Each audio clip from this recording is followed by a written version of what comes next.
effective in the whole budgeting process. If we look at the Ministry of Public Service, Constitutional and Political Reform,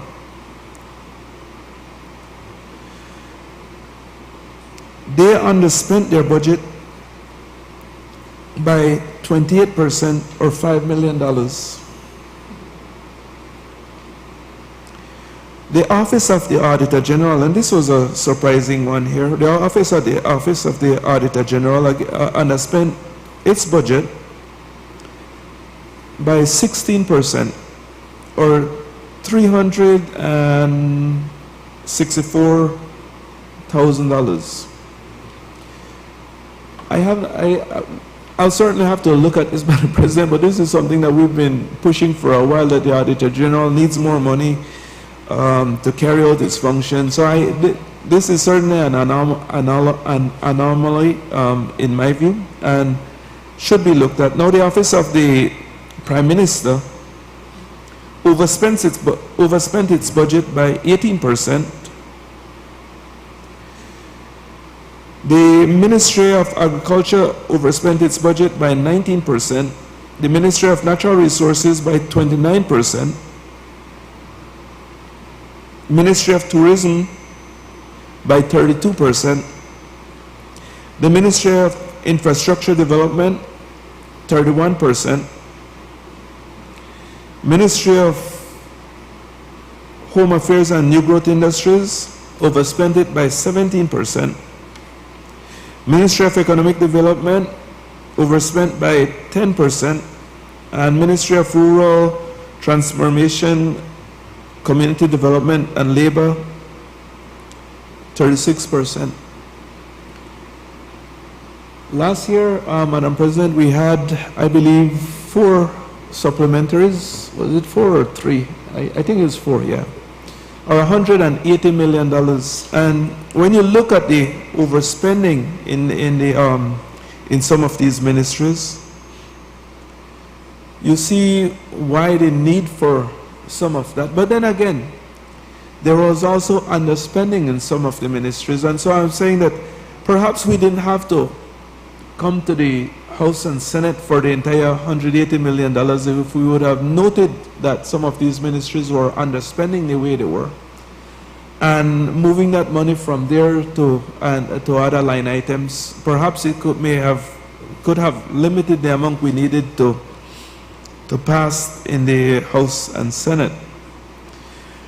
But also from an underspending standpoint, Madam President, is that when those areas, and I don't want to say we over budgeted, but I prefer to say they were underspent, because I'm sure when the budgets were presented, there were needs that were identified.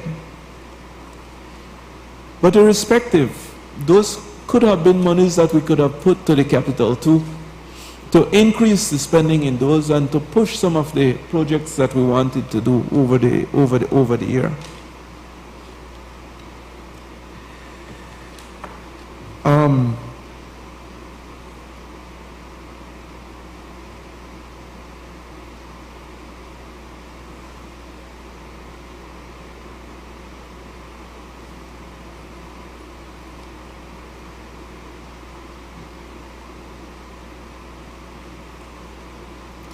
If you just bear with me 1 second, Madam President, make it my bearing back.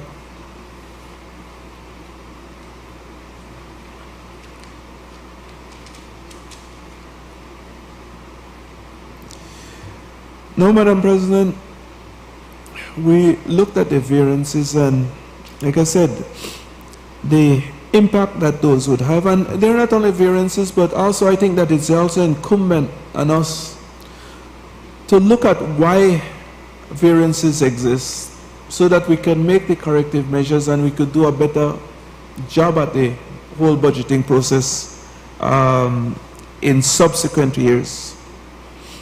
There are many things that could have happened why people overspent or why departments or ministries overspent or underspent. And I think that those should be looked at.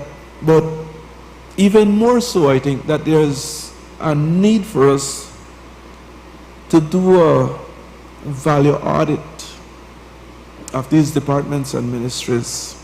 I think the unions use the term as discarded, but if we're paying salaries, if we're covering the emoluments, the salaries, we should know that the people are there working and are at their stations, and that we're getting value for that. We should know that the materials that we purchase, if it was $100, that it was $100 that were delivered on a government road or project or whatever it was. I think these are additional steps that we can try to implement as we're going along. At one of the previous presentations, Madam President, I remember stating here that perhaps for the public works and project roads or whatever, that we should build into these loan agreements a requirement and also funds for a private audit of those projects. And I'm happy to report, Madam President, that the day after the CEO of Ministry of Works called me and said they're all for it and would like to talk to us about it. And so it's really our fault, perhaps, that we haven't gotten together with him yet. But that was very encouraging, and I think that we have to go further in that. When we're looking at revenues, and most of our revenues, as one of the presenters earlier said, most of that is coming from taxes, and taxes are mandatory. We don't decide to pay or not to pay. But because it's mandatory, I think that it's incumbent on us, we have a duty and obligation to make sure that those monies are spent properly. And so if we're spending taxpayers' money in projects, then let's make sure that we're delivering the type of value and quality that would be required. We don't want to be doing things over and over again if we don't have to. I want to look at some specific areas, Madam President, in the budget book. I know Senator Koi on Friday met with us to go over some of the numbers, and some of the points I'm raising here, because my personal review took place, well, some of it took place after that. I wasn't able to ask those types of questions at that meeting, and so I'll try to raise them now. But if you look at page 46 of the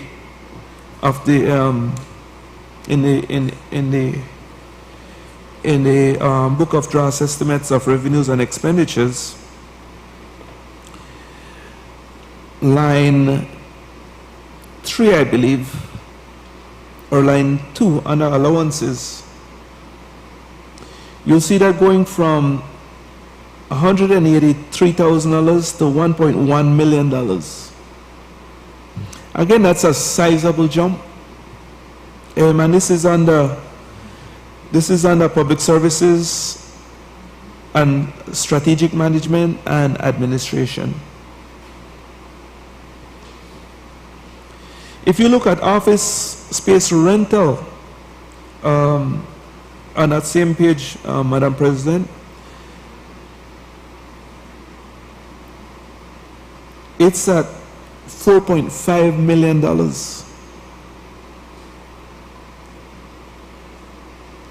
Now in my private sector, Madam President, if we're spending $4.5 million annually for rent, I would be thinking that perhaps I could build a building with that type of money. In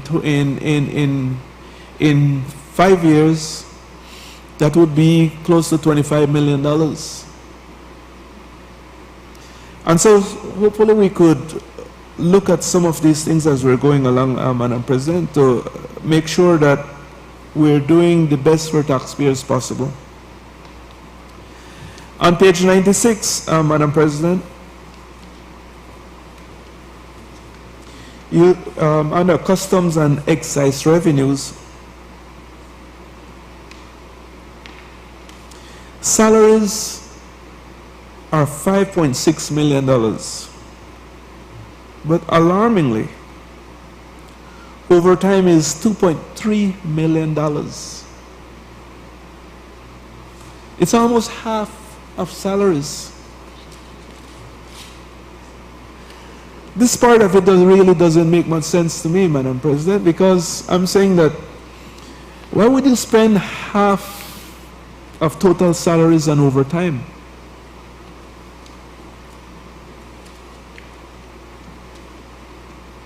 It would seem to me that it would be much smarter to hire some more people,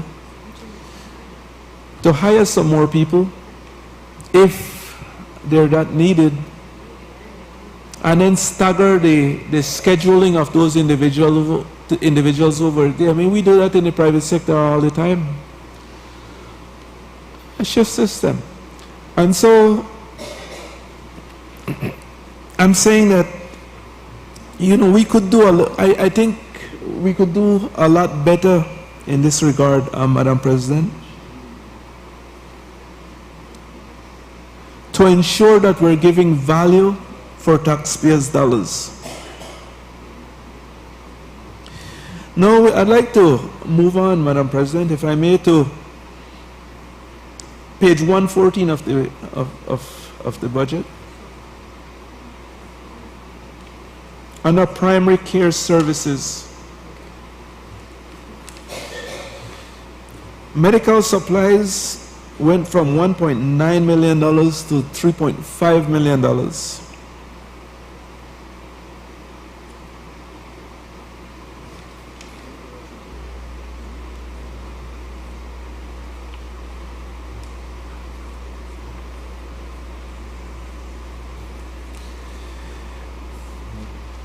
And again, that's a sizable jump, perhaps warranted. I'm not saying that something is off with it. I'm just saying that it's a very sizable jump. And then on page 116, under hospital services, allowances went from $1.87 million to $3.299 million. But yet, if you look at on the same page, staffing remains at 1,686 persons, the previous year as well as the budgeted year. And so my question is, why would allowances go up that much for the same number of persons?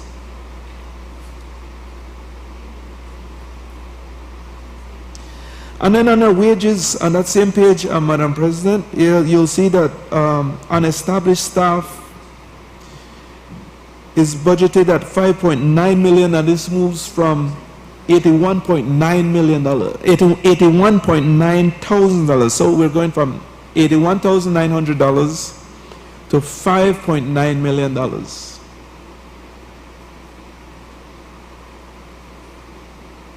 Who are those persons who will be hired? Those are a lot of people.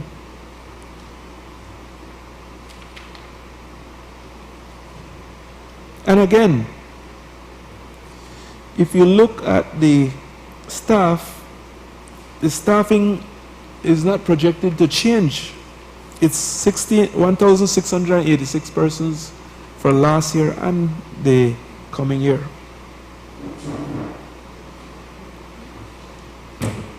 And then over time, Madam President, on that same page, overtime is moving from $16,900 last year to $4.245 million. Now the percentage is not as staggering as it should as it was in customs, but it's still a sizable jump.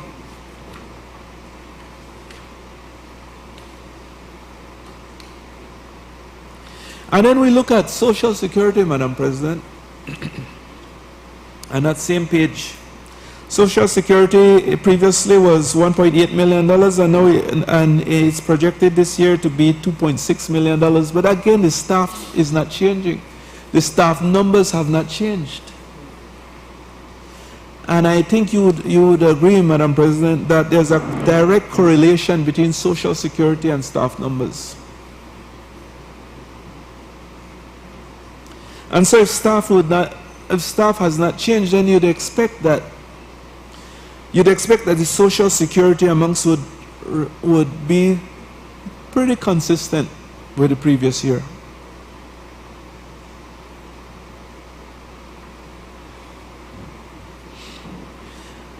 And then I know that I've listened to several presentations in terms of justifying other emoluments area or salaries area where those went up, and those were again because of the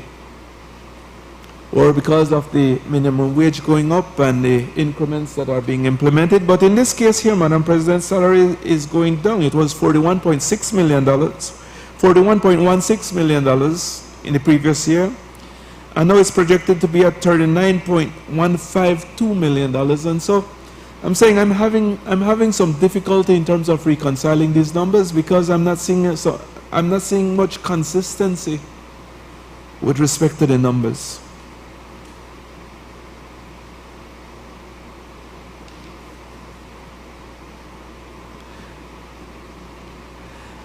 But certainly, Madam President, I think that the overtime, the allowances, and the huge jump in terms of the unestablished staff certainly alarms me, and perhaps we should look a little closer into it.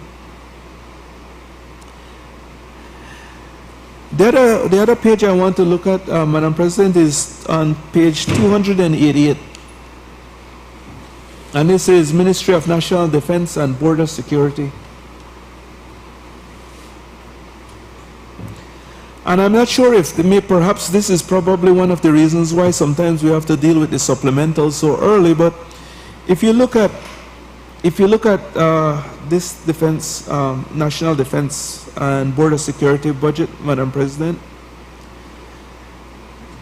personal emoluments for last year was $56.149 million.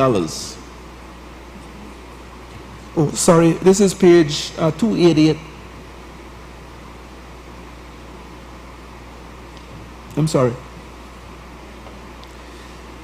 Yeah, so if you look on page 288, salaries or personal emoluments were $56.149 million previously, Madam President, and this year it's budgeted at $43.936 million, or around $13 million less. No, but let's see, maybe something has changed. But if you look at the staff numbers, they're all last year it was 1,838. This coming year it's also projected, well, it's expected that it will be 1,838. If we look at how much was spent, Madam President, in previous years on the personal emoluments, for year ending 2021, it was $59 million.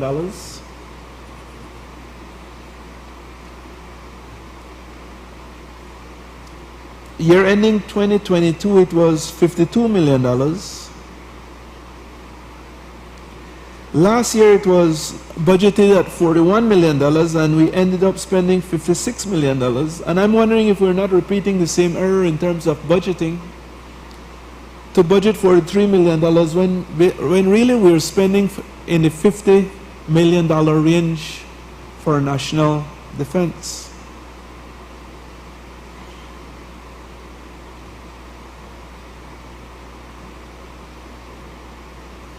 And then if you look at it as well at materials and supplies, Madam President, last year we spent $6.4 million on materials and supplies, and this year we're expected to spend $15.2 million. Again, same number of staff. I don't see any significant new activities.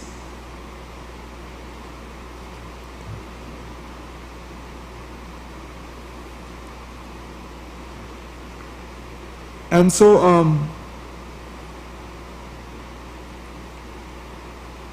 and again, you look at us budgeting less for salaries from 56 to 43 million, even though we're spending in the $50 million range.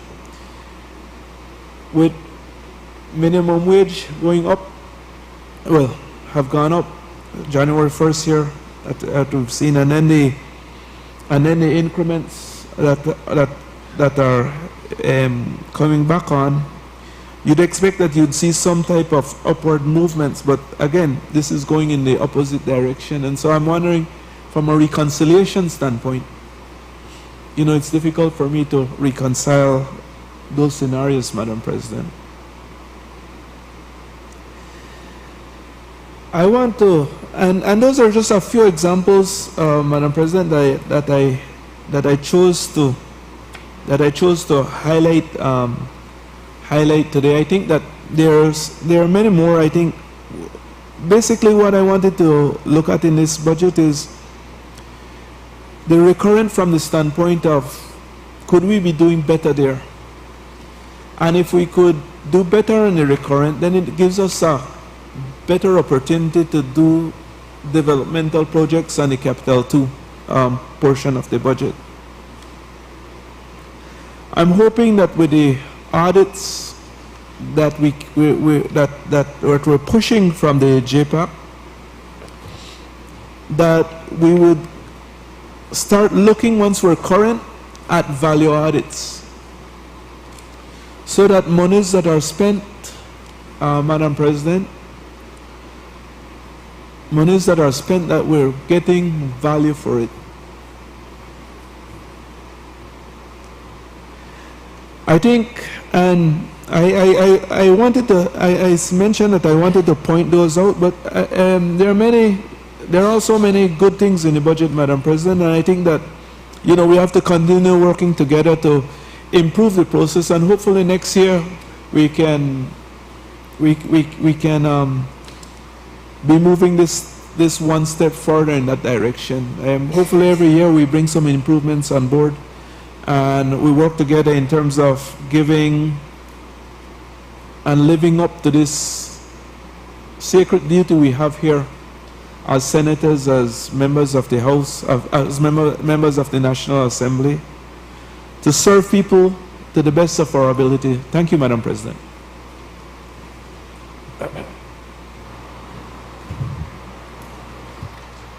No one?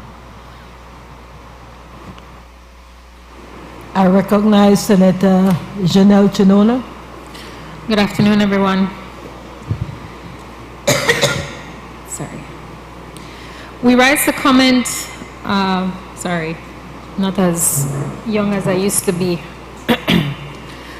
As the leader of government business put it, on the quintessential money bill, we know that has implications, so that's why it's a comment. We do echo the comment made earlier that we remain grateful to Minister Koi, the Financial Secretary Joe Waite, and the Ministry of Finance and the team for their budget briefing on the draft estimates for fiscal year, for expenditure and revenue for fiscal year 2023-2024 last week. For the record and prosperity, we do need to repeat some of our submissions cited during that briefing, and with your permission, I'll refer to some notes I've made. So as has been referenced previously, earlier this year, and as a part of the Joint Public Accounts Committee hearings, parliamentarians and the nation, because it was a public hearing broadcast, heard from key members, key voices of the administration, including the accountant and auditor generals, confirmation that reconciliation of government accounts, approximately 8,000 of them, if memory serves, are not being reconciled as they should, both in terms of frequency and just practice. We call this out because it's not just a part of basic financial protocols, but it's also called for under the law. And perhaps just as significantly, no one is really being held accountable. It's a lot of finger pointing. We are comforted then by the update provided last week at that briefing that there are trainings happening actually right now, perhaps, I know it's a lunch hour, so maybe in a few hours, that there are trainings happening this week for finance officers on reconciliations. So that's important to call out, that this is looking to happen or is going to be enforced and enhanced where it has been happening.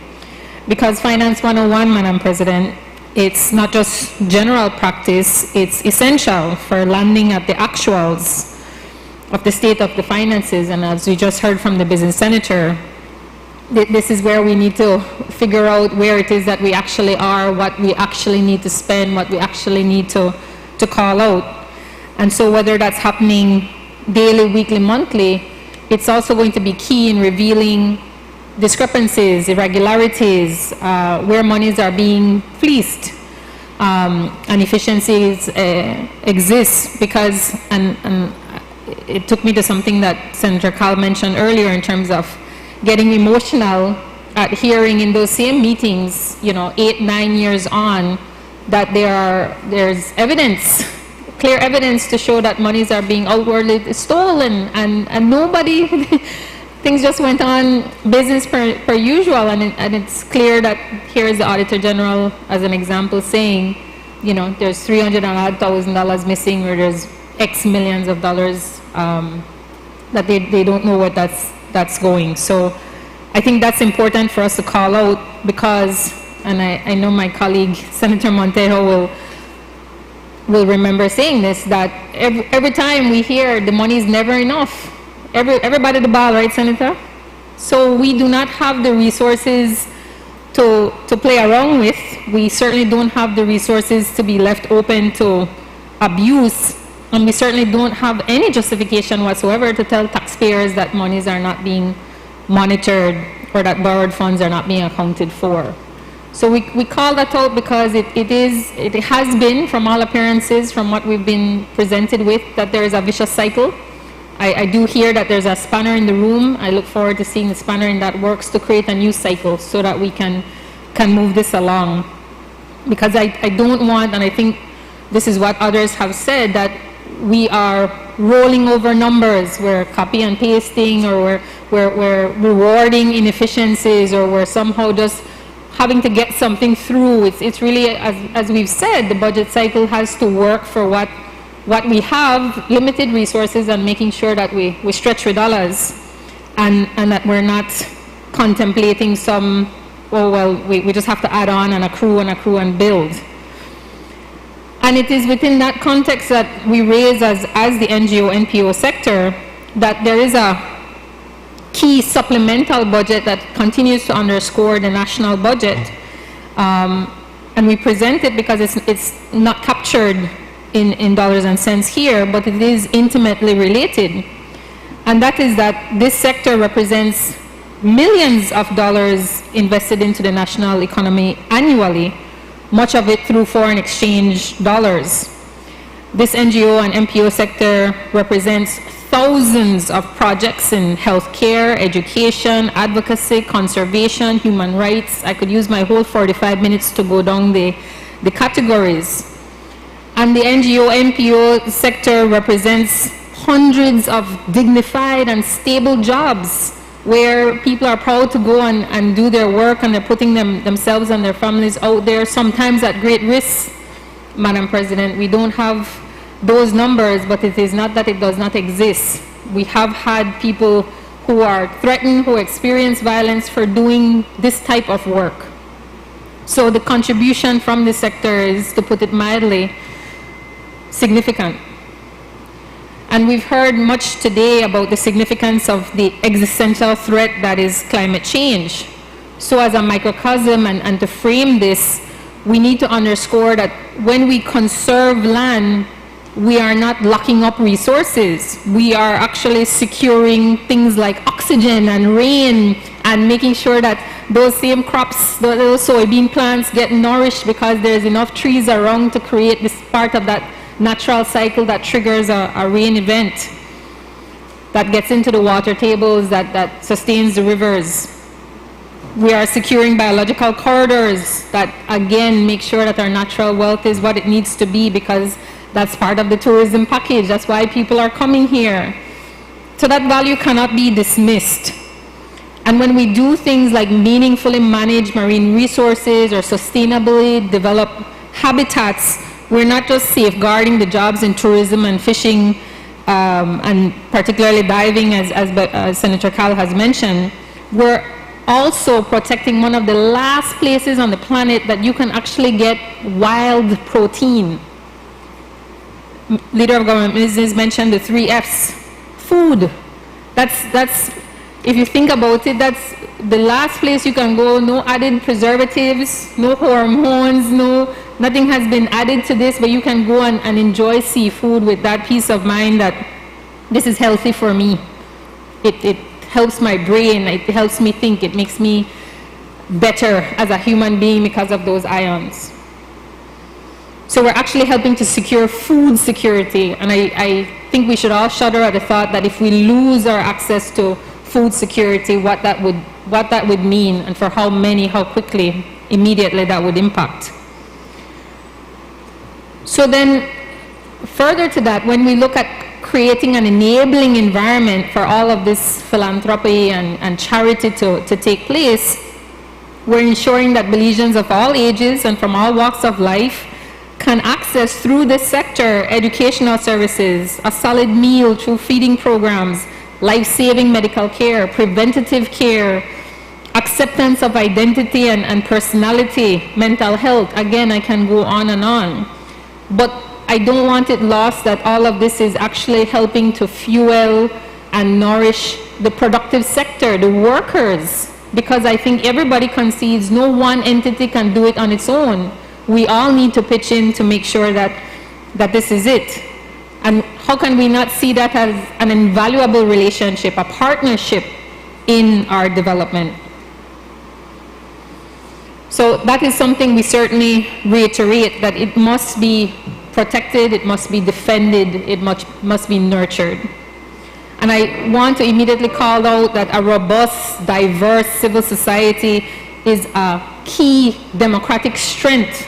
It sends a message to the world. This is a metric. This is how you can gauge where we are in terms of a developed nation. And we've been told this directly from the international financing institutions and other development partners. This is something that they pay attention to. And it is certainly a responsibility that we soberly embrace. And this is where, Madam President, I turn to really calling on and out the public to get involved. I like that, again, Leader of Government Business and others have underscored today the sacredness of our oath as parliamentarians and the patriotic responsibility of the public to be involved in these conversations, because we certainly agree that it is our individual and patriotic duty to participate in the democracy. Public engagement in democracy does not begin and end at the ballot box. The public's engagement is at the heart of the work of Parliament. It is provided for in the machinations.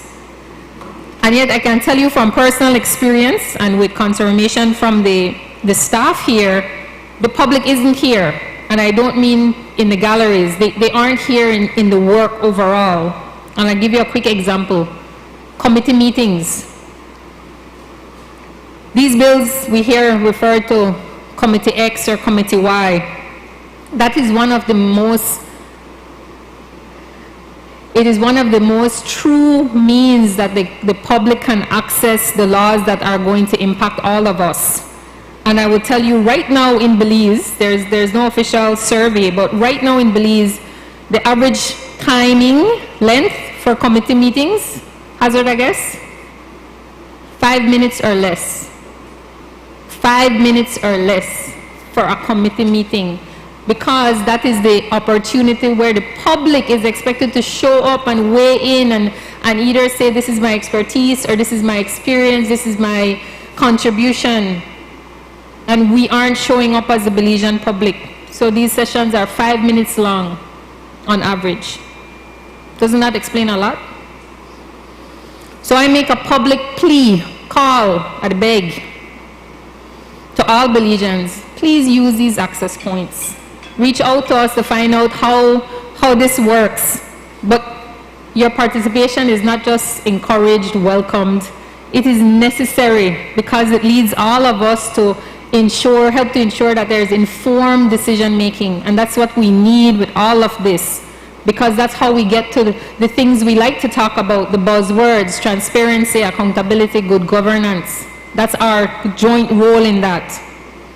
And I hasten to add kudos and appreciation to the leadership of both the House and the Senate and the administration on a whole in making this access more available to the public.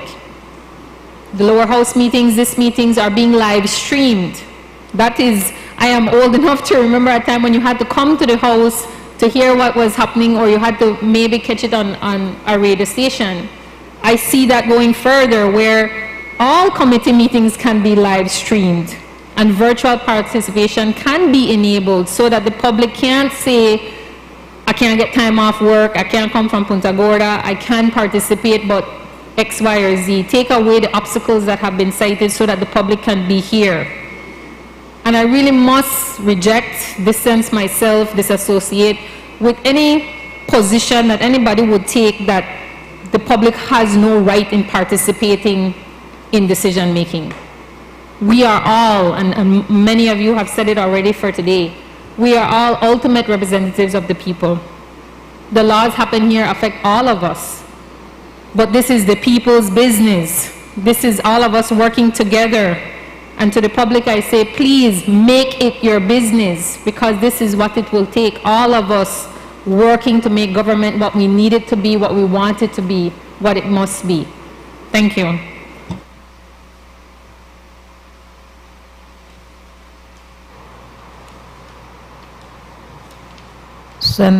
Senator Bishop Alvin Bengesha. Thank you very much.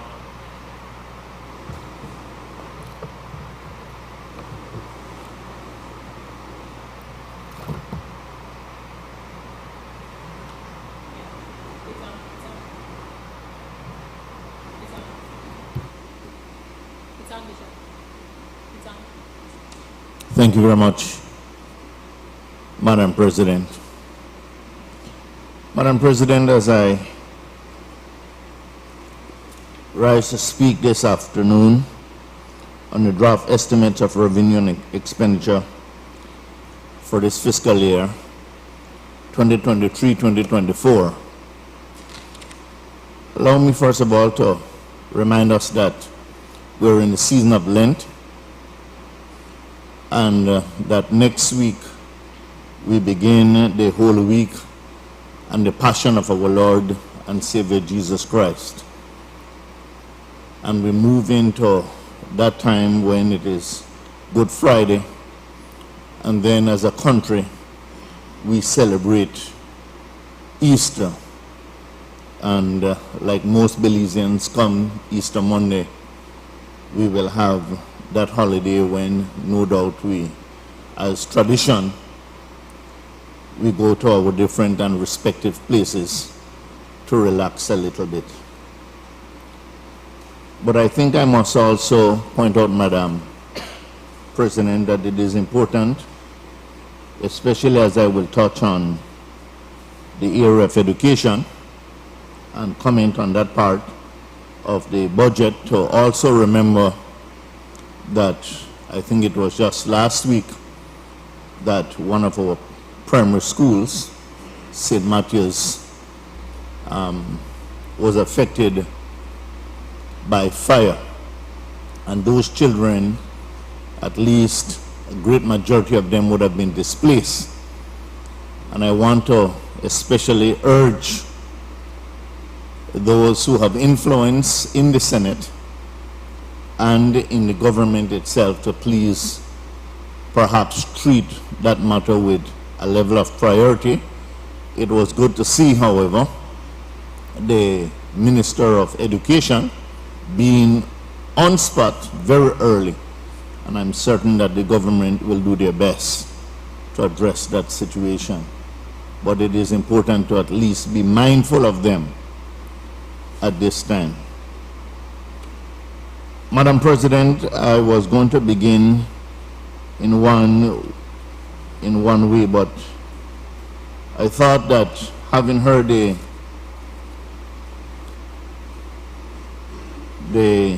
leader of business in the Senate make mention of his area, foreign affairs, and something that I think is very close to me, I think it is important for me to begin there, because he mentioned the issue of the trafficking, human trafficking in and out of Belize. And I treat that with a level of concern and a level of seriousness. It is as important to me, no doubt, as any other Belizean, as no doubt it is important to him who leads that ministry.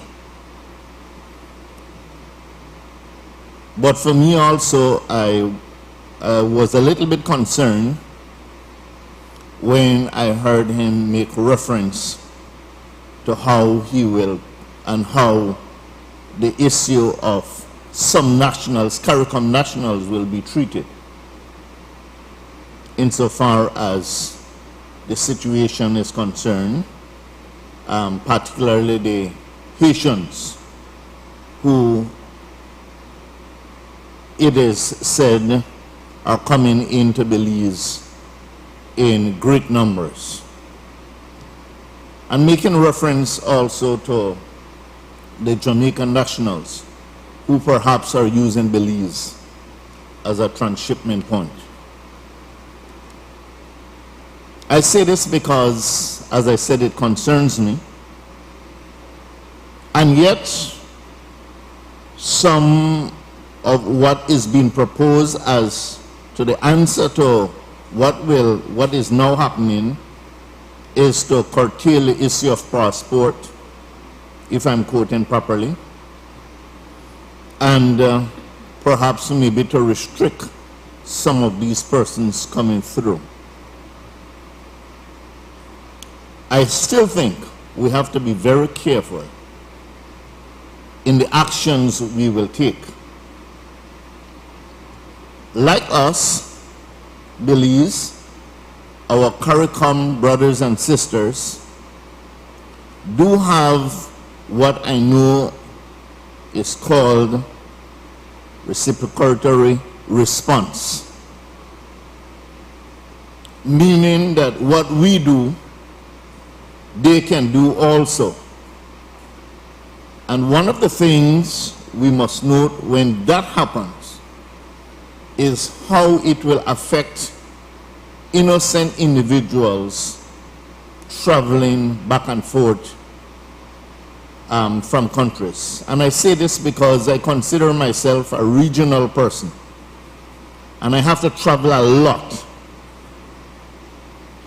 And I would hope that even as I travel to Jamaica, or I have to travel to Haiti, that because of what the penalties we might be placing on their nationals, they do not reciprocate in the same way, because, as I said, it might just affect innocent travelers such as myself or anybody else who have to travel on a frequent basis. And I mention this because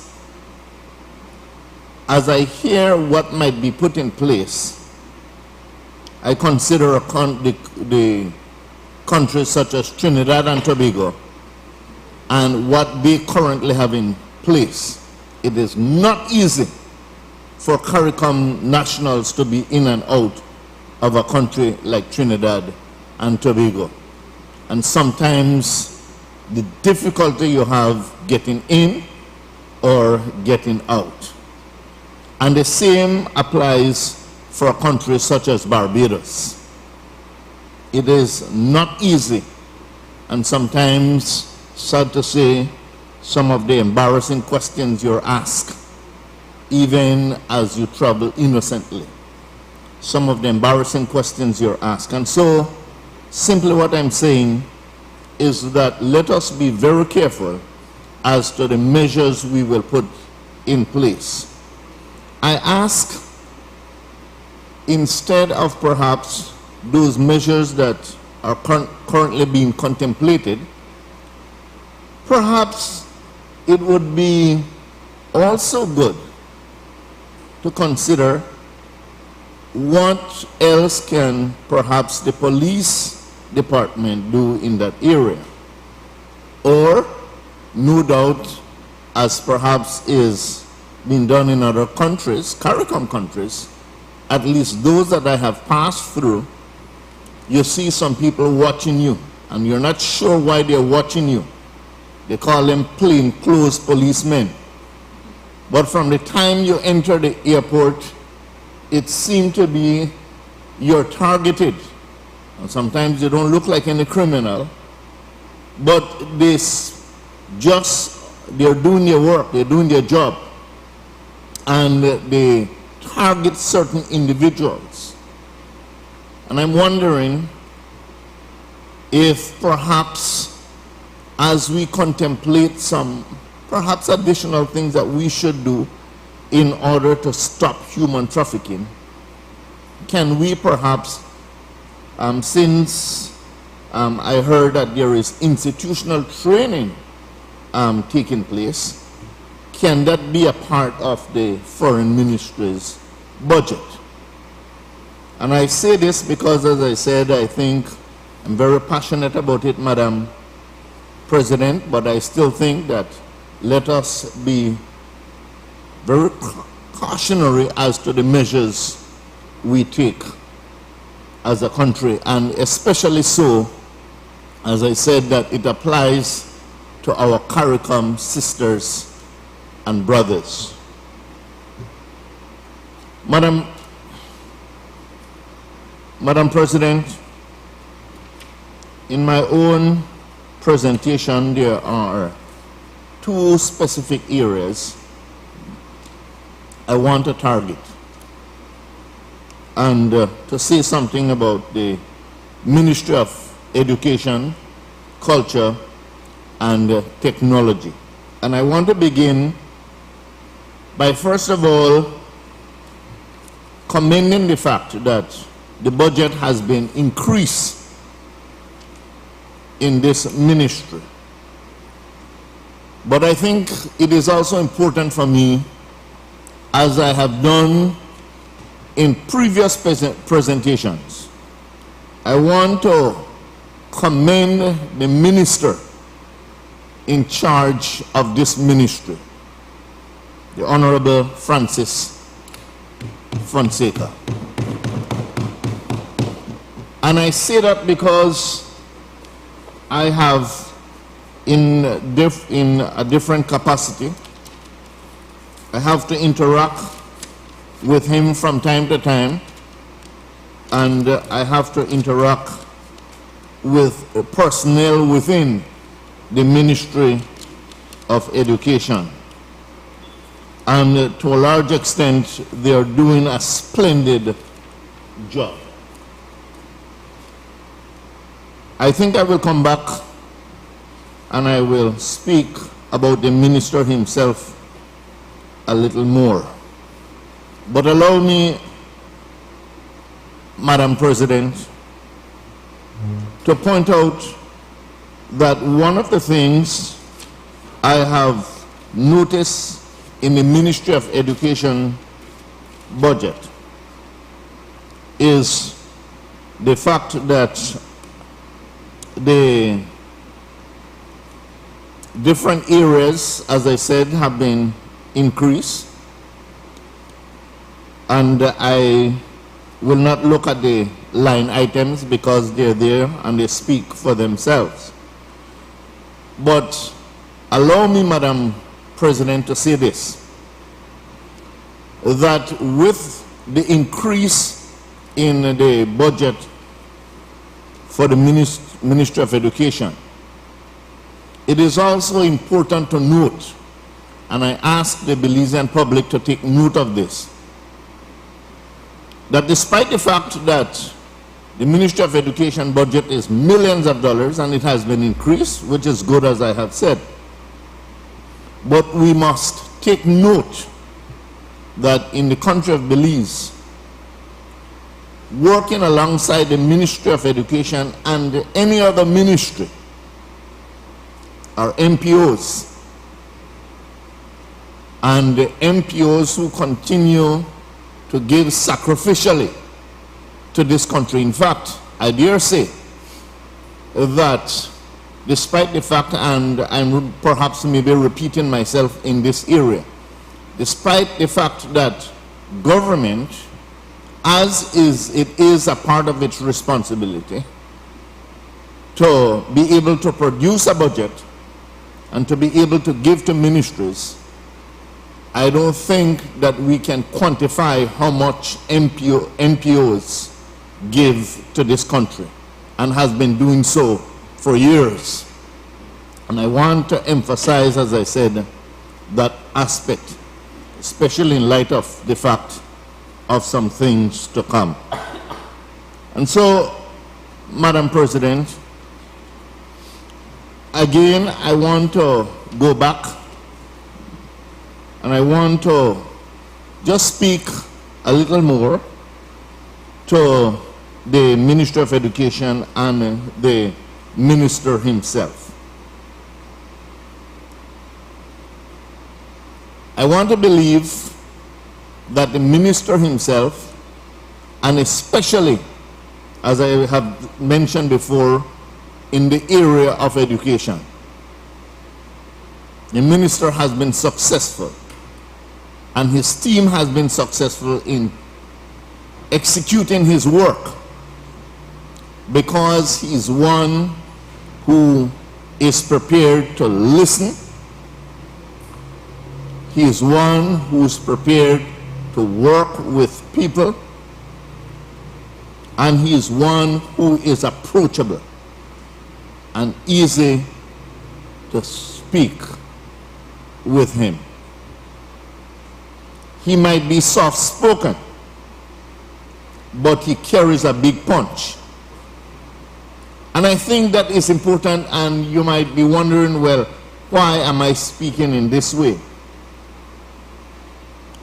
He's one who seemed to work by the 3 C's: communication, collaboration, and consultation. And those 3 C's, I think, is important. I think he went to a university in Louisiana, Southwestern, I think, university, and I think he did economics. And in economics, you have to do a little bit of administration, and in administration, you're taught how to be able to deal with people.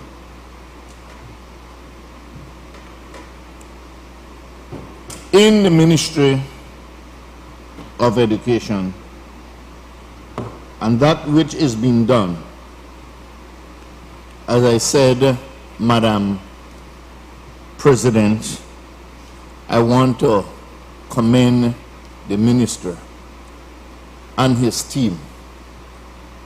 But at the same time, I must also caution and to remind us, and perhaps to remind him and his team, that within the educational sector,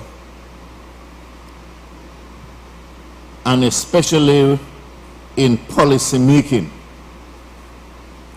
we must be mindful of not only the government institutions.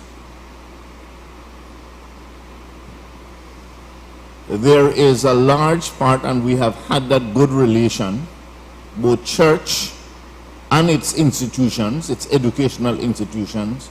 We have had a good relationship with governments over the years, and it has worked well for us as a country. There are some countries that have tried to abandon that kind of correlation and relationship, and it has not worked. They have had to, in fact, there are some of our Caribbean countries whereby they have had to, they took on the institutions, realizing that they could not operate it. They had to give it back to churches.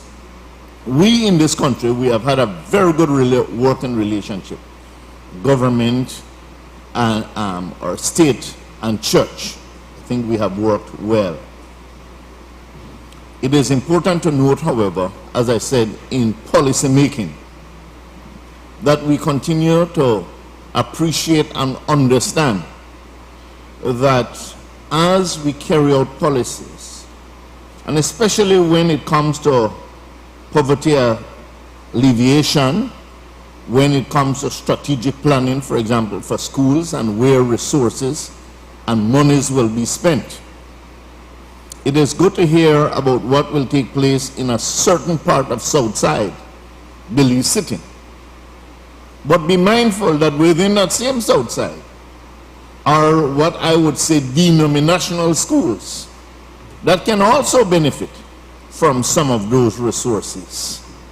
And this is what I make reference to when I said, when I speak to collaboration in a working environment, and especially in the ministry of education. But I commend both the minister and I commend the government for what they're doing in this area.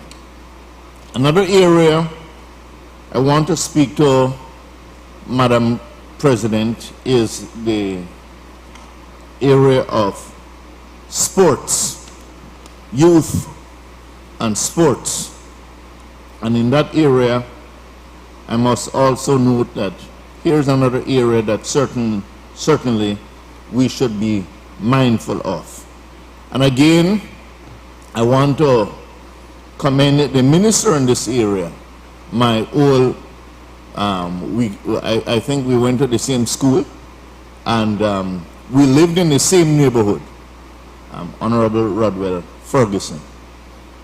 And kudos to him in this area as he carries out his ministry. But also to note, Madam President, that in this area also, I must also emphasize that it is a working relationship. It is not only government alone.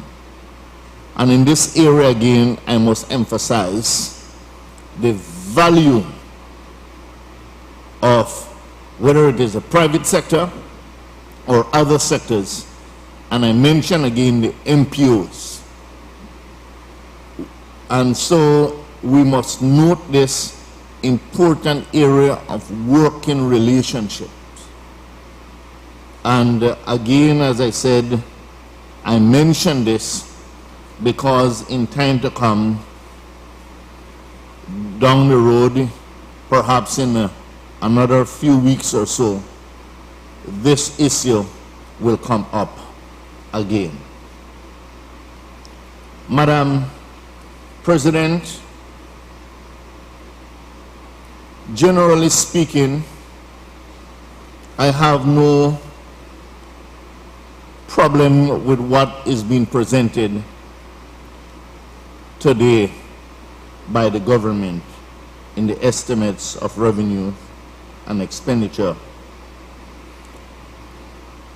Personally speaking, and speaking on behalf of the churches, I think we're moving in the right direction. I do agree, as I heard as a part of the debate earlier, that there are some areas that the government will have to be mindful of insofar as spending is concerned. I want to close, Madam President, by perhaps again also saying thanks to Senator Koi and the kind of assistance he has given to us as social partner senators, and the fact that he has been kind enough to take time out of his busy schedule to appraise us on what will be presented. In our meeting that we had last week with him, I must say that there is one particular area that I want to touch on insofar as the tax revenue is concerned. I will mention it because I didn't hear it this morning, but in the area of tax collection, and that which is on page 6, and that which was collected overall. And we had discussed then, and I just want to make mention of it now, that if the government can be more aggressive in that area, we should be able to collect a lot more than what is there. I suppose that is another area where perhaps maybe in the different departments, if they can be equipped as such, it is an area that can be utilized, where as the tax come in, it can be dispersed into different areas, such as the area of education and youth, where if more comes in, those areas will better benefit. But I want to take the opportunity, as I said, Madam President, to commend the government on what it is doing and that which is before us. I thank you.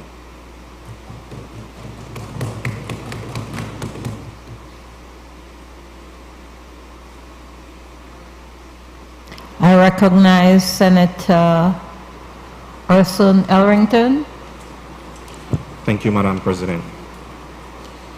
Madam President, I rise to give my contribution to this year's budget.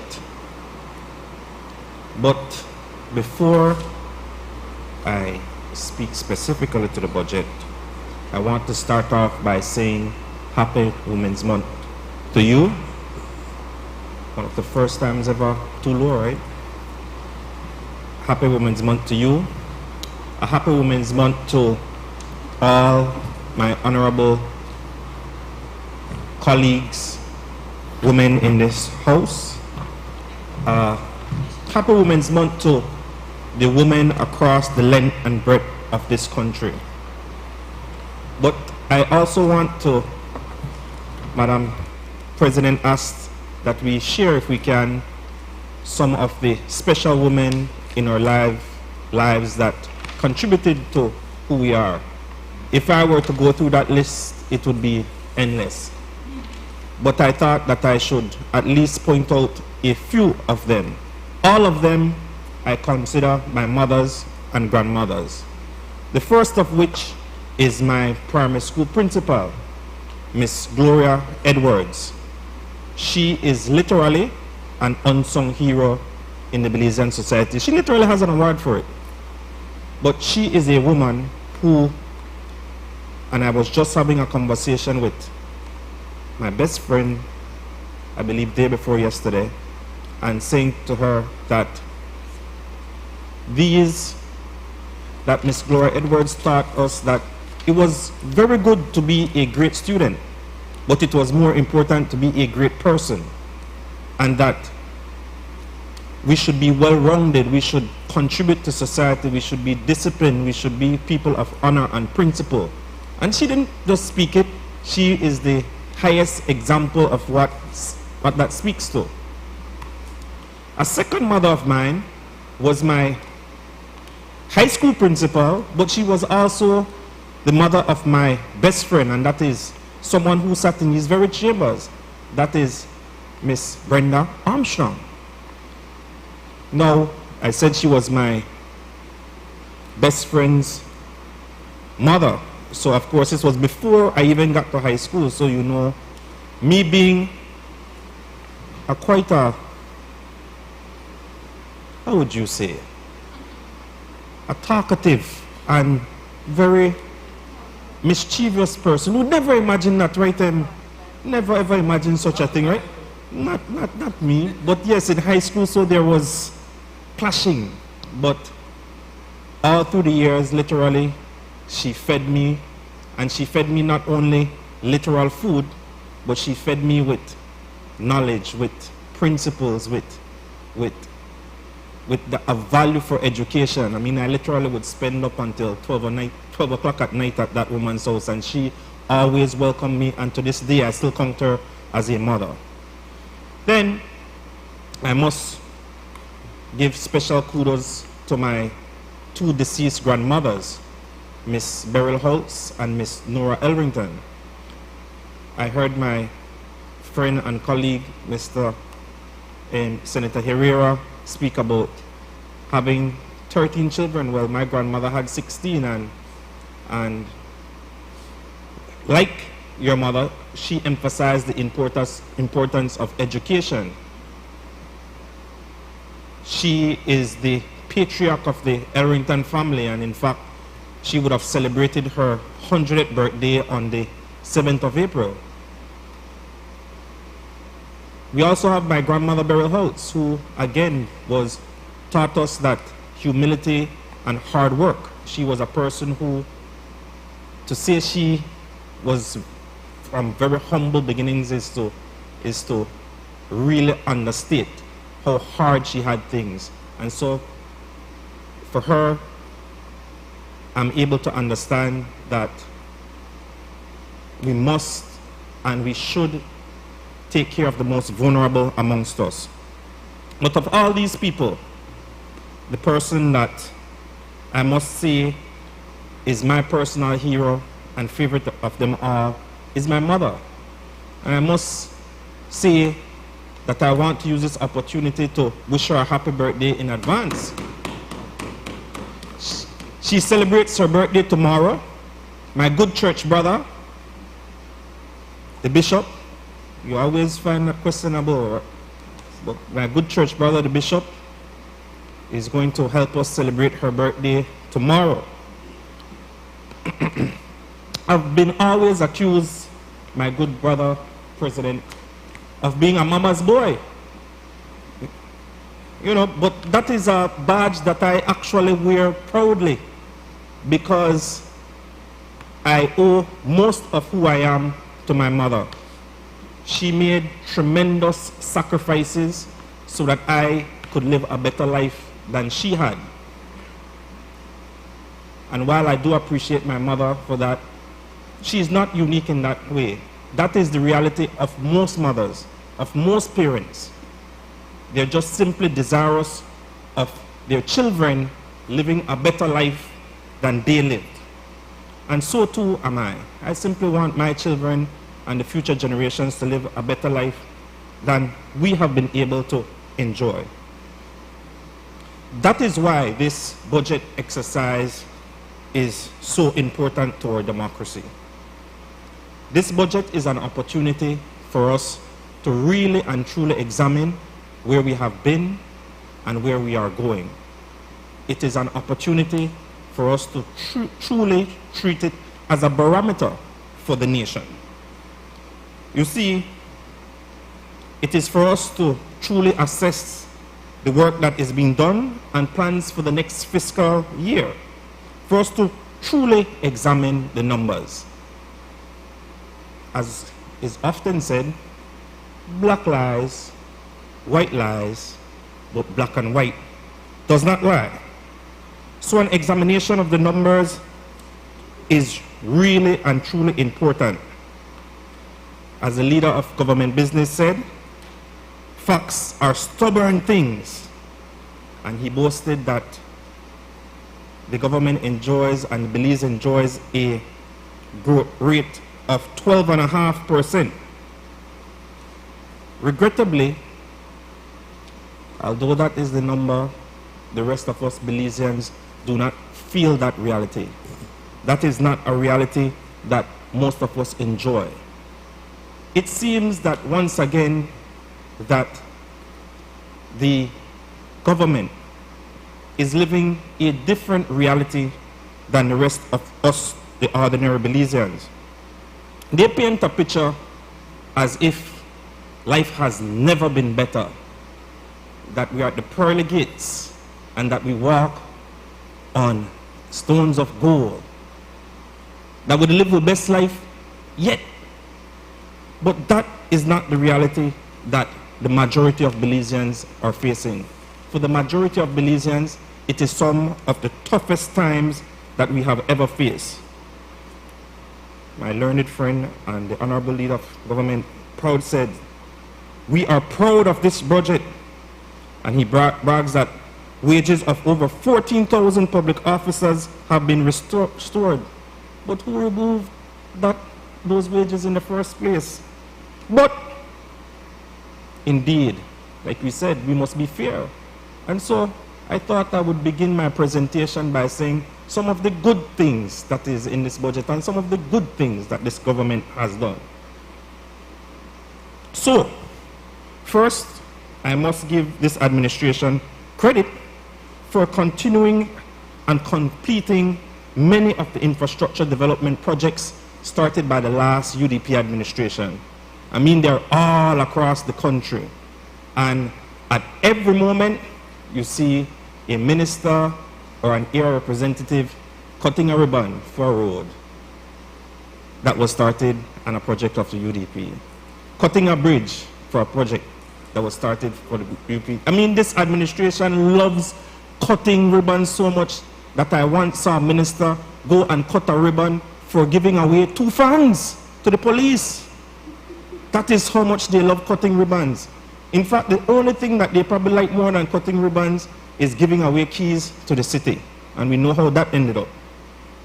So, but I want to especially say, I'm happy to see that they continued the coastal road, which of course I hold near and dear to my heart because that is a project which was the brainchild of my father some 20-something years ago. In fact,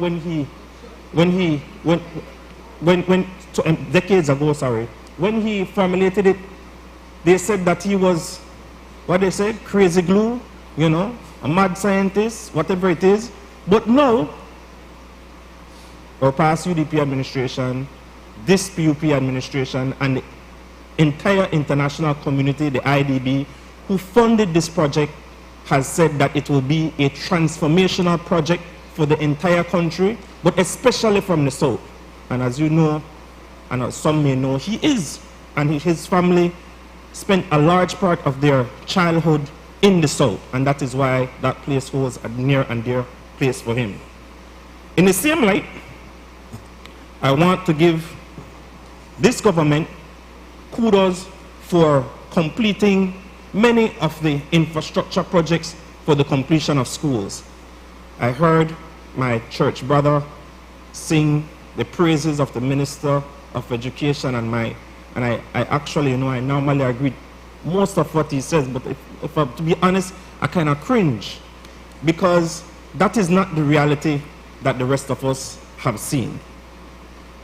But it was under the UDP administration and the Ministry of Education and the leadership of the former Minister of Education, the Honorable Patrick Faber, that there was a comprehensive move to ensure access to education for children across this country.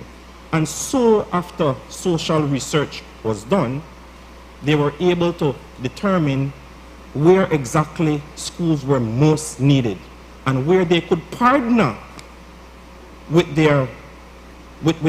those from the church communities across this country to ensure that as many children as possible had access to education. not where it was politically convenient and expedient, but where the schools were absolutely necessary. So again, I am happy to see that the Minister of Education and area representatives once again traversing across the country, cutting ribbons for schools for which the UDP started and got the funding. Last but not least, I must give the government credit for following through on the Debt for Nature swap with the Nature Conservancy. You know, I heard the leader of government business, and this is a man who is absolutely surgical with his words. You know, but I'll tell him one time I was accused by a female friend of saying, you know what? You are very dangerous. It's not the things that you say that bother me. It's the things that you don't say that bother me. And so my friend was absolutely right. He said it proudly, he said it strongly, that it is the PUP government that concluded the negotiations. Absolutely and conveniently forgetting that the negotiations that took years was started and for the most part done by the UDP administration. But it does not matter, because if it is good for the people of Belize, I will sing the praises of it. I mean, the government loved it so much that they transformed it and they coined it into the blue bond. Not the blue pills, but the blue bond. But, you know, last week, when I was signaled by the leader of the opposition that he would want me to sit in this honorable house, for which I'm always happy. I feel a level of gratitude to represent the Belizean people and to sit amongst my great colleagues here. I immediately said I wanted to do something. I wanted to know what is the cost of a basket of goods for an ordinary Belizean family. If you're talking about a family of 5. And so, I did that. And I have my basket here. I have my basket here. This is what, you know, I'm no cook, no chef, but I had to consult with my, it's not a basket. This is a market bag. It's a basket of good goods. It's an environmentally friendly one. I think that my senator, all of us would appreciate, but especially you would appreciate. It's environmentally friendly, but in it, what is in it is most important. It's for a family of 5. No. I used to teach, I was telling my colleague, the honorable senator who represents the unions and is the president of the teachers union, that if I could still be a part of the teachers union, because, you know, I did teach after all. And so I'll do an exercise like I used to do with my class, and if you get it right, yes, I might have to be the person that has to pay for dinner if we go beyond 6 today, because there is a standing order unwritten that everybody might not know, that the leader of government business, if we go beyond 6 p.m., is responsible for dinner and drinks for everybody. All right? And he's already agreed. But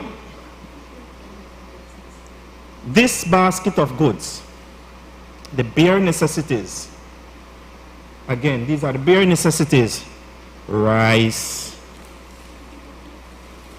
beans, and baking powder, right? See, I'm getting assistance. You know, just a few things. These are the basic things. Anybody want to guess what it would be? This basic set of, just that in this bag is, well, I did not bring the chicken because I figured it would. Yes, the chicken is in there. Came up to a grand total of $190. $190. And if you don't believe me, we're not with the chicken, because the chicken is included. I went to buy everything. And if you don't believe me, like when Kota say, I got a receipt for prove it. $190 for a basic basket of goods. No, this is the reality that every Belizean is facing. This is the reality that we need to speak to. You have now how it is that the family who is on minimum wage is able to satisfy all of their needs and still be able to provide for their family is a literal miracle for me. And that is why, again, we have to respect the mothers, because most times in the household, the rest of us don't know how it happens. Fathers don't, it's like magic, it's a magic trick, and we just know that bills are paid, food is done, and are able to provide for the entire family. I mean, I started this task last week, and in between that time, the prices has risen.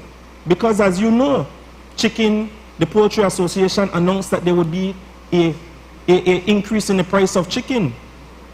Now, the national dish of Belize is what? Rice and beans, chicken and salad. But the way things are going, the national dish for the Belizean people is going to soon be rice and beans. That's it. Simple rice and beans. I looked at the statistics from the statistical unit for this year. I have it right here. Oh, we have to leave our bag right there. Statistical unit, because I call this the rice and beans presentation. It must come right after the rice and beans hour, so it's apt. And it lists what are some of the basic basket of goods that the statistical unit uses to be able to determine the level of inflation. And I won't go down the entire list, but I will highlight some of the most basic goods which are listed here. And it reports, for example, sweet pepper has gone up in the last year alone by 48.9%. Coconut milk, another essential ingredient for a good rice and beans, has gone up 42.2%. Tomatoes have risen 69.8%, and cabbage a whopping 70%. But it's not only the basket of goods itself. And what is in this basket? Also included on this basket of goods is things, because these baskets of goods represent what is the near and bare essential for a family. So it also includes things like butane.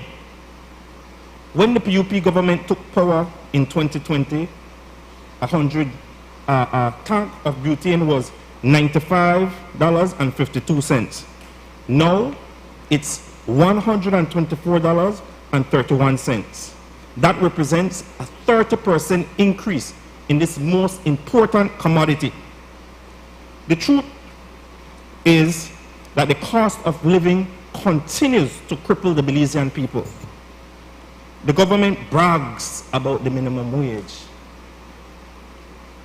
talks about the fact that it has gone up to $5. No, like I said, if you calculate that, $5 times 40 is $200. This basket of goods is $190. That leaves $10 without any other item. Most certainly nothing, no luxury. It doesn't talk about if you have a newborn either. It doesn't have Pampers. It doesn't have any type of feed. And again, I think most of us have seen the picture in the last few weeks where Infamil, a can of Infamil is $60 alone. This is the reality facing the Belizean people. The reality facing the Belizean people is that inflation is at a record high. Making ends meet for the average family is harder now than ever. In the last year alone, inflation has almost doubled, going from 3.24% to 6.6%. When the PUP took power in 2020, the inflation rate was 0.12%. Now they might say that is an anomaly, but over the 20 years before that, it was averaging about 1%. That means, but since the PUP took power, to now, the last was 6.6%. That means inflation was 55 times more now than it was when the PUP took power. These are the black and white figures, the indisputable facts. But as a public servant said to me last night when I posted the chart is right there. Check it, IDB, IMF, it shows the chart. 2020 to now, it goes like this, and then the chart goes skyrocket. Skyrocket. He said, but you didn't need to show us that chart. He says, the rest of the Belizean people are feeling it. We are feeling the reality of these skyrocketing costs. The reality is that Belizean people are feeling this, and it is seemingly only the government ministers and the cronies and those who want to kiss up act as though it is not a reality. The cost of fuel. When I heard the leader of government business say that he was going to talk about the 3 F's important to the PUP government, I almost thought he was going to go another direction, because we think of another F when it is we think about what is going on right now. And another 3 F's that we would want to see. The price of fuel. When the now Prime Minister was leader of the opposition, I remember him saying quite passionately and with such a vigor that it is criminal to ever have the price of fuel being more than $7. The government needs to make sure the price of fuel is under $7. Now, the price of fuel as of yesterday was over $14. So, this government again brags about the fact that they have opened new markets, but these new markets benefit for just a few millionaire farmers, and so it's just adding millions to them. The rapid rise in the cost of living and basic food while the rapid rise in cost of living and basic food commodities has gone unabated. The government has talked about the fact that they celebrate that there are so many more cattle are going over to the Mexican border, but yet the cost of beef is higher than ever in Belize. So, what the ordinary Belizean would want to see is that efforts are put into mechanisms to ensure that the ordinary man and woman, that farmers are given the opportunity to be able to provide these basic goods so that the Belizean people can enjoy the lowest price possible in these basic commodities. But if the price of these goods were not enough, you would think that there would be an increased emphasis on ensuring that social safety nets and food assistance is made a high priority for the most vulnerable amongst us. The revised budget from last year claims that 683,844 was spent on food assistance. But the reality is that no ordinary person has said that they are receiving these things. They are over and over, including the ordinary PUP, have said that they are not receiving these food baskets. What we have seen, however, is that area representatives and ministers use it as a political tool to give away out of their constituencies. Say what you want to say about the Right Honorable Dean Barrow, but when he was dealing with the food pantry program, he made it absolutely clear, to the chagrin and to the anger of some, that it would not and cannot be used as a political football, that it must go to the poorest of the poor and without consideration for political affiliation. That is a fact. But after ensuring that food is on the table, the next most important thing for... Sorry? Yeah. The next, I know the reality. Like you said, a fact is a fact. But after food, the next most important thing for a family is normally education. the vision as stated in the budget for the Ministry of Education declared that, and I quote, "The Belize education system will be inclusive of high quality and accessible and equitable, technologically driven and capable of fostering good, productive citizens. The system will be accountable and effective in providing support necessary to allow students, regardless of their individual or family characteristics, to achieve their full personal and academic potential and to contribute positively to national development." In the strategic priorities, number 5, it says, it will make use of science and technology to transform teaching, learning, and the decision-making process.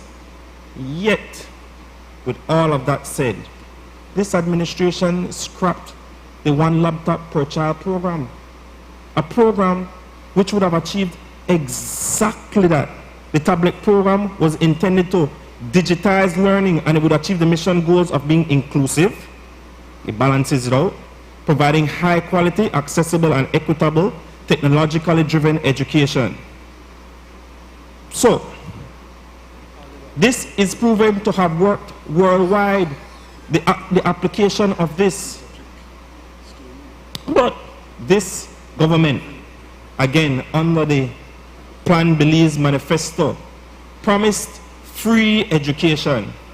Yet, their hallmark and they grandstand with the fact that supposedly that free education has been applied to the South Side, which in itself is not even accurate. As even the good Reverend made very clear. This is like if you promise to take someone on a date to Midtown and somehow you end up at Lychee. It is not the same. It is simply not the same. You don't know what a lychee is? Some of us can't even appreciate lychee. Correct? It's not the reality. But similarly, while this gimmick of free education it does not meaningfully create the type of access to education. Because one, the government acts like there is some silo over the South Side and that only the government schools children attend, and that somehow all of the children on the South Side only attend school on the South Side when the majority of high schools in the city is on the North Side. So by calculation, it would tell you the majority of the children on the South Side go to schools on the North Side. It does not even address the issue of poverty, of trying to ensure that they have access to education. If it is that we really and truly want to ensure that there is equity, that there is equal opportunity, that children can have the highest possible education, then it should be across the board. The government subsidy, $300 subsidy, did much, much more to achieve equitable access to education than this farce of saying free education for the South Side.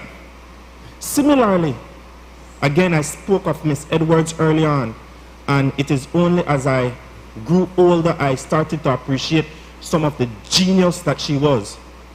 Back in the day when we were in primary school, at Grace Primary, the best primary school there is in all this country. I know my friend from Wesley will disagree with me, but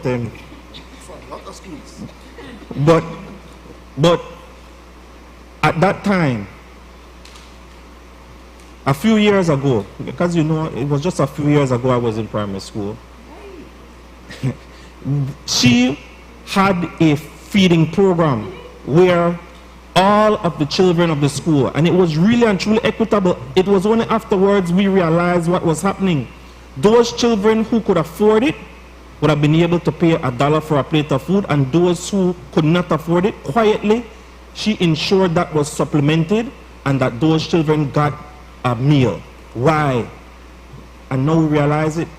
Access to food. You can't learn if it is that you're not able, if you're on an empty stomach. But what has this administration done? Where there are food programs across the country, they have removed it. Why? because persons might not be of the proper political affiliation. It doesn't matter. If it's a basic necessity which is absolutely necessary to proper learning, to proper education, you can't learn per hungry belly. It's a simple, indisputable fact.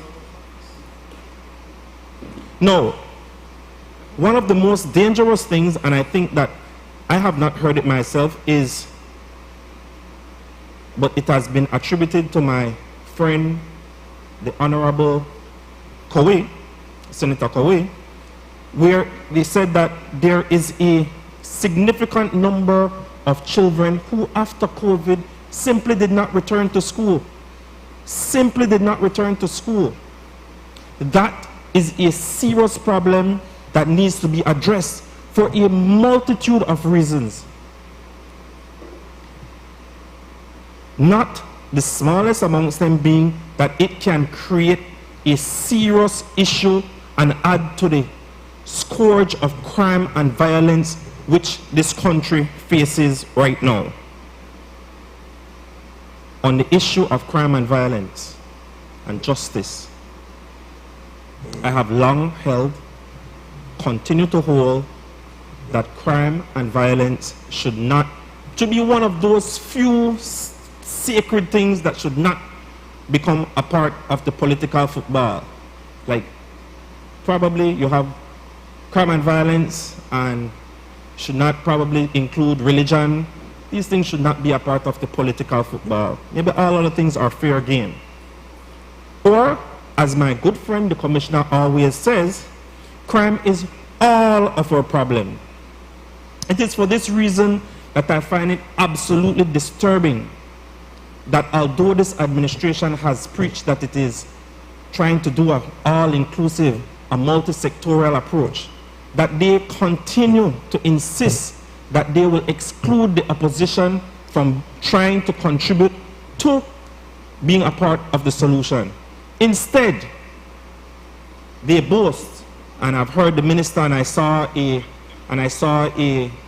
Facebook picture with these quotes that they've been circulating, and the biggest one for the Ministry of Police and Home Affairs is that they're going to have so many more police on the ground, more boots on the ground. The biggest achievement and the biggest thing in this new fiscal year is that they're going to have new boots on the ground. But I want to use this opportunity with your permission, Madam President, to read a quote.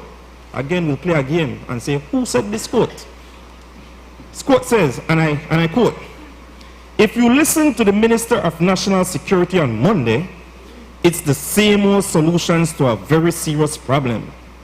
We're talking about hundreds of lives that have been lost on the south side, and their solutions is more boots on the ground. They boast, and they added 850 additional police officers, half of those being deployed to Belize City. All the equipment in the world they boast of in terms of for the police, so the police are better equipped. But yet, and still, this problem persists. The problem is not a political one. Crime and violence is not a political problem. It's a national problem. It goes beyond red and blue. We as a people have to get serious about that, but we have to hold the government accountable. The government is responsible for apportioning the budget of this country. No, quiz time. Who said that? Anybody guess? Anybody want to guess? Well, the none other than our current Deputy Prime Minister, the Honorable Curdell Hyde. Of course, this was said when he was in opposition, but it is more up today than ever. More up in Belize's history today than ever. What we need is not more boots on the ground. This has never, I agree, that has never been the solution to fighting crime and violence. There is nothing in this budget to strengthen the investigative skills. When we look at the allocation for training in the ministry, it is absolutely paltry. There is nothing in this budget to ensure and implement continuous education and training of the police officers. It seems as though, regrettably, more so than ever in my lifetime, we find that police officers innocent persons are being killed at the hands of police officers. This is a direct correlation for lack of training. Last but not least, is that this budget does not, as my sister colleague on this side indicated, does not address one of the most important issues, one of the most important things that need to be done if it is you're going to address crime and violence. You need to ensure that you have a strong, functioning judiciary. So what is needed is to ensure that the judiciary is properly resourced with the proper staff, proper facilities and equipment, so that we can ensure, like we have been doing at the Supreme Court now, that all across, that at the magistrate court level, at every level, that we move with a level of efficiency. And while indeed we applaud that the judges in the Supreme Court and the Court of Appeal have received an increase in salary, man, let's increase the salary as well for the magistrates. We will find when you look at the caseload for the magistrates, it's absolutely impossible. We need to improve on the number of magistrates and ensure that the facilities in which they work are conducive to the proper administration of justice. Last but not least, I want to talk about the healthcare system in Belize. The shambles, you want to give me 2 minutes? Last but not least, we talk about the healthcare system. Earlier this month, there was a Facebook post by Glenn Tillett, a PUP stalwart, a delegate for the PUP, and a man who has dedicated most of his life to the People's United Party. He described the current crisis in the healthcare system. Now, Glenn is a man where we have had a lot of verbal back and forths, a lot of disagreements, but I have long respected Glenn for his great writing skills. And so I would be remiss, and it would be an absolute disaster on my part to try to paraphrase what he said. So with your permission, Madam President, I will read the post, Facebook. You know about that? You don't leave Facebook or what? Why don't my Facebook friend, Honorable Courtney? We should be friends, man. Be Facebook friends. We can share pictures and, you know. All right, good.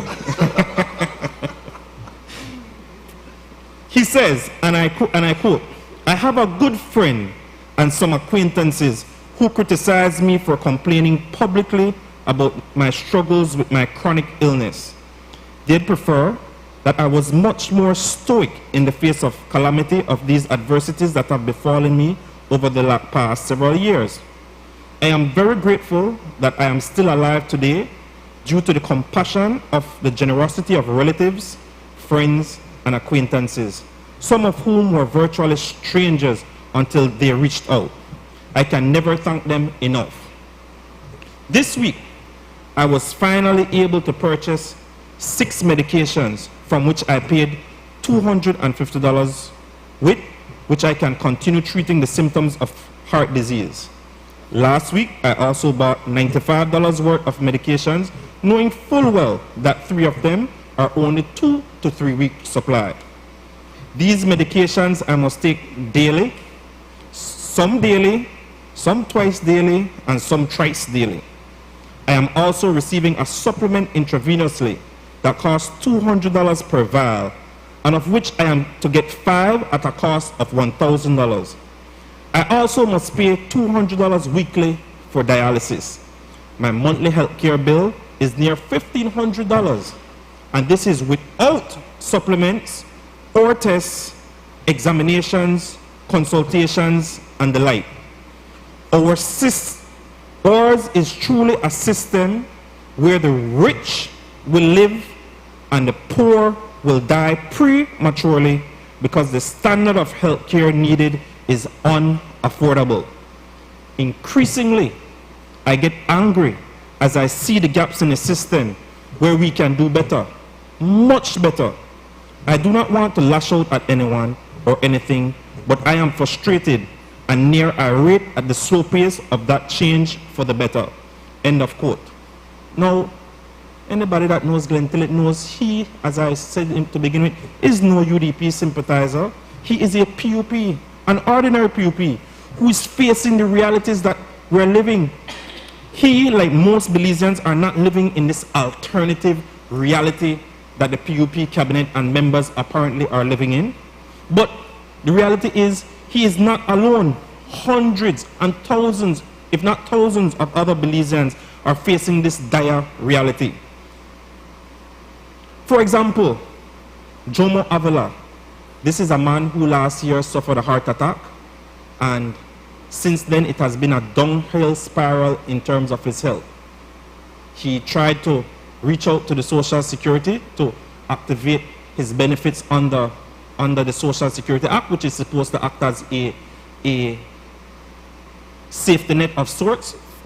But it was not until he went to the public and to the media that those in positions of authority had to take shamefaced and actually ensure that the man received the benefits to which he was entitled. Again, he is not alone, however. Last week, I believe, I saw my friend Shane Williams make a post. He was giving away a fire stick, and the winner was a young man by the name of Samuel Joshua Bailey. And Samuel gracefully accepted the prize, but immediately informed Shane that, listen to me, I'm not going to keep this prize. I have to sell it so that I am able to pay for surgery, which he so desperately needed. Again, he is not alone. Then there is Audrey Perez, a single mother who cares for a family of about 10, who was a school warden and fired by this administration because she had the audacity to be a UDP. Audrey was recently diagnosed with an enlarged heart. So she's no longer able to be a housekeeper, which she was doing to be able to make ends meet. But like many other Belizeans, she has been forced to be able to do food sales, to be able to let ends meet, and to be able to meet her medical needs. In fact, she's having one this Friday, and so if anybody wants to call her, I know that my friends on that side will ensure that they support the cause. I will give them a personal call. They can call her at 637-3460. But again, she is not alone. Senator, just reminding you that you have about 3 more minutes to go. I can add about 3 or 4 minutes more and ask you to wrap up. Guided, Madam President. Last week, you might know this man, the UDP standard bearer for Cayo Central, Mark O'Brien, and his committee had a 5-a-side football tournament scheduled to be able to provide some funds for a person who is sick with cancer. Regrettably, the Cayo Central PUP committee decided that that was not a good enough cause and tried to prevent them from having the 5-a-side tournament. It was only through the pressure of the residents that they were able to successfully have the event to be able to provide some funds for the person who was in absolute need of the funds. Again, a shameless act by the members of the PUP Central, but again, I bring it up to highlight the reality that so many people across this country is facing. The reality is that there is not a day that I personally go by where there is not a person who I see posting on Facebook or visiting my office requesting assistance for social assistance, for medical purposes. Now, I see my friend there pointing to the budget, but nothing in that budget. I want you to point me to the item in that budget, nothing to address the real issues facing the healthcare system. There's nothing to address the shortage of staff. There's nothing to address the shortage of medication and supplies. In fact, the budget for materials and supplies went from 29 million, some 29 million to 17 million. There is nothing to address the lack of adequate diagnostic tools such as CT and MRI. You know, I was going through the budget for health and I noticed something. The Inspiration Center, all Belizeans know about this center. I think a few days ago it celebrated well, I'm going there. It's because, you see, it celebrated its 8th anniversary. The Inspiration Center provides for those with special needs. Special needs, they don't ask you if you're a PUP, UDP, NAP, whatsoever. It has done yeoman's work. It is the only institution of its sort in the country that provides rehabilitation for those with special needs. But the budget allocation went from $350,000 to $0 from the grants from the Ministry of Health on that. No, last but not least, this PUP administration and my friend pointing to the book wants us to believe that all is well in healthcare in Belize. All is well in Belize, but all of us know someone who has had to travel all the way to Merida, Guatemala, or America to get medical treatment for cancer. My mother took that journey. I have one of my best friends in all this world, a young man taking that journey right now, all because we don't have the necessary expertise nor equipment to deal with this disease ravaging our society.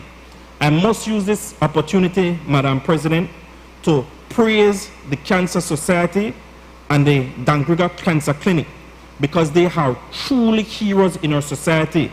I want to especially point out a woman who has sat in that very bench you sit in, Madam President, a woman that I consider a true Belizean hero, Miss Laura Longsworth, and all those who have dedicated their lives to fighting this disease.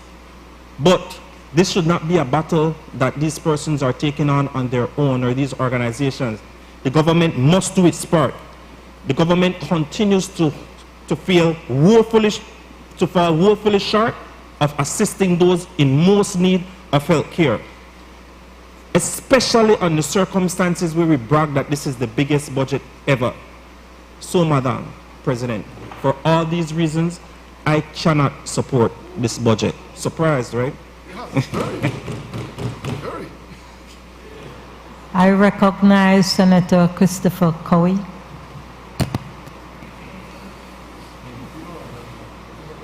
Thank you, Madam President.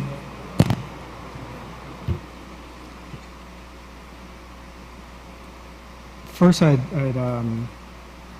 like to share the sentiments of Senator Elrington so far as the list of women that I have to express my appreciation for and that I honor, and to go through all, we would be here all day. So I will leave it at that. Madam President, I rise in support of the General Revenue Appropriation 2023-2024 bill. With your permission, I would like to use or reference my notes. First of all, I would like to thank the Honorable Senator Herrera for his comments and his contributions specific to the budget, specific to issues that I think are certainly worth addressing. There are variations that are significant in some areas, and I think in those cases, probably not for all, but in some of those cases, there are classifications, or changes in classifications. I could reference the example of the hospital services, the Ministry of Health, and the 2023-24 salaries figure includes overtime and social security in one line, while the 2022-2023 PE line was disaggregated. So that is what explains some of those discrepancies, but I do note the reference in terms of the Ministry of Defense. And as far as what you can take a look at there is the variation in the personal emoluments line item, and at the same time the reverse variation in the goods and services or materials and supplies line item. And it may be something unfortunate that that line item as far as materials and supplies should have been placed or adjusted more appropriately in the personal emoluments line. So that is something that will need to be looked at, and further to that, going through a process of whether we call it desk audit, value audit, or even just an internal review. I think it will be very useful to make sure that we are properly accounting for what use of these scarce resources are being made. Every year we have these budget debates in the National Assembly in which we discuss and debate the budget for the upcoming fiscal year. I'm not sure how many people read the budget beyond that or fully understand what it is all about. Bearing that in mind, I would like to take a few minutes to explain what a budget book is all about. When you open up one of these books, you'll quickly realize that it is a book of numbers, a lot of numbers. But truly, it is far more than just about numbers. Through these numbers, this book is about the past, the present, and the future of our government. This budget book is particularly telling because it begins with the government's performance under the last year of the UDP administration, continues with the fiscal performance of the first 2 years of this Briceño administration, and ultimately particularizes the future plans of this PUP administration for the upcoming fiscal year 2023-2024. What then does this budget tell us? Let's start with the past. Plain and simple, what this budget book explains about the past under the former UDP administration is that the UDP government was in complete crisis mode, on a direct path to debt default, leading the country down the road to fiscal insolvency and heightened risk of devaluation. With severe revenue shortfalls and excessive expenditures, it had a financing gap of almost $500 million and a primary deficit of more than 10% of GDP, as the budget book reflects. It was scrambling to borrow money, equivalent to half of its total revenues, on reckless terms to cover its expenses. We all recall when it was borrowing $1 million a day to cover expenses. But what else were the UDP financial geniuses doing to cover expenses? Remember the US $30 million Treasury note?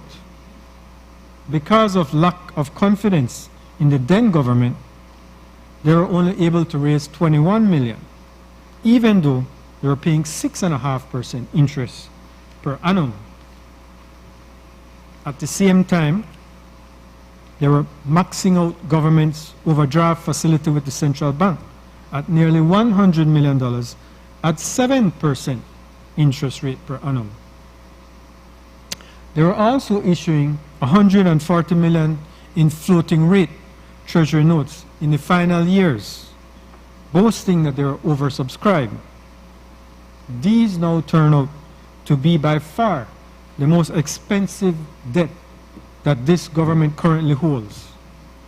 With the interest rate on these notes not fixed but floating, according to the rate of inflation, some of these floating rate notes have interest rates in excess of an astonishing 11% per annum. Let us not forget in the broader context that the economy was reeling, contracting over 13%, while more than 60,000 people were unemployed. It is this legacy that was inherited and in the context of which tough decisions had to be made by the Briceño administration over the past couple of years. Turning to the present, as the budget book demonstrates, these decisions by this administration led to an immediate turnaround of public finances, with revenues increasing by over 180 million and expenditures decreasing by over 170 million, bringing the primary deficit from almost 11% under the UDP to 0% in one single year, while at the same time reducing our external debt by roughly $500 million through the blue bond transaction. We've heard a lot about the blue bond transaction today.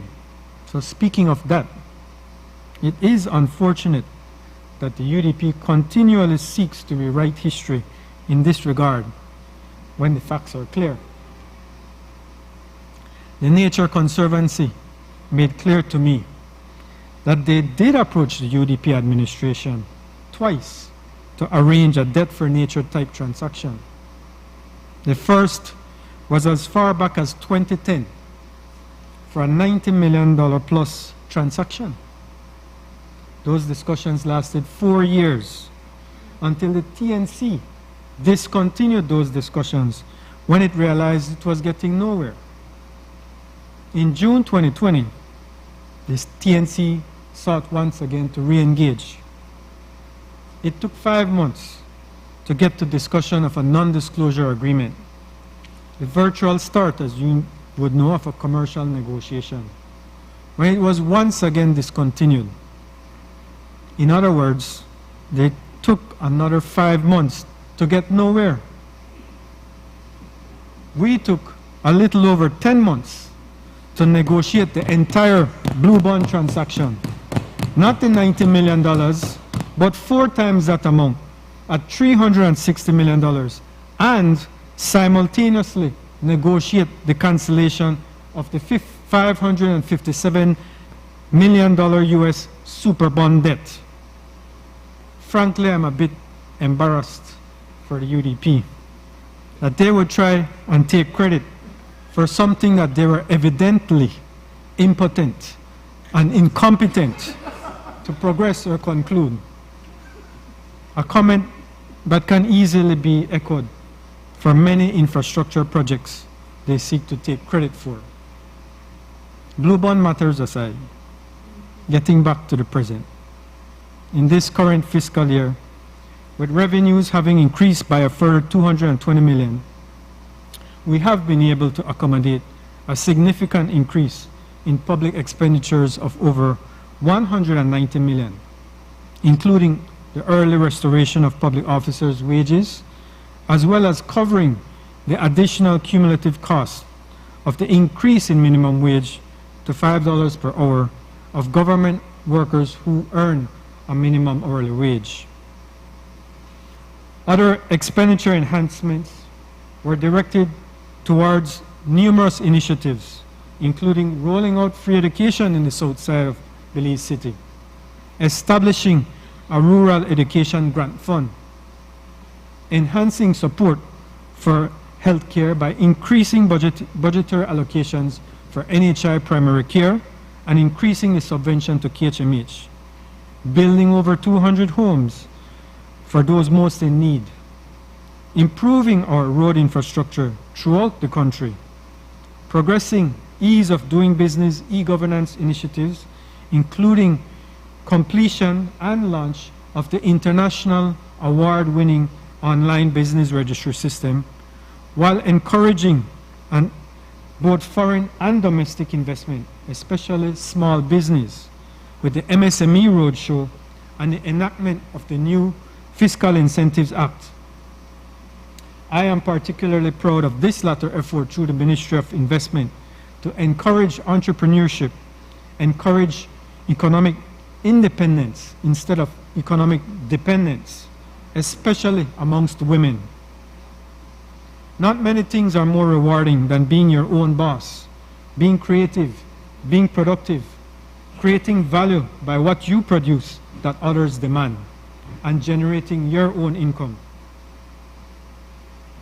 With better fiscal management, our government was also able to absorb roughly $35 million in excise duty losses in its fuel pump price stabilization program, provide complete waiver of excise duties for cane farmers and banana growers on fuel, and provide bread and transport subsidies to the tune of several $million. These actions help to significantly mitigate the highly inflationary effect of the war in Ukraine and other factors. Comparatively speaking, within Central America, Guatemala, Honduras, El Salvador, Nicaragua, Costa Rica all had higher inflation rates than Belize. Within the Caribbean, of the reporting countries, Jamaica, Barbados, and Guyana, all had higher inflation rates than Belize. Belize's inflation rate was lower than its major trading partners, including the US, the UK, EU, and Mexico. In fact, Belize's rate of inflation was 32% lower than the average inflation rate for the entire Latin America and the Caribbean, and 28% lower than the average global inflation rate for 2022. That said, that accomplishment is still not enough, and that is what the leader of government business has spoken to, that we continue to make efforts to address that issue. Our government was able to quickly and effectively respond to the damages caused by Hurricane Lisa, expending near $30 million with virtually no external support and no external borrowing. Further major successes were achieved by the debt management team, including a 60% or $320+ million reduction in the Venezuela Petrocaribe external debt, the overall effect of which was to reduce Belize's debt to GDP ratio from an unsustainable 133% when the UDP left office to an IMF-acknowledged sustainable 64%, an unrivaled 69% reduction in just 2 years of this Briceño administration. On the domestic front, this administration has been successful in completely paying off its overdraft facility with the central bank, thereby incurring no overdraft interest expense. Through active yield curve management, it has also been able to reduce the running interest costs of the $245 million Treasury bill debt incurred under the UDP by over 45%, from 1.27% to 0.69% per annum. In the broader economy, the economy has expanded dramatically by over 28% in the past 2 years.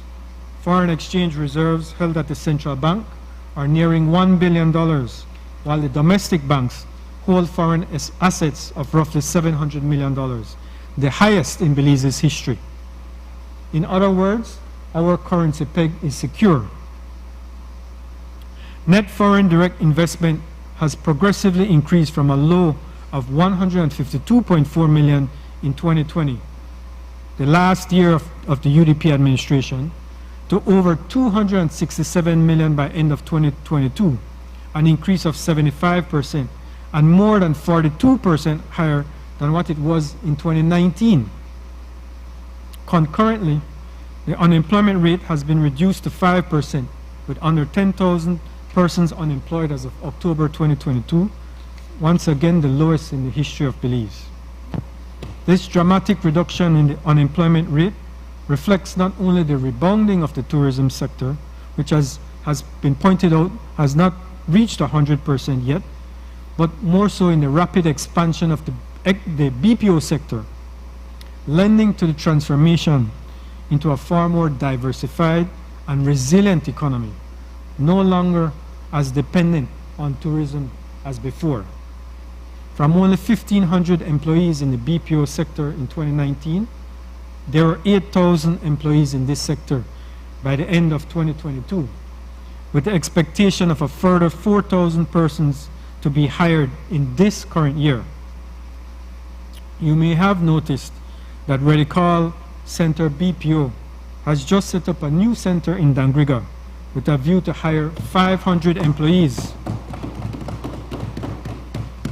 From the October 2022 labor force survey, while unemployment nationally was at an all-time low.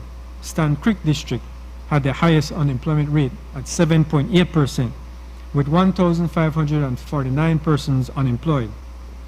So the employment of 500 persons by RCC BPO in Dangriga will significantly reduce this number. With all these achievements, our government and our country's profile have been elevated internationally. Whereas in 2020, Belize was referred to as a serial defaulter with abysmal credit ratings and shunned by international financial institutions. Today, having forged a new reputation for Belize as a diligent steward of the public finances, resolutely focused on building a transformative, resilient, green economy, Belize is worthy of engagement at the highest levels of global sovereign finance. The blue bond is but one example of little Belize leading the world. The World Bank, IDB, CDB, CABE, the OPEC Fund, the Kuwaiti Fund, and now the Saudi Fund for Development are all eager to disburse and expand Belize's borrowing envelope, mostly on highly concessionary terms. The Climate Finance Unit, established at the Ministry of Economic Development under this administration, has been active in raising millions of grant and concessionary climate finance through the Green Climate Fund, the Global Environment Facility, the Adaptation Fund, and other climate finance windows that we have nurtured. Turning to the future, the priorities for the future as contemplated by this administration and as reflected in this budget book builds on the major strides made in the past couple of years. The allocation of government's scarce financial resources is government's investment in this future, and the distribution of the monies indicates this administration's determination of the perceived highest returns to the use of taxpayers' monies. As we have been able to restore public finances through prudent fiscal management and disciplined stewardship of the economy, we are now in a position where even with conservative projections on revenue collections in the upcoming fiscal year, almost every single ministry will be getting more funding than the prior year ending. And notwithstanding such across-the-board improvement, we look forward to a primary surplus for this upcoming fiscal year, as we project to have achieved in the current fiscal year. What that means is more for education. The Ministry of Education's recurrent budget will increase by 12.5%. This will enable the ministry to expand its free education program from Southside Belize City to include several schools in the Toledo district. It provides funding for the National Healthy Start feeding program, as well as the Student Welfare Unit, among others. And it provides funding in the effort to close the skills gap through curriculum reform and STEAM education to allow more Belizeans to participate in the fourth industrial revolution and Belize's economic transformation. It means more for healthcare, 7 million more for the expanded rollout of NHI in the Orange Walk district to serve up to 40,000 persons, while the KHMH grant subvention has been increased by 4 million to 33 million for this year. It means substantially more for good governance, as the recurrent budgets for the judiciary is increased by 34%. For the Office of the Auditor General, it is increased by 26%. For the Attorney General's Ministry, it is increased by 41%. And for the FIU, it is increased by 21%. You mentioned about a new home for the judiciary and also looking at the rent for the rent costs. We are looking at an approach, a PPP approach, to address that issue for a judicial complex in Belize City next to the finance building, and a second building to consolidate government ministries. This is forthcoming in the very near future.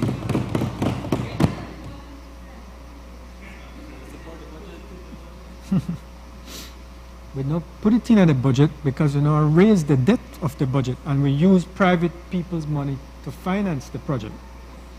It also means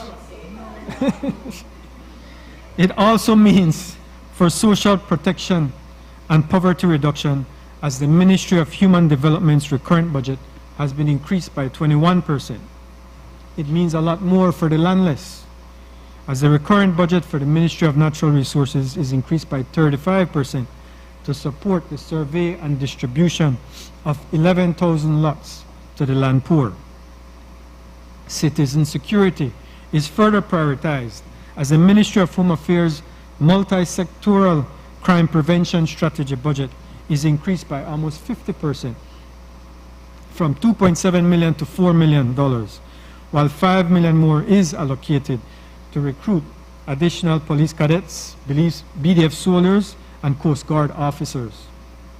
And the road infrastructure network is not forgotten, with an increase in the Ministry of Infrastructure Development's Capital 2 domestically financed budget to $90 million, while investment in housing continues.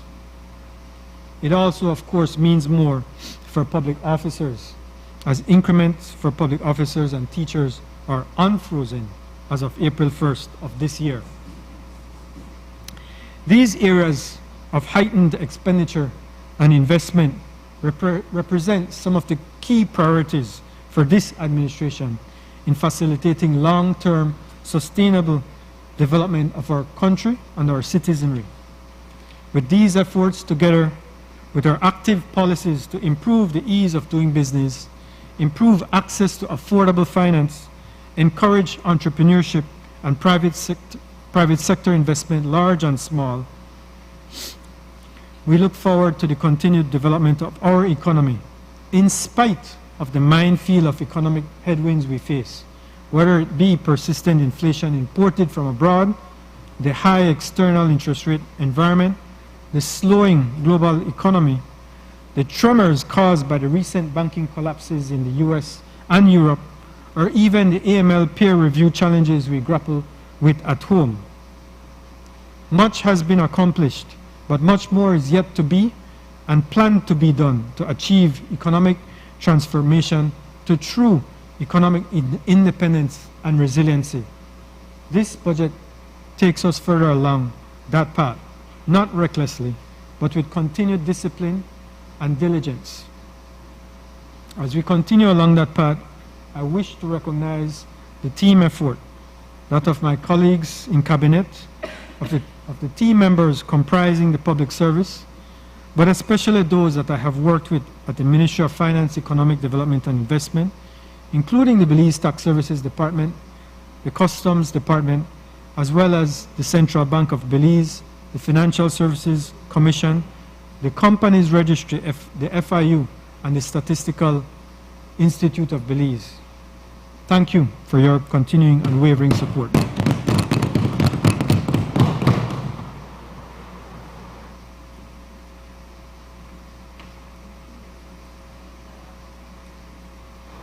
Senator Elena Smith.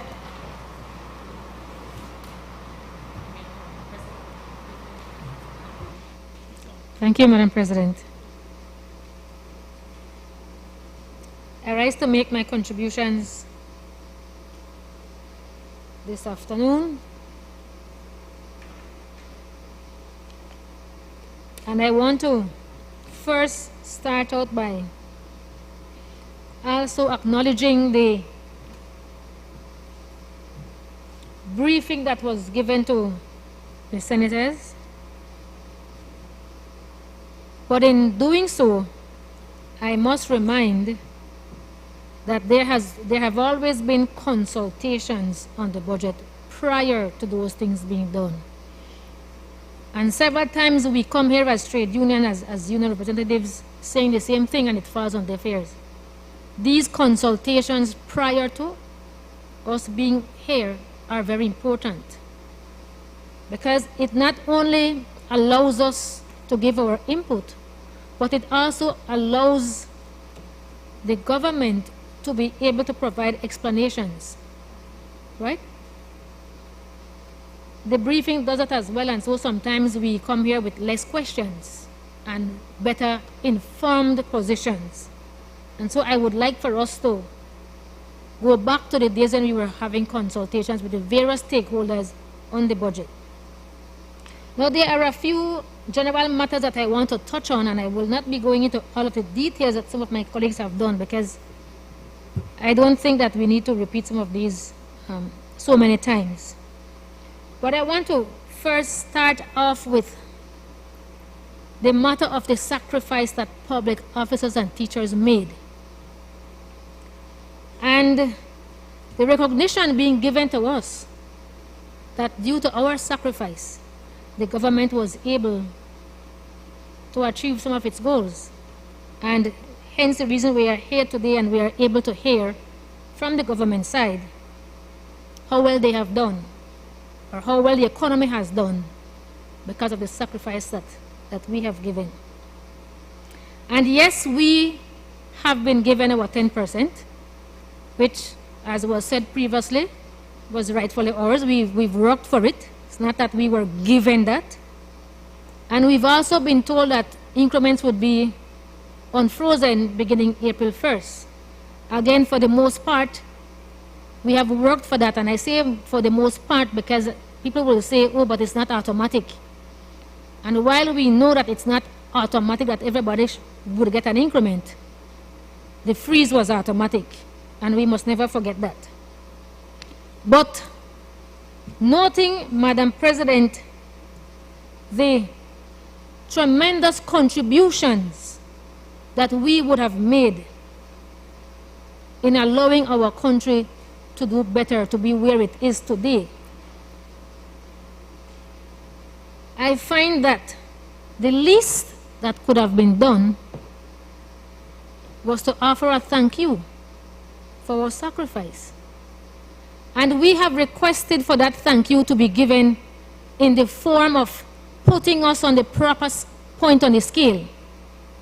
So you've done all of these good things because of our sacrifice. And we will continue to be suffering because of the loss of increment for the remainder of our career. So unfreezing does not correct that. And telling me that you're going to be giving it back to me at the time of retirement does not correct the fact that I would be losing for the rest of my career. And so putting us 2 points on the scale is nothing compared to the sacrifice, to the loss that we would have seen over our career. And so I trust that as we move along, that is going to be something that we are going to be looking into very seriously, if it is that we truly are appreciative of the sacrifice that was made. We've heard, Madam President, about revenue and where we are in terms of revenue. But there's one thing that we've not heard anybody share, and that is what is out there to be collected. Or what's the amount of monies that are out there that we've not collected on over the past year? We pay attention to the work that public officers do. And they have gotten to the point where they have given their support to the government to say that they are willing to do the work to ensure that the government collects more or as much as is possible within the year, because they are aware of the areas that would have the ability to collect more. And so they have offered themselves, and they are going to be doing that.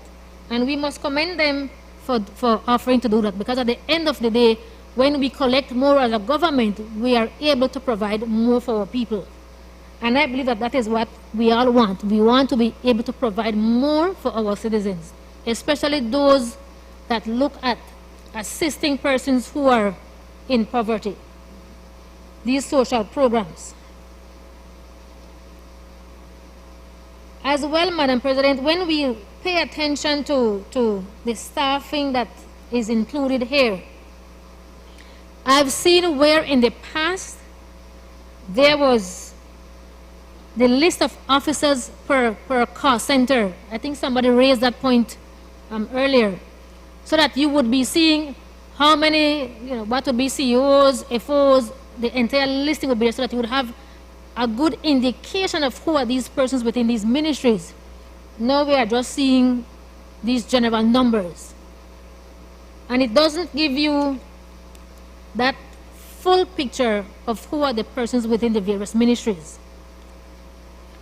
And we also note as well the open vote workers that we may see included there. And we realize, we recognize that it is easier to terminate an open vote worker than a PE. And for that reason, we have to raise the point that Convention 158 is very critical.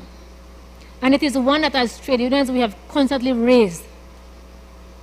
It's a convention that we signed on to, but yet we are not properly implementing or fully implementing.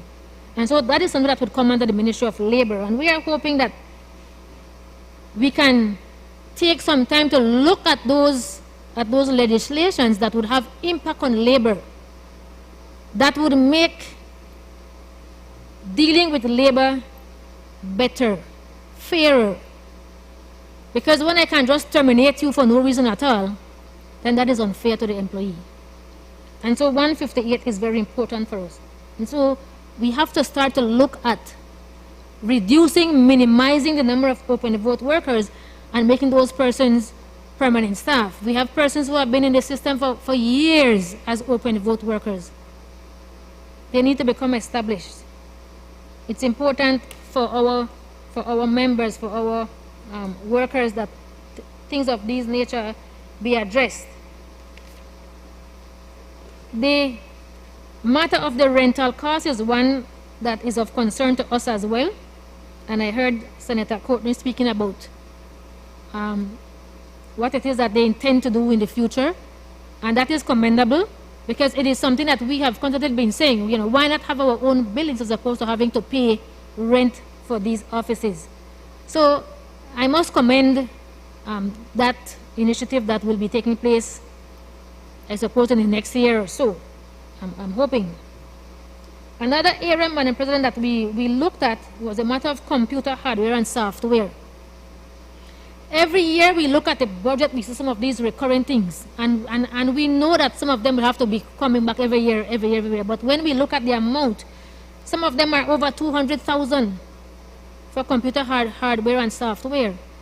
Yes, we know that these things are expensive, but I'm not sure if on a yearly basis the amount of money that we spend on this area for the various ministries is necessary. The amount I'm talking about, the amount. I'm not saying that the line item isn't necessary. I'm talking about the amount.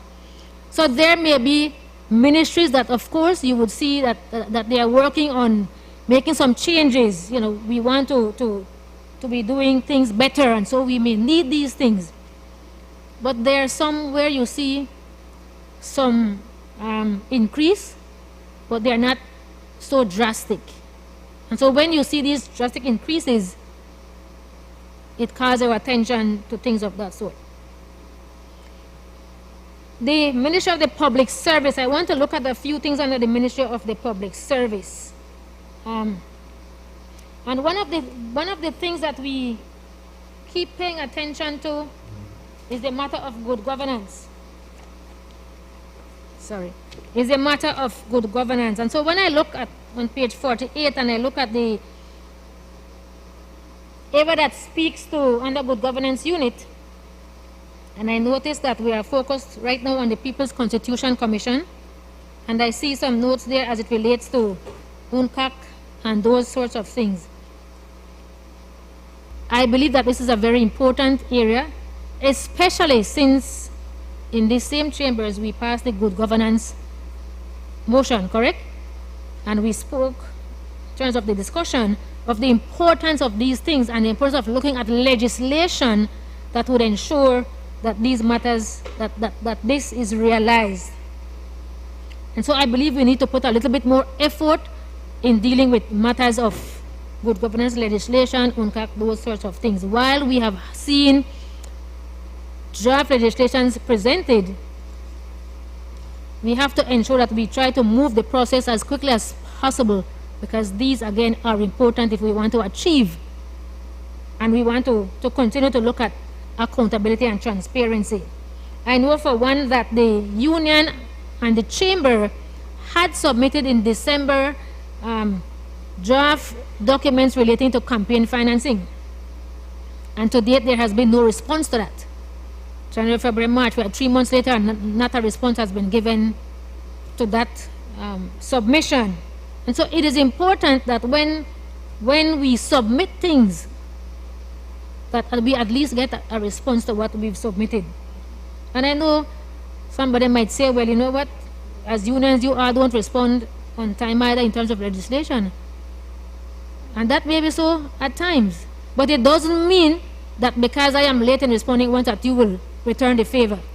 Because you are the person in leadership and you must do better. So that is important for us. Again, under public service, we also want to look at things like when persons go in and submit their retirement documents, the length of time it takes for those to be processed. Our teachers and public officers would normally have to submit a year before retirement. All of these documents, it goes through the commission and all of these different stages.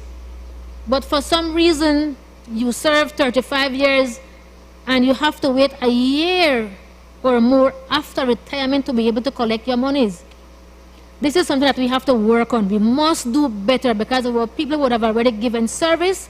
At the end of your teaching or your public officer career, you expect that you will be getting what is rightfully yours. You've already worked for that. So that process is taking too long, and we want to urge the government to put in place whatever it is that is needed to ensure that this process goes faster for our people.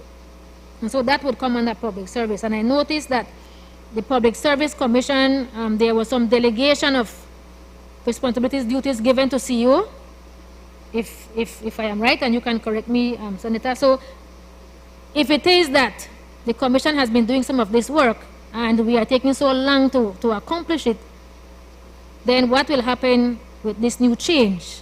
So it is of concern to us, it is of serious concern to us, and we want to ensure that this matter is addressed. So if there is need for persons to be put in that area to be able to work on these things, then it has to be done.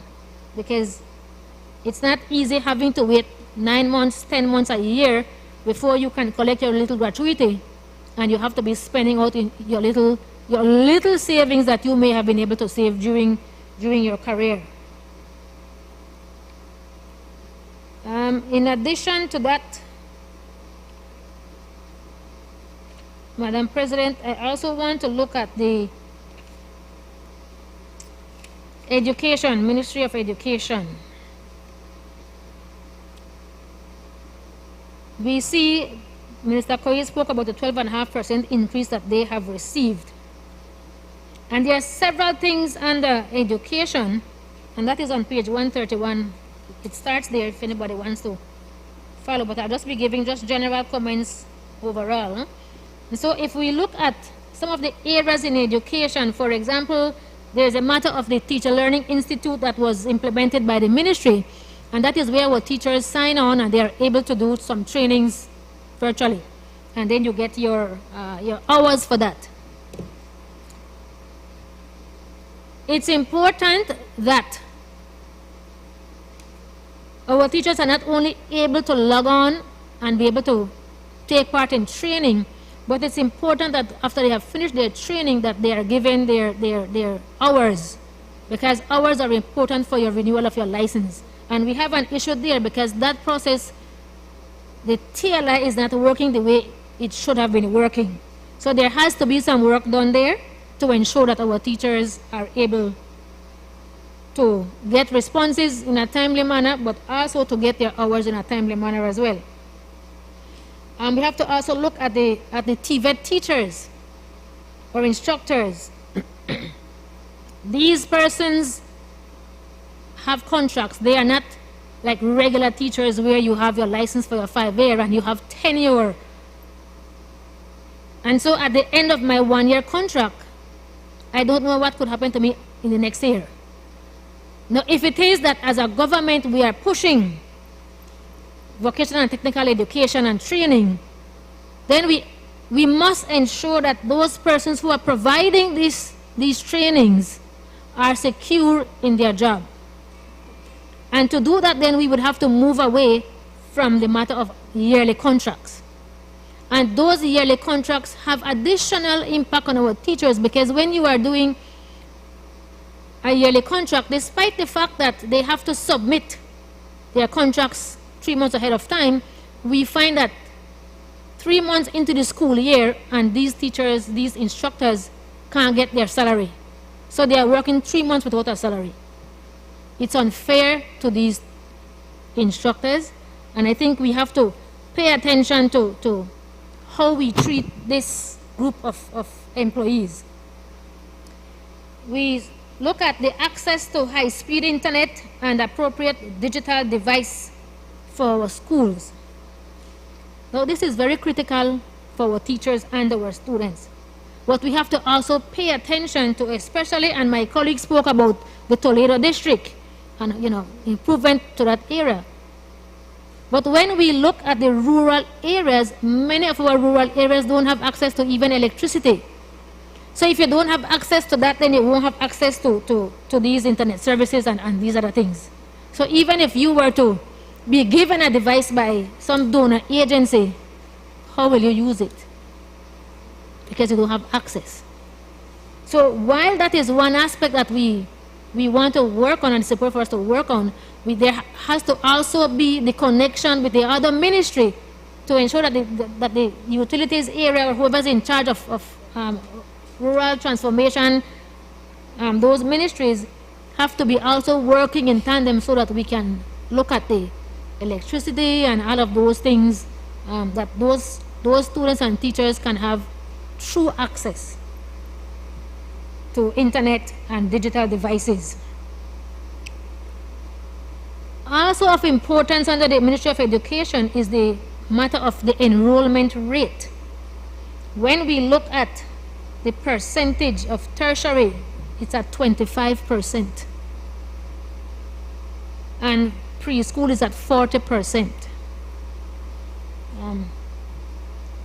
For primary, I believe it's at 90%. It should go up another 5% from 85 to 90. And then for secondary, it's 55 to 60. And for tertiary, it would be remaining at 25%. I think that's a very low number. And if it is that we are looking at having persons who are able to compete within the CARICOM region, being able to move throughout CARICOM, skilled workers, then this number is very low. And we would be at a disadvantage in terms of being able to move and fit in as compared to those who may have higher percentage of persons who go through or who have a tertiary education or degree. So again, it's another area for us to pay attention to, and I'm sure that the ministry is going to be looking at that, but we have to understand and pay attention to what the numbers are saying and the impact of that on our society and the manner in which our people are able to look at something like a budget and comprehend what is there and understand the impact of what we discuss here on their livelihood as citizens of this country. Feeding program, we note that, yes, there's mention of the feeding program that would be given, and my colleague gave his demonstration as a teacher, you use your realia to show, you know, what it looks like and what it costs. And we know that the cost of living has skyrocketed. The kind of baking powder that he showed, his receipt might show him $6.75 or $7 for that kind of baking powder. I mean, a lot of people try to make ends meet by, instead of buying a pack bread, you know, making some tortillas that you could get more out of a little pound or two of flour. And if you have to be purchasing a kind of baking powder for $7, again, depending on where you are in the country, then my goodness, you know. So really and truly, we have seen where it has become more difficult for people to be able to just get the ordinary items to survive on. And imagine those of us, as was said, those of us who have a salary to get every month and a decent salary, and we are struggling. Just imagine those persons who are getting minimum wage and have, you know, have all of these children to take care of. We also want to look at areas such as the Auditor General. We've constantly, you know, heard complaints about the Auditor General's office, department, where they are not producing timely reports. But we note that that department constantly says that their work depends on the Accountant General's submissions. And so then we are unable to get these reports because one doesn't do something and the other, it impacts the other one. But I hope, Madam President, we are paying attention to holding persons accountable for doing these things. So if the AG is not submitting her report so that the Auditor General can do her report, then who holds that person accountable? And if the FinSec is not doing what he should be doing, then who holds him accountable? Because we have where the lower level workers are held accountable for everything, yet those above, we don't see evidence of them being held accountable for these things. And these reports are very critical.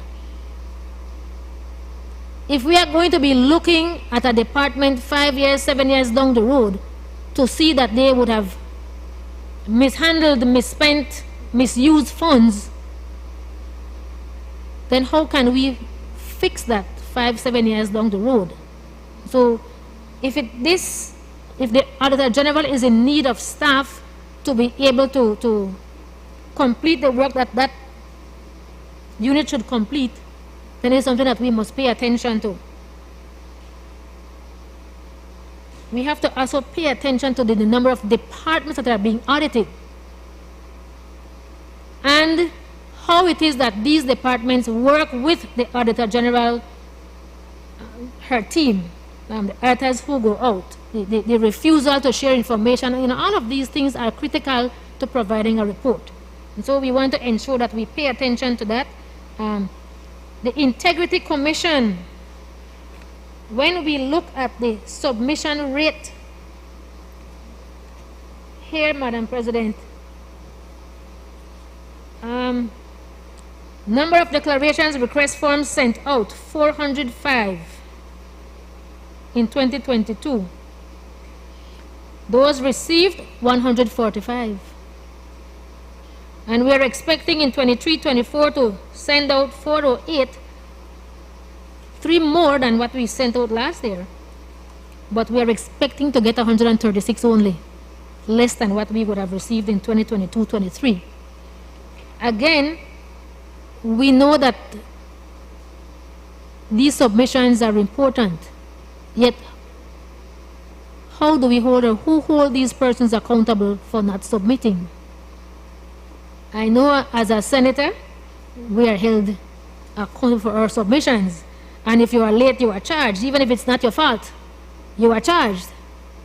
So it's important that we pay attention to these kinds of things. I also, Madam President, want to quickly look at training. And we know that training is key, it's very important, and especially when we have new persons coming into the system, there ought to be training for these persons.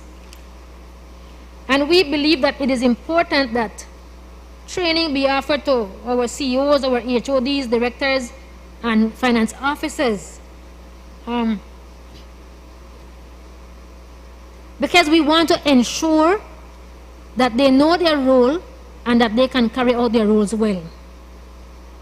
And as I said earlier, since power has been yielded from the Commission to the CEO, then we have to ensure that that person knows and is able to carry out those responsibilities and do them so in a timely manner. But we put people there and we expect that because we know them well or they have been good supporters and we put them there that they can function and they will function properly. And at the end of the day, it is the persons who are at the end of the line who are the ones who suffer. So training is very critical for our people, and yes, training costs. But if we do not provide training and our people are not able to properly do their jobs, then it's going to cost us more when we are taken to court for certain things. So I think we have to pay keen attention to that as well.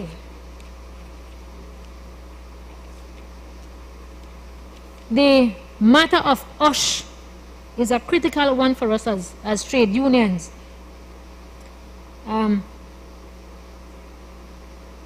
I think I misspoke earlier because I spoke about the campaign financing. It was the OSH that was submitted in December with no response given.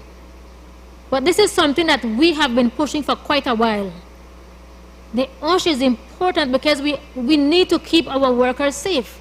And we need to hold persons accountable to keep our workers safe. But we have to also keep our workers accountable for using safety gears while on the job. And so the only way that we can ensure that these things are being done is if we look at the OSH and we fast track the OSH. So since we have had agreement for the most part between the business and the unions, then I would expect that when we look at it as government, that we would be able to, as I said, fast track this bill and bring this before us, because this is quite important for all of us. And those, Madam President, would be my general comments at this time on the budget. And I trust that, as I said, as we've shared our concerns, as we've shared our suggestions, that those be taken seriously and that we do our very best to ensure that we implement what needs to be implemented and that we take those into consideration. And hopefully, when we come next year, we would be able to see some changes based on the suggestions and recommendations that would have been made by the senators here today. I thank you. I recognize Senator Erica Jang.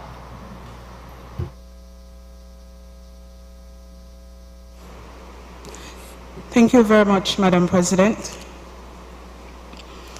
A pleasant good afternoon to everyone in this honorable house. Madam President, I rise to give my full support for the draft estimate of revenues and expenditure for fiscal year 2023-2024. Madam President, this budget sets out to take us towards a growing path and will enable us to achieve our national goals. It envisions a steady developed country where our people live in a cohesive society and where their dreams are made possible and where they can make meaningful contributions to our country. Belize Belize continues to glisten as a light of hope and as a centerpiece of change. And I believe that is signaling a bright trajectory. Madam President, we are glistening indeed. And the glistening that I'm speaking of is embedded right in this budget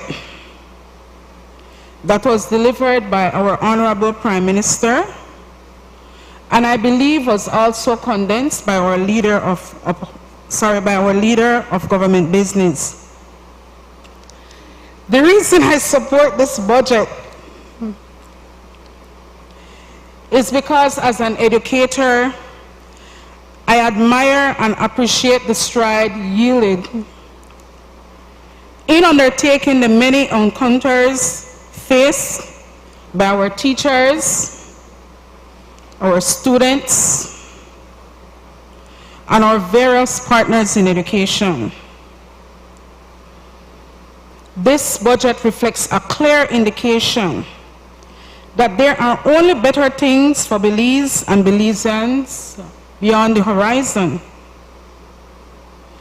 As I perused through the submission for the Ministry of Education, Culture, Science and Technology, I was ecstatic by the vision explained, and I quote, Ministry of Education, Culture, Science and Technology has been steadily moving towards reforming and transforming the system of education to ensure that it is inclusive of high quality, accessible and equitable, technologically driven, and capable of fostering the development of good and productive citizens. I believe this adds to the country's high student population, especially secondary school, which amounts to 20,000. And I believe that the budget that is reflected in this ministry reflects commitment and priority on behalf of the government. As outlined by the Prime Minister, $4 million will enable free education programs covering tuition, 1 meal per day, feeding programs, uniform, books and shoes to school students from the south side of Belize City and Toledo and the Stan Creek districts. I heard earlier when Senator Erskine Elrington mentioned that the free education perhaps is not enough, or we should just extend it to everyone. I want to state, that I believe Rome was not built in one day. It was built brick by brick. And I believe that if the government start with stride, Creole say, one okra, fill the basket, and we will get there soon.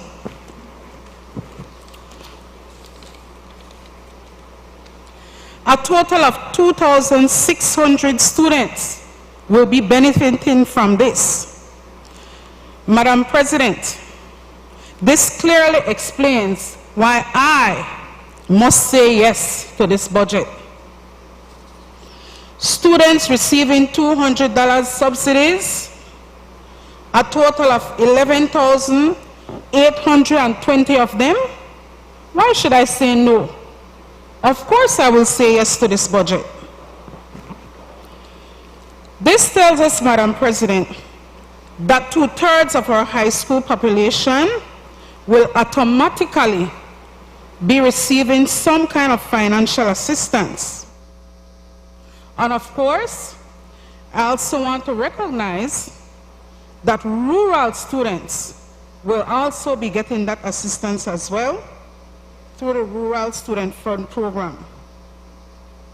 For this reason, I must support this budget. I can only imagine the gratifying feeling of parents and some of our Belizean population who year after year, term after term, and semester after semester are filled with anxiety, wondering where that money will come from. But today I want to assure you, I want to assure the Belizean population that Plan Belize is here and the government will deliver. For this reason, Madam President, I must support this budget. There are several other initiatives that have been taken on by the Ministry of Education and this government. And I'm sure that we have all heard about it, and we have read about it, and there is no reason why I should continue mentioning them, because it is stated in the book, and of course, like what has been used this morning, what has been said, the facts are there, and facts are facts.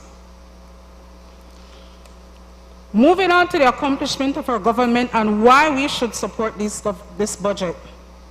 In the sports front,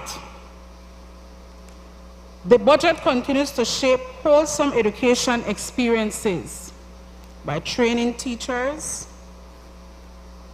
It also works on improving the lives of students through sports. And as the government commits for youth and sporting programs, Madam President, there's a lot that's going to be done with the use of this budget. This is indeed definitely something to be proud of. And I want to stop and applaud the Minister of Education, the Minister of Sports, and also our Prime Minister. I want to thank them for their careful stewardship.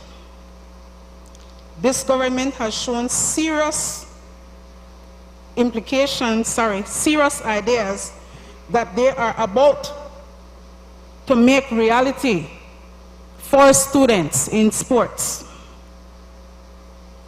The distribution of equipment, the maintenance of the facilities, the ensuring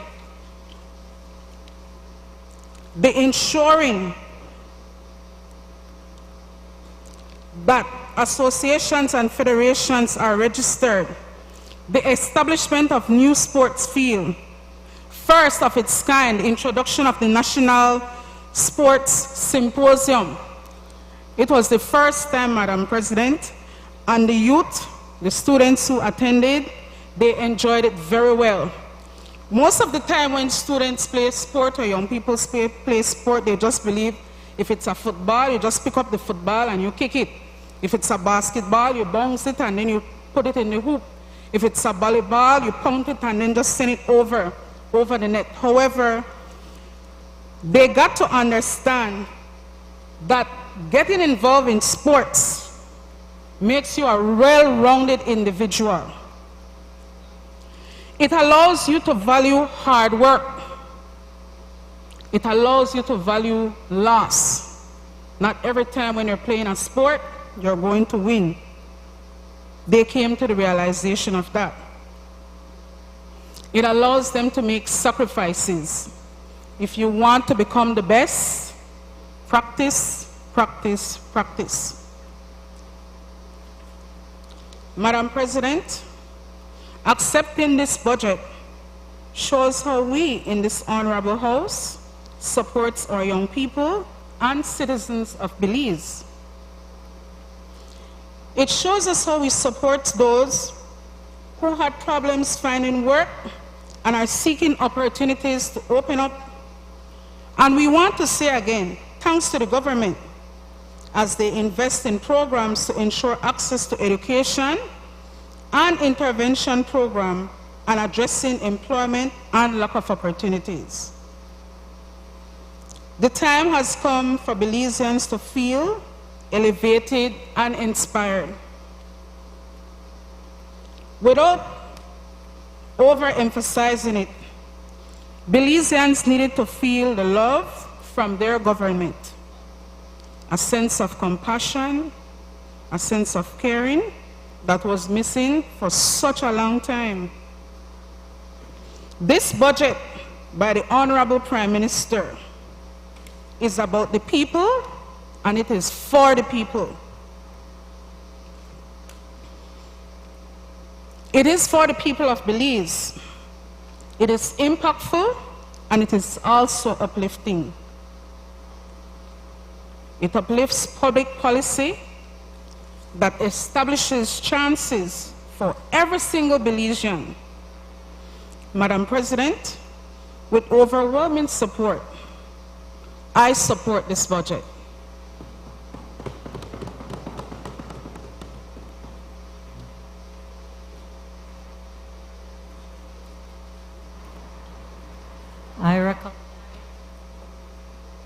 I recognize Senator Isabel Bennett.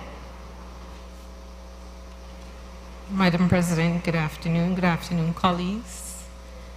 It's an honor, as always, and a privilege to be able to be here in the House and be able to share in the robust debates that happen.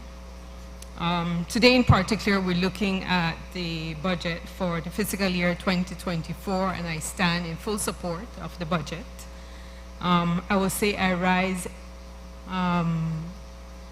with enthusiasm. I rise with pride to be able to support this budget. With your permission, Madam President, I would like to be able to refer to my notes. And I would also like to say Happy Women's Month to all our colleagues who are here in this chamber. I appreciate too wholeheartedly the opportunity to be able to name a few women who have impacted my life. But I will also say that even in this moment, as I prepare to present my contributions to the budget, I hope I don't go over my 45 minutes. So bear with me. I would like first to acknowledge some great nurse leaders. I stand on the shoulders of very powerful nurse leaders. To name a few, Dr. Stringer Marshall Barnett of Jamaica. She is the former President of the Senate. Her time with me whilst I was in Jamaica was very, very pivotal in terms of where I am today. I couldn't see it then, but her mentorship has very well guided me to this point in my life. So she has since died, but her contribution to Jamaica and to the Caribbean continues to be resounding. I hope that I can somehow at some point be able to fill her shoe as well. Closer to home, I hear Senator Bengusha saying amen, because of course strong women leaders in politics are from Jamaica, but we also have powerhouses here in Belize, no? I also need to salute Mrs. Valerie Jenkins and Mrs. Alice Lewis, as they are actually the pillars that I stood on, as well as I rose through the ranks in the Nurses Association of Belize. Very, very naive about certain things in politics, very emotional and passionate, but they taught me to be able to balance passion with focus. And, you know, so that was an interesting time in my life. They guided me. And having gotten the opportunity through them, because of their mentorship, I was able to go to Jamaica and return. I had no idea, and I will always say, I had no idea what an associate was. I had no idea what it was to be able to understand what was a bachelor's degree, simply because of my upbringing. My grandmother only had a standard 6 education level, and because mommy was sick, I wasn't exposed to that. But when I started to interact with them, I remember saying to myself, I don't know what the bachelor's degree, but I want one of that. And did I not only achieve a bachelor's degree within that specific period of study leave, but with their support, I was able to go on to attain my master's degree in nursing education at the University of the West Indies Mona campus. So for those two women, I salute them, I thank them. I owe my stalwart leadership to their mentorship now. But when I returned from Jamaica, there was this other phenomenal woman, leader of government business. I share those sentiments that he spoke of earlier, because in the latter years of her life, she also became my mentor while I landed back home, navigating through the Nurses Association, trying to find myself somewhat in politics. She was there to guide me through, and so she gave me a task, which is still a work in progress, to actually start to commence the history of nursing in Belize. So I need to be able to do that very, very soon, not on retirement, but very, very soon. I would also like to support or salute my mom. I would say my mom in the neighborhood, because she took my hand and she led me through the formative years of primary school. And at Standard 6, after going through Sister Josela's rough regime, my mom, Miss Mona Vernon, helped me to write my valedictorian speech. And I proudly stand here to say that her guidance and her prayers continue to keep me. But my biological mom, Servila Bennett, even in her state of schizophrenic breakdown, family, service to others, and music were her legacy that she left and she blessed me with, along with my two brothers. So Bernardo Bennett is known, I mean, being in politics for him is nothing new. Mommy had always taught us to serve others, serve others. But she, in turn, stood on the shoulders of mi abuela, Clotilda Bennett, who is right now 100 years old and 9 months, still going strong. We always say her mouth stronger than her foot, because she's still pushing the integrity into us to walk the right path as we serve. Again, she only has a standard 6 education, but she was able to lay the foundation that we need to be able to lead, to be able to serve, and to serve with integrity. But as I grew up into a young adult, there are many times I got lost with a lot of life issues. And God was good, as always, as He has been very merciful. He sent along some very powerful, lifelong friends, males and females. So Senator Elena, even though we will not publicly acknowledge them now in this House, I hope that we get the same opportunity, Madam President, in November to acknowledge the males that give us the balance that we have as strong women, because 19th of November is International Men's Day. And I will always want to celebrate the men in my life because they gave me the balance as well. I look to my left, I look to my right, I look across the table, and I can see that. No, but let me get back to the strong women that God has provided me with, that has helped me to keep the straight and narrow, that is ready to hold my hand and wipe my tears and all of that when I'm in distress.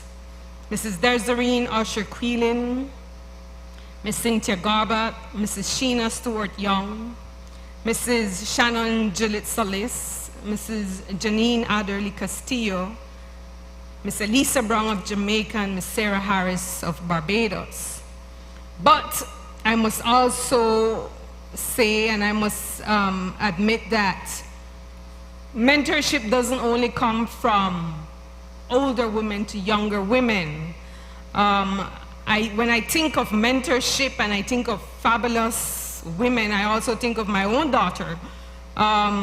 She's just 24, but at times I'm floored at her mindset in terms of addressing issues from a legal and from a financial perspective. And so I salute her too, knowing that at some point in her life, she may be able to walk the shoe, or a bigger shoe than I am walking now. So I am grateful. I'm very grateful for the great special relationship that I have here in the Senate, in Parliament overall, for women, strong women who continue to mentor each other. I just pray that I'll be able to carry on that same mentorship at the level that I have gotten. So, Madam President, I thank you. I thank you for obliging me this opportunity to do an introduction of gratitude.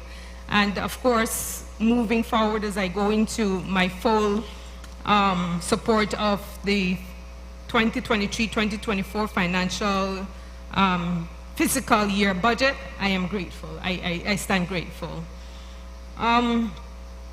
As an optimist by nature, I would like to, and I try to live my life with an abundant mindset. I always look at the budget over the past year with that mindset.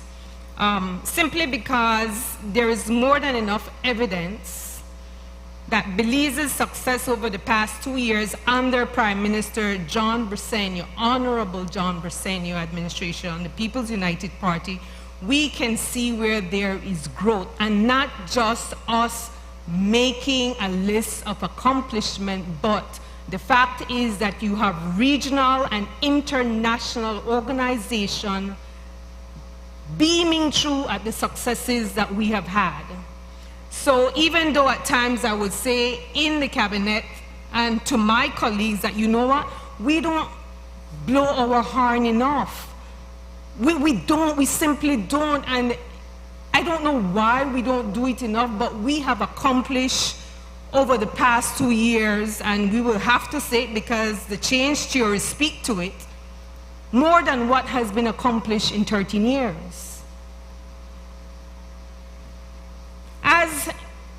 As a people as well, and the thing is, the leader of government business presented us with a list of facts. And he did that very, very exceptionally well. I will not go over some of those. I don't even have some of those in my debate, really. But I'm happy that he was able to share that with the wider people, the population. As a people, we have been experiencing the implementation of the most robust development plan that this country has seen in decades, and that's hands down. There's no question about, nobody can question the successes of Plan Belize. The evidence are there. And I always say, you know what is true? You may not like me because I'm a PUP, but you have to be able to appreciate the facts of which this government has produced over the past 2 years. And so when I looked at and I review what I've presented and what is before us right now, I am grateful to God. I am grateful to God for the persons in Parliament that push and pull with the dedication to see a better Belize, not just for today, but for the future. Minister Koyi and Minister Jang spoke to those things of the future. And persons with abundant mindset sees what the possibilities are, and you go after them. This is what that budget is able to afford us as a nation.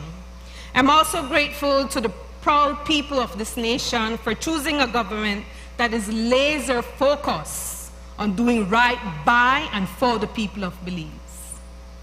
But Madam President, I would also like to indulge your permission for this humble chamber, if I could, to give a resounding, and this is just a bit of shift right now, to give a resounding applause for all our Belizean athletes, both home and abroad, for their stalwart performance in their respective sporting discipline. Can I get that round of applause for our athletes, please? Well, the budget gone up for that particular ministry, but we'll get to that later now. Thank you.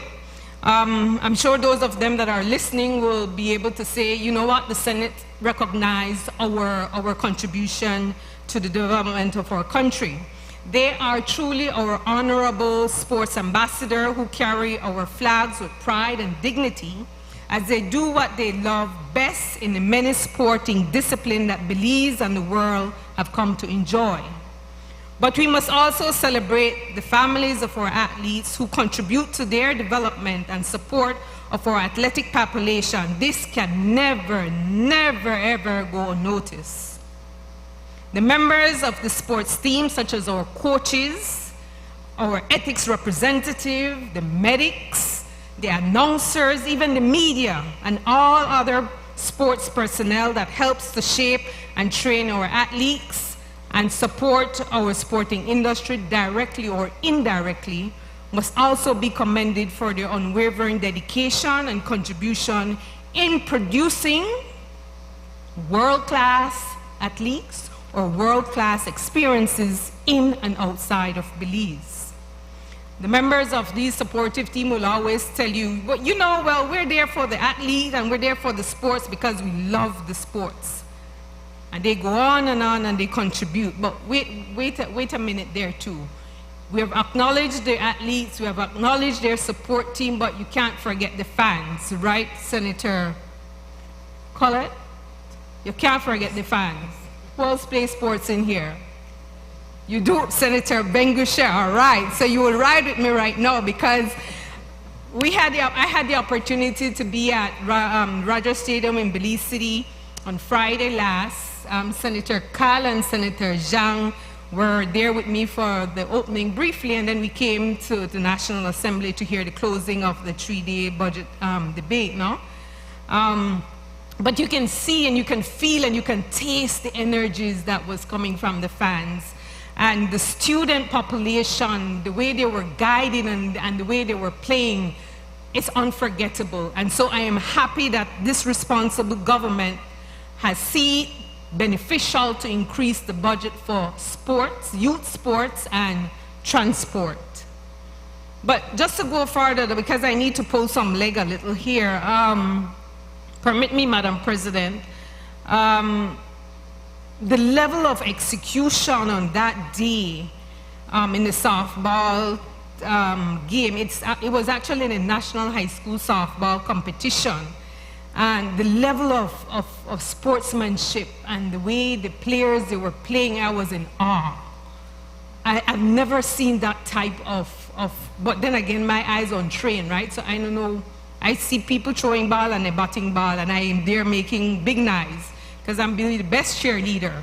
But never play sports in my life, but I will cheer you on. And if you're to lose, your team to lose, I will cheer you louder, right? So, but anyways, it was very invigorating, and again, I can't overemphasize the focus that has been placed on sports in our country. And so I appreciate the leadership from Minister Ferguson and his team in getting sports really, really going. But Madam President, I will tease the VP right now because he was living vicariously through some of those players. He boasted that he played in the national. I never got to play in the nationals, but that's all right. So yeah, we had fun on Saturday. And you know, just reflecting on the level of, again, sportsmanship and fanfare, it was quite deafening, but at the same time invigorating to see where we're heading in sports. And that just because I got on a 2 game. Imagine if I go on a football game when Guatemala and Belize me play. Wow. So, Madam President, even as I reflect on those few moments, I remember a speech that I read from the great late Fidel Castro when he was emphasizing that sports as a core pillar bring nations together. It's actually not just one nation or one people can bring the world together. Whilst politics, even social class and educational level may divide a population at times, or most times for some matter, sports does something to the soul that nothing else can. But then the music fanatic will say music does the same thing. I see Mr. Webster shaking his head. So we argue sports or music, or sports and music, no? So, Madam President, with your permission, I thank you for being able to start my presentation with an introduction of gratitude. And I basically walk straight into the Ministry of Youth, Sports, and Transport. I hope nobody not to monitor my time. Because, you know, with all that high cheer and everything, and as being a self-acclaimed cheerleader, if I could say that myself, I need to really and truly salute again Minister Rodwell Ferguson and his ministry on the stalwart effort that they continue to make regarding sports, youths, and transportation. There is an increase. His particular ministry has seen an increase in this budget for 2023-2024. And I will just zip a little to focus on transportation. Being a survivor of a road crash, I can most passionately appreciate the push to improve, not to improve, the drastic transformation in the transportation industry that is about to happen in Belize.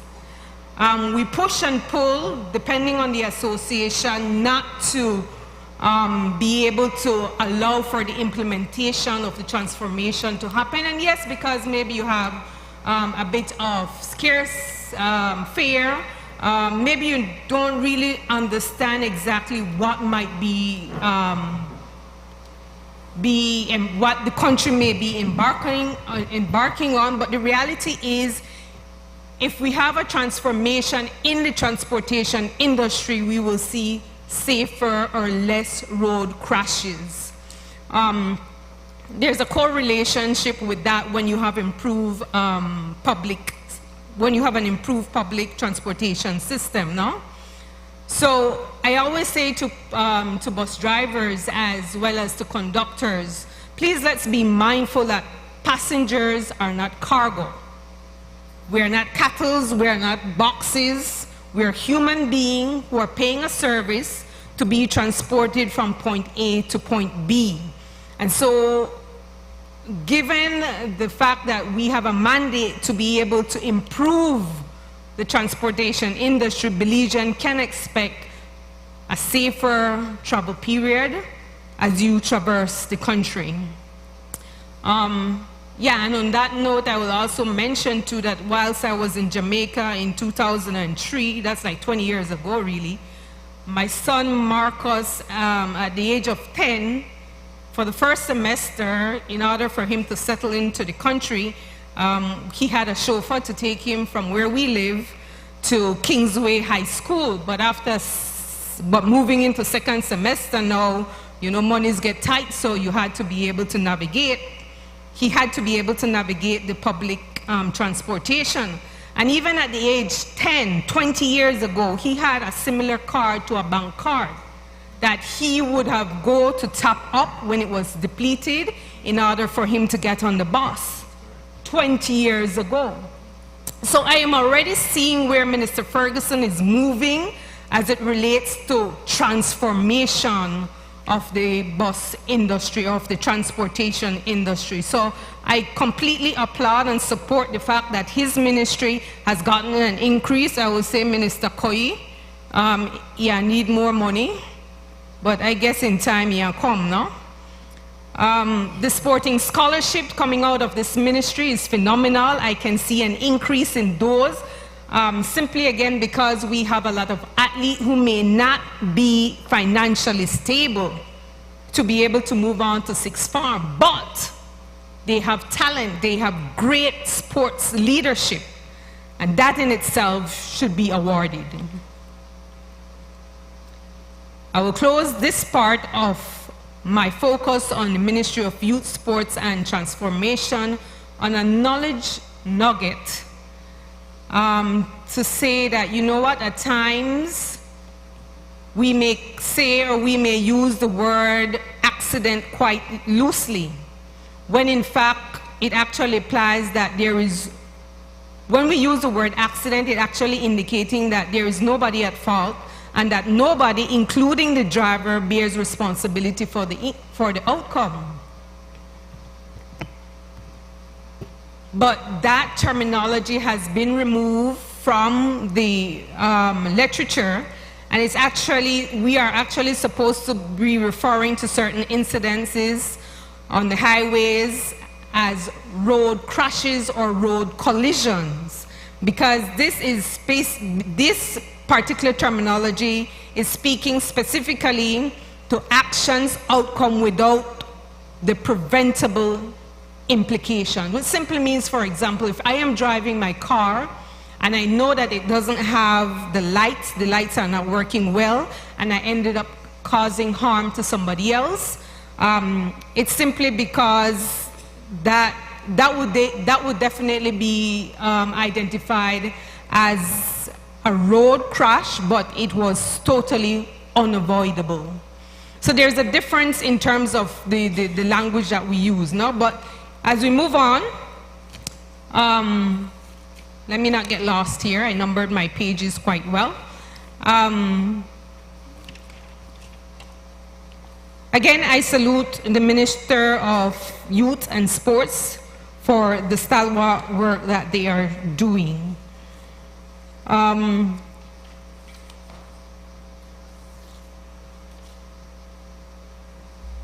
Continuing on my gratitude platform, I'd also like to indicate that in the Ministry of Health and Wellness, and you know I'll always repeat it for every opportunity I get for the records, that Belize boasts now Health and Wellness Ministry.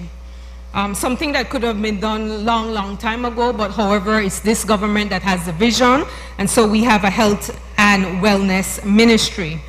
And of course, it is a ministry that continues to modernize and continues to increase access to better health services for the people. Major progress continue under Plan Belize, which collectively safeguard the health and wellness of our Belizean people, simply because we have a minister who is very laser focused. You can't tell him too hard or too soft about anything concerning the ministry, because he's ready to give you facts. And that's what I appreciate about Minister Bernard, no?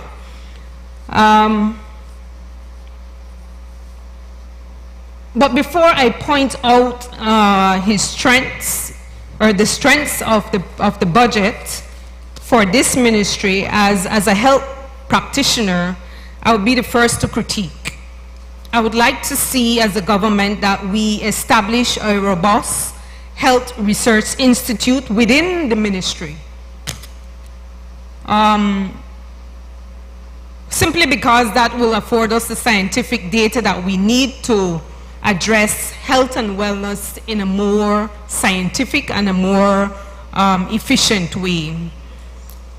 In addition, I would also like to say that we can start exploring the possibility of having a Health Consumers Protection Act in order to stabilize prices in the healthcare industry.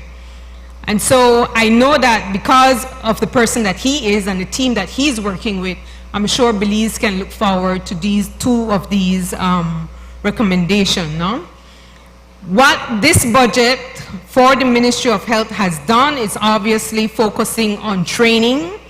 What was last year roughly $974,000 is now $1.7 million in training. And so I applaud the leadership there, because I can see where our health personnel will be able to be abreast with best practices as it relates to health in the different facets of the ministry.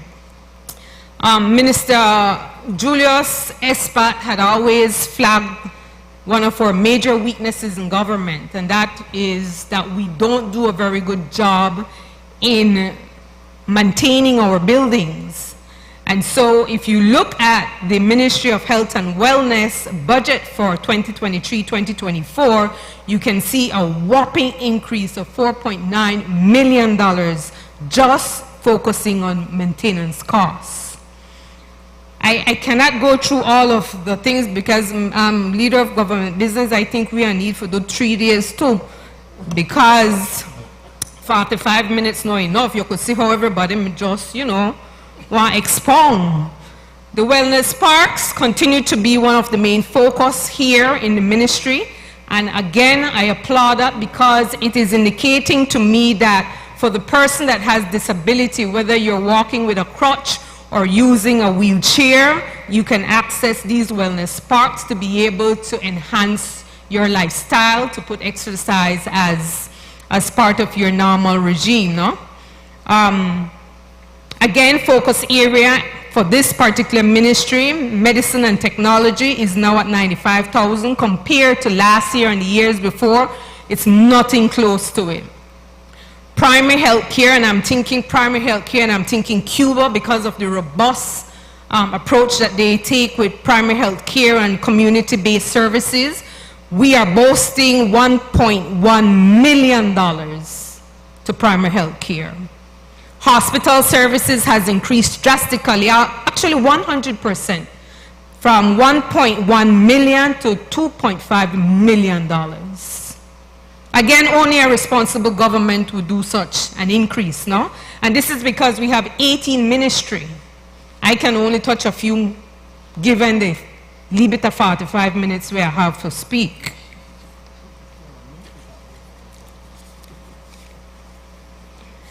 Madam President, I would like to shift our focus a bit on the Ministry of Sustainable Development, Climate Change and Disaster Risk Management under the leadership of Minister Orlando Habet and his team.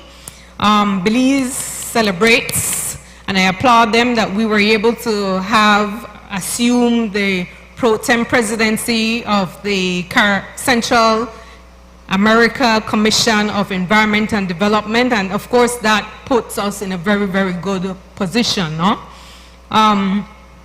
With this position, Belize is even more poised within Central America, and it has a space, we have established a space, even more so now, to ensure that our priorities are recognized and reflected in the regional environmental and cooperation plans that will contribute to the improvement of the quality of lives of the member states, not just Belize, the member states, which also focuses on valuing and protecting the natural environment. So for those of us who are environmental enthusiasts, we're going out and plant one tree for your birthday, or we encourage others not to put litter everywhere and all over the place. We have a focus here, and I appreciate that leadership coming from that ministry. Well, of course, we can't overemphasize COP27 in Egypt. That has afforded us the highlights. And it didn't just happen in Egypt, it continues to happen, because Belize has now become a resource country for other countries to be able to want to implement the blue bond that we have, and to be able to put in mechanisms to stabilize the climate.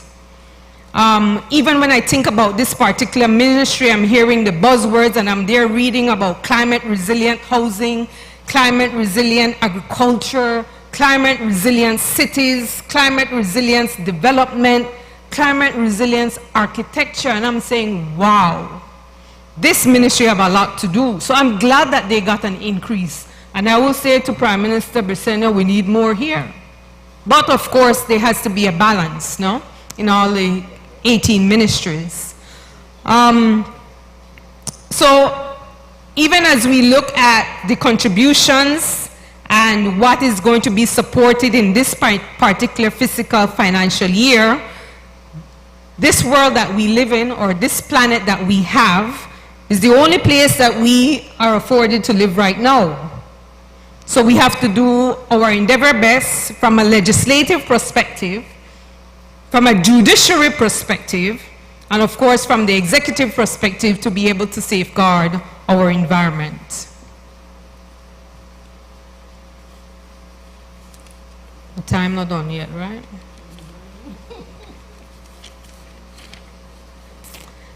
Now a bit of focus on Ministry of Infrastructure and Housing under Honorable Julius Espat and his team. This ministry too has seen an increase in the budget. Of course, having spoken about the Ministry of Sustainable Development, we know for sure that the Ministry of Infrastructure and Housing is focusing on climate resilient housing projects. And so when I had the opportunity to visit the Black Ridge Estate, and I'm hearing these buzzwords about climate resilient housing, I'm like, wow, this is exciting. Of course, because I'm coming from a health background, right? So everything that is new, that is knowledge, pulls like magnet. And I want to be able to be educated so that I can educate others and have them appreciate the need to have a climate change mindset. This ministry continues to blow out, continues to highlight. And they have a very robust Facebook page. And I like that they keep putting out their accomplishment, but they have a major challenge. They have a challenge of garbage disposal everywhere and anywhere that has become somewhat of a plague in their ministry. But even with that, they have not stopped to critique. They continue to beg the population in the respective areas to be able to segregate their garbage and place it where it ought to be placed, no? But I commend them on having to clean up these huge garbage dumps from time to time.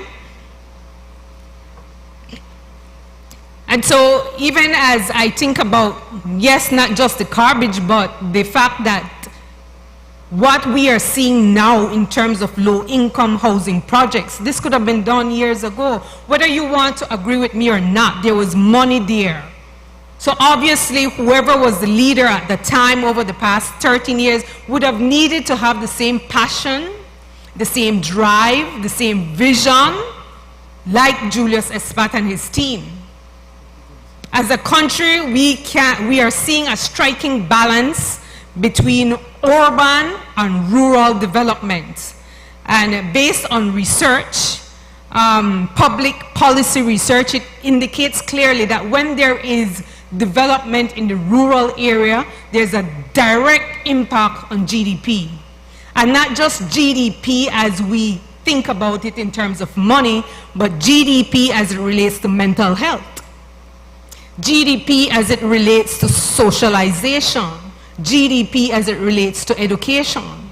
Now, as a country, we are not yet there to define GDP in those terminologies, not just yet.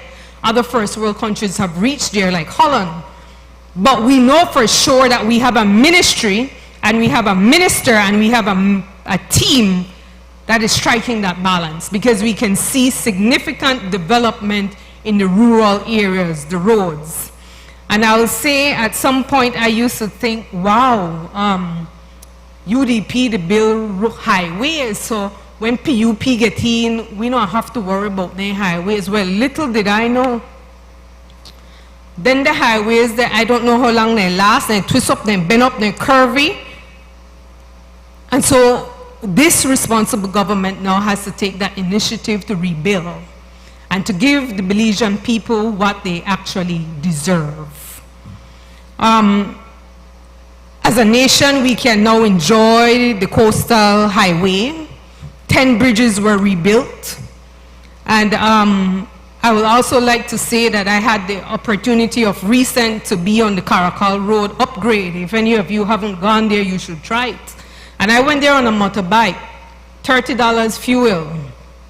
I was able to reach Santa Elena as well on my backpack, my monthly backpack rides and hike with my husband, no?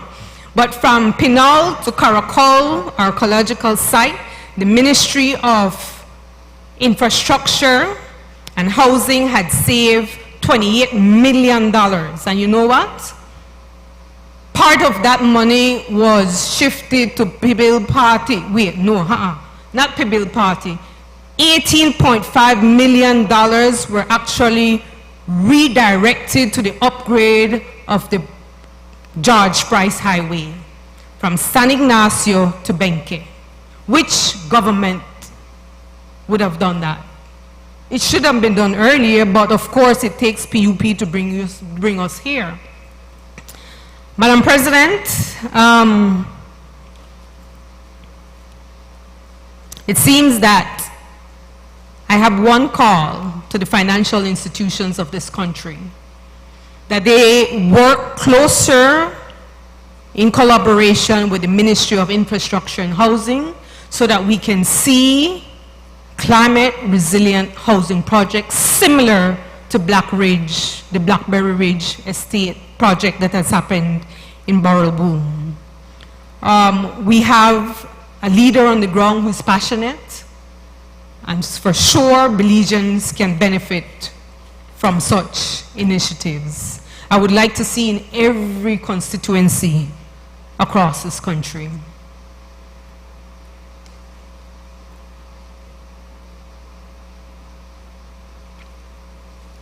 As this budget is presented to us today, and I will not be able to list all that this particular budget supports, but it definitely supports the commencement of the upgrading of the George Price Highway project from Belize City to Belmopan. I hope Belizeans know that this budget, 2023, commenced the replacement of the Belcan and Belize City swing bridges. So make sure you all go out there and take your historic pictures, because it's going to come down. Minister Julius and his team will make sure that we have safer bridges. This budget, 2023, commenced the rehabilitation of Philip Golson Highway from mile 8 to mile 24.5. This budget completes the upgrading of the San Esteban Road from Banquista to San Esteban Village. And this budget also supports the complete rehabilitation of the Crooked Tree Road and seeks funding to design it. Madam President, I take pride. I can say with all my heart that I am thankful to God for the opportunity to be able to serve in this capacity and to be able to work with a team that has the Belizean people as focus. In closing of the 18 ministry, this responsible government has increased the budget of 16 ministries. Only 2 never get an increase. If the people of Belize are truly to critique this budget fairly and not what has been presented from across the aisle, they will honestly and cheerfully, just like I have done today, admit that their decision was right. Wait, not just right, but they made a perfect decision to vote for the People's United Party. As we continue, because if we had continued under a red regime of poverty and lack of leadership, which still continue now, our people, our Belizean people, would have been in dire strait. We would have been in slums. We would have been neglected education-wise. With basically starvation we may have got through. So I thank them. I thank them wholeheartedly. And not just the people, but I thank the leaders for having to see how beneficial it is to be able to strengthen the different arms of government. Not just the judiciary, but for this time, for the first time in many years, the legislative arm have been strengthened. And of course, this only speaks to a government that is focused on strengthening democracy in our country. With these words, Madam President, I thank you for the opportunity to be able to lend my support to this budget. Thank you.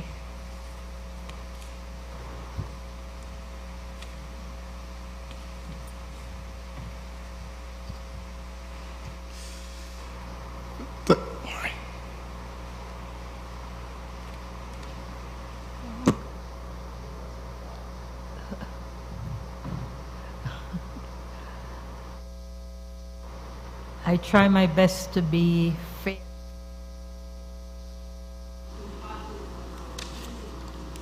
In the Senate.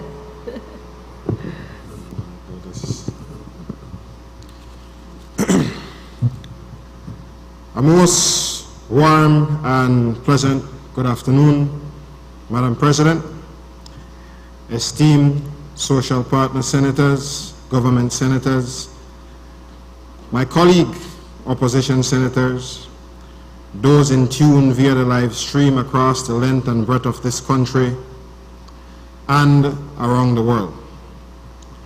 Madam President, it is indeed an honor and a distinct privilege to be a part of this year's budget debate.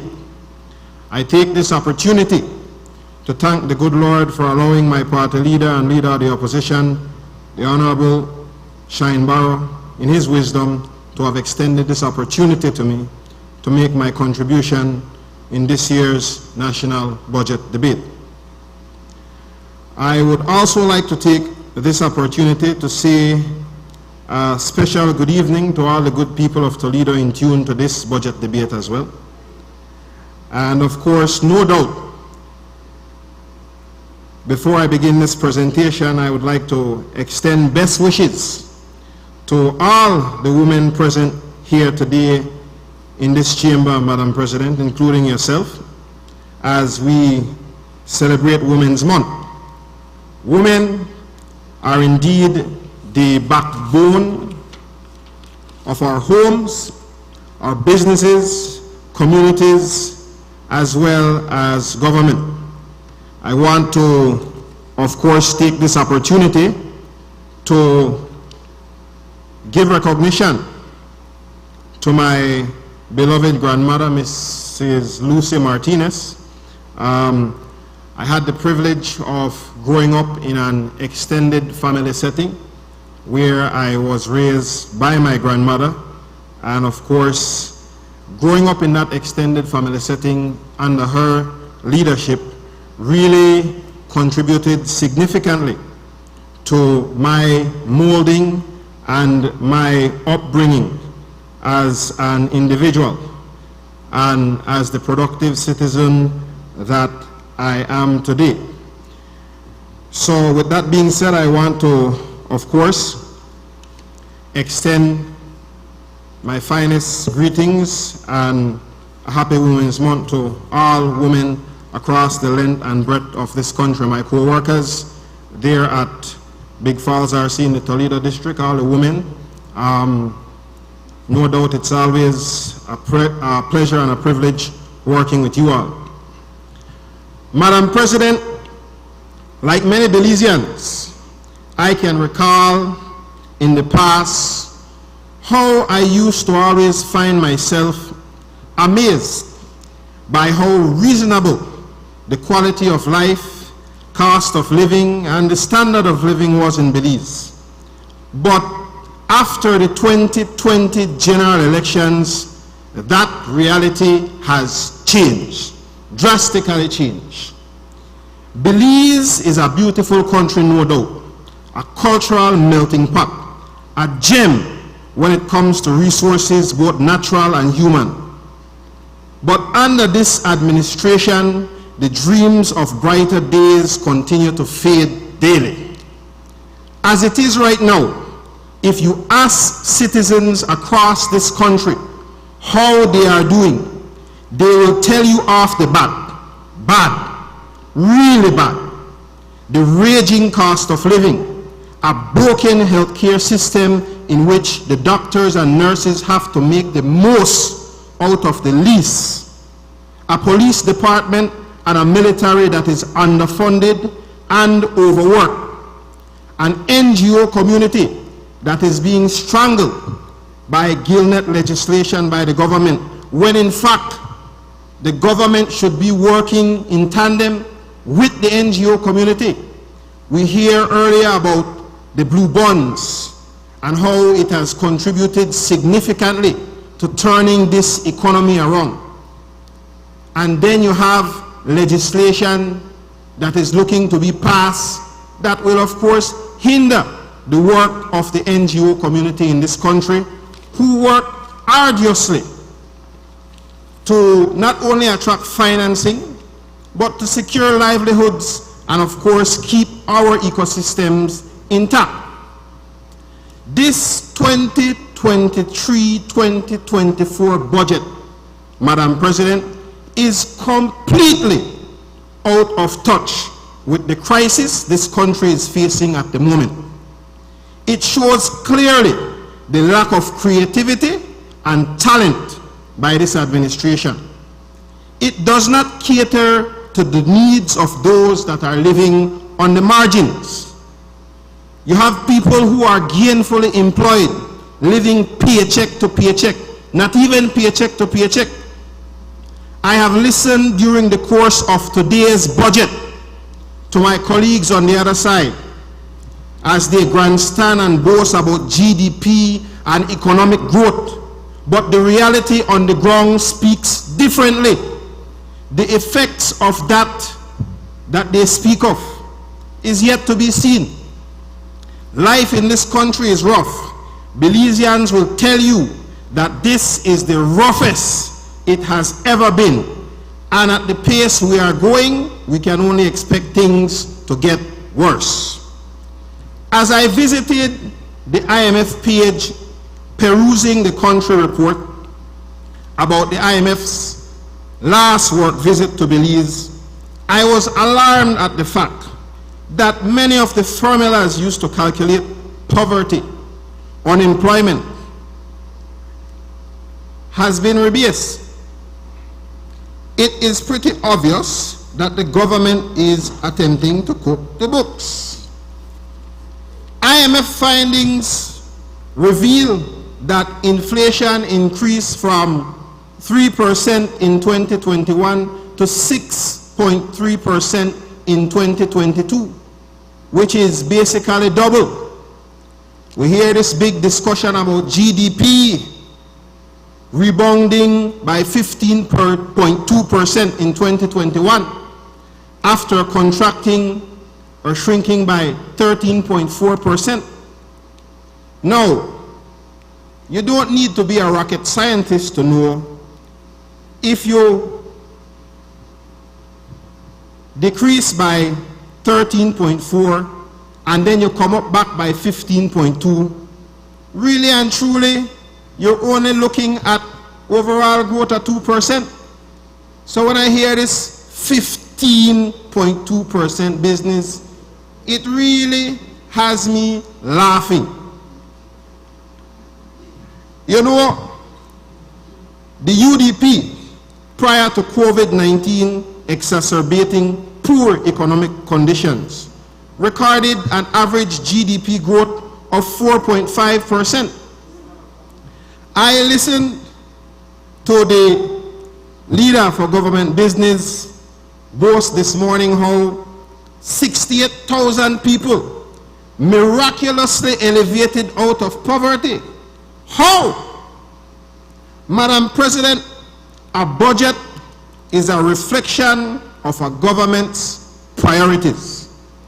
Looking at the figures for this year's budget, clearly the people of this country are not priority. I say this because as I peruse this year's revenue and expenditure appropriation bill, I was blown away that how the government, in fact, spends more money on overseas representation than it does on our youth, women, and elderly combined. Earlier I heard, let me just get the note because I made sure I took a note of it. We hear about the youth and sports ministry budget being increased. The minister, in fact, promised that we're going to see a budget for sports. And even in Plan Belize, they promised a budget for sports of $10 million. If you look at it, youth, sports, and transport, out of the monies that have been allocated, youth services is $4 million, while sports is $3 million. Imagine. And then we speak about the youth being the future and priority and all different sorts of things. Madam President, the health crisis in our country is a serious one. The health budget, if you look at it, in a time when inflation has heightened, people can barely put food on the table. Now they must cope with an additional stress or responsibility of finding money to buy medicine, at the drugstore. In many instances, our doctors and nurses, they can only diagnose the treatment aspect of it seems to be somewhat difficult, because across this country, there are hospitals that lack a wide variety of medication needed to treat patients. When asked about it on the media, those in position are quick to say that that is not the case, but the reality on the ground speaks volumes. I witnessed something firsthand. I have a 3-year-old son by the name of Ian Mackenzie. And some weeks ago, he got ill. And so his mother called and she told me, Ashton, Ian is sick. And I inquired, you know, what happened to him? She said, well, the doctors and nurses pretty much, they have it figured out.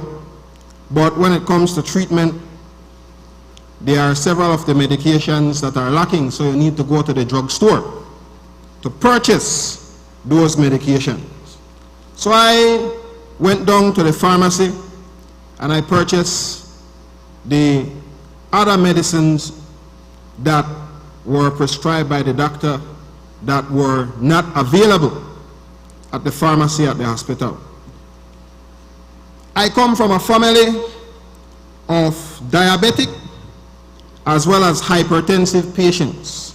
My grandmother and my grandfather both have hypertension. My grandfather, he's a diabetic patient as well. Now these people, they have absolutely no pension.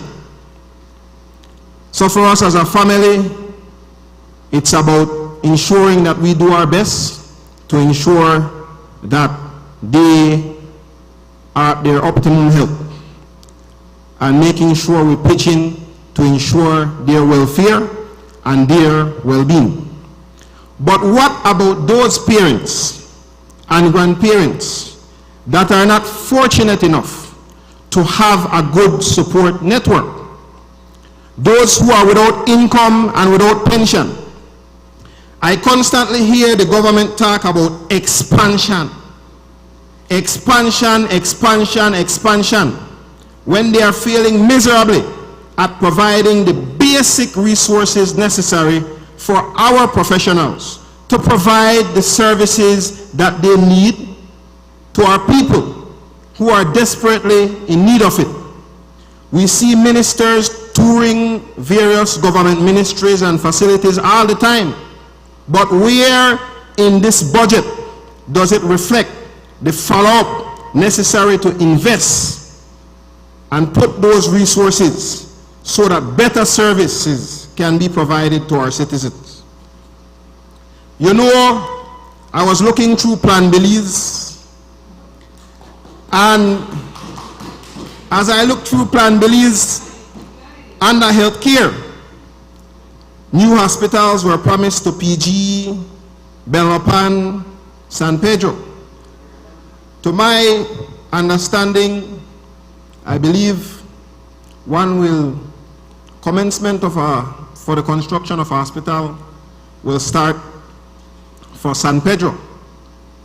But what about Toledo District, Brother Bevington? Daily, you see the ambulance have to traverse the highway with pregnant mothers. That is a very risky thing to do. And for a hospital that basically has to service the entire district, San Pedro, it's a different situation. But when you look at the Punta Gorda Hospital, all of those villages, they rely on accessing proper services from the Punta Gorda Hospital. Under Plan Belize, it was promised by the PUP that they would improve care for persons with chronic illnesses such as diabetes, hypertension, heart disease, HIV, cancer, etc. Now, looking at the way how the health system currently is, we don't see the type of budgetary support necessary to provide care to these people. Good quality care, access to the medication that they need. We don't see that.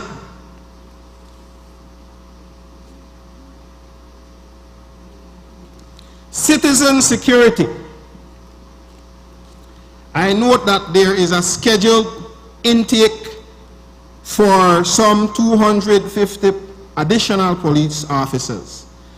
And it begs the question, is that our national crime fighting strategy? Is it the age-old approach of adding more boots on the ground?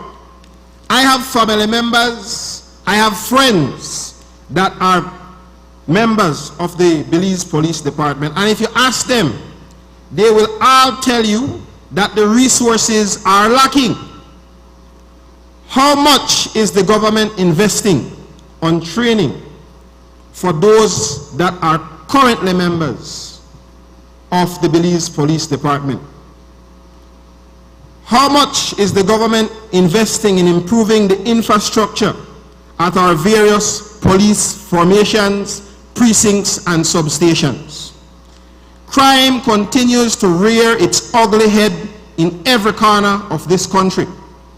It is therefore necessary for the government to create opportunities and avenues for the members of our police department to excel. It's not about just putting more boots on the ground. We need to invest more in the department so that our officers can be better trained, so that they can develop the skills to compile the necessary case files.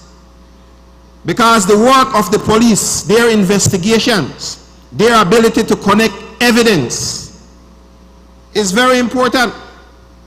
If they don't have the tools that enable them to do their job, then how is it that as a people, as a country, we can expect to see a change when it comes to successful convictions of those that are creating havoc in this country?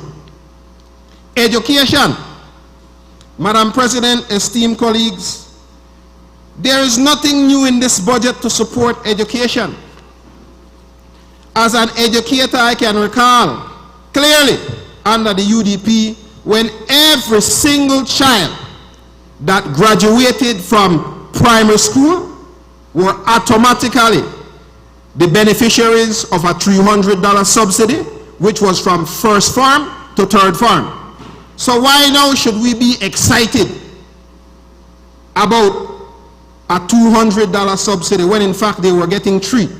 And I can tell you, in the South, that was already existed. If you were going to TCC, Holiancho, Coraso, you were getting that type of assistance. You were getting a subsidy. Is $200 free education? And as far as I'm concerned, we're talking numbers, sir. $300 outweighs $200. So I don't find that to be exciting any at all. That subsidy that started under the UDP pretty much covered the entire tuition and fees that is charged by most high schools. Parents only needed to look after books and uniforms. This PUP administration and the Plan Belize is now beating their chest over a decision to give a $200 subsidy and call it free education. For us in the South, like I said, that is less than what we were benefiting from under the UDP. Under Plan Belize, the PUP promised an increase of 20% salary to that of our teachers. We are approaching 3 years. November here will mark 3 years since this administration took office, and instead of getting a 20% increase in our salaries, we were cut by 10% on our increments. My colleague, the Honorable Senator Elena Smith, President of the BNTU, had to fight tooth and nail with the negotiating team to have our increments restored. This is not something that we should have been begging for. Because teaching is a very noble profession. It's a very arduous task. You have the Ministry of Education, who day after day continue to request and demand more of teachers. Teacher training. How much is being spent on teacher training? As it is right now, teachers have to be digging into their pockets from an already meager income to pay for CPDs in order to get the credit hours necessary to maintain their licenses. I registered for about 3 different CPDs, must say about a week back. I had to come up with that money out of my pay.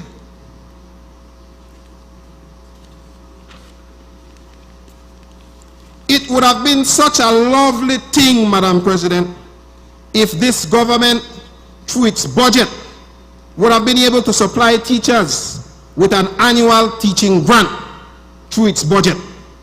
Yearly, teachers have to dig into their pockets to decorate classroom, purchase materials and supplies for lessons, and even feed students. Where is the love? Where is Plan Belize? Several instances today, we have heard about climate resiliency. Let us not focus solely on roads. Let us focus on public buildings as well, classrooms. Yesterday, I teach at Big Falls RC School. Yesterday, while teaching out at Big Falls, the rain caused me to have to suspend my lesson. The classroom has no ceiling. When it rains, you literally hear you feel like the rain want to burst through the roof. After that, when the sun comes out, it's like you are in a hot box. It was absolutely unbearable. No fan. The windows are rotting. Where in this budget do we see investment for the constructions of classrooms that are climate resilient? Not new ones, but existing ones. And I speak not only on behalf of Big Falls RC School, but on behalf of many of the schools that are deteriorating under this PUP administration. What message are we sending to our children when we have them sitting and learning in buildings that should have long been condemned and demolished? As a former vice chair for a secondary school, I know that annually the government appropriates funds to support high schools in terms of paying salaries and even in terms of infrastructure. However, our national budget needs to reflect more support for our pre-primary and primary schools, because that is where the foundation is laid. Today we are debating a $1 billion budget with nothing new or exciting for the citizens of this country. This government seems to be in recess, as there is nothing being done to alleviate poverty or reduce unemployment or the cruel cost of living. If you travel across the length and breadth of this country, most of the projects being completed or executed stems from the previous administration. Hallover Bridge, Coastal Road, Caracal Road, Sarteneja Road. So really, what does this budget offer to the Belizean populace?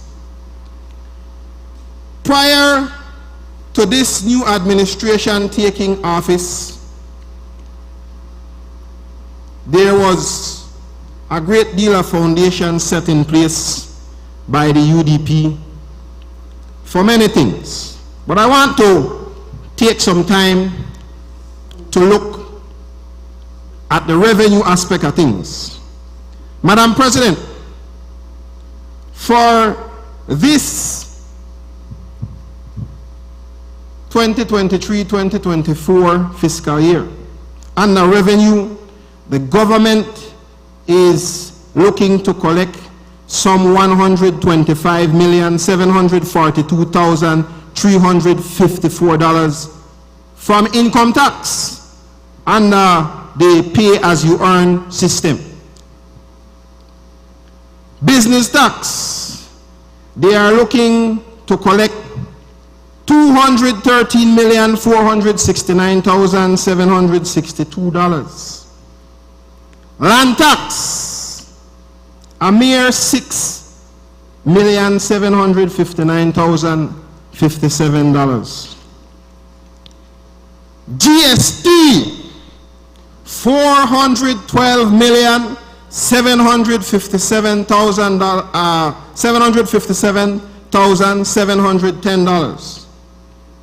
That's a seismic amount of money.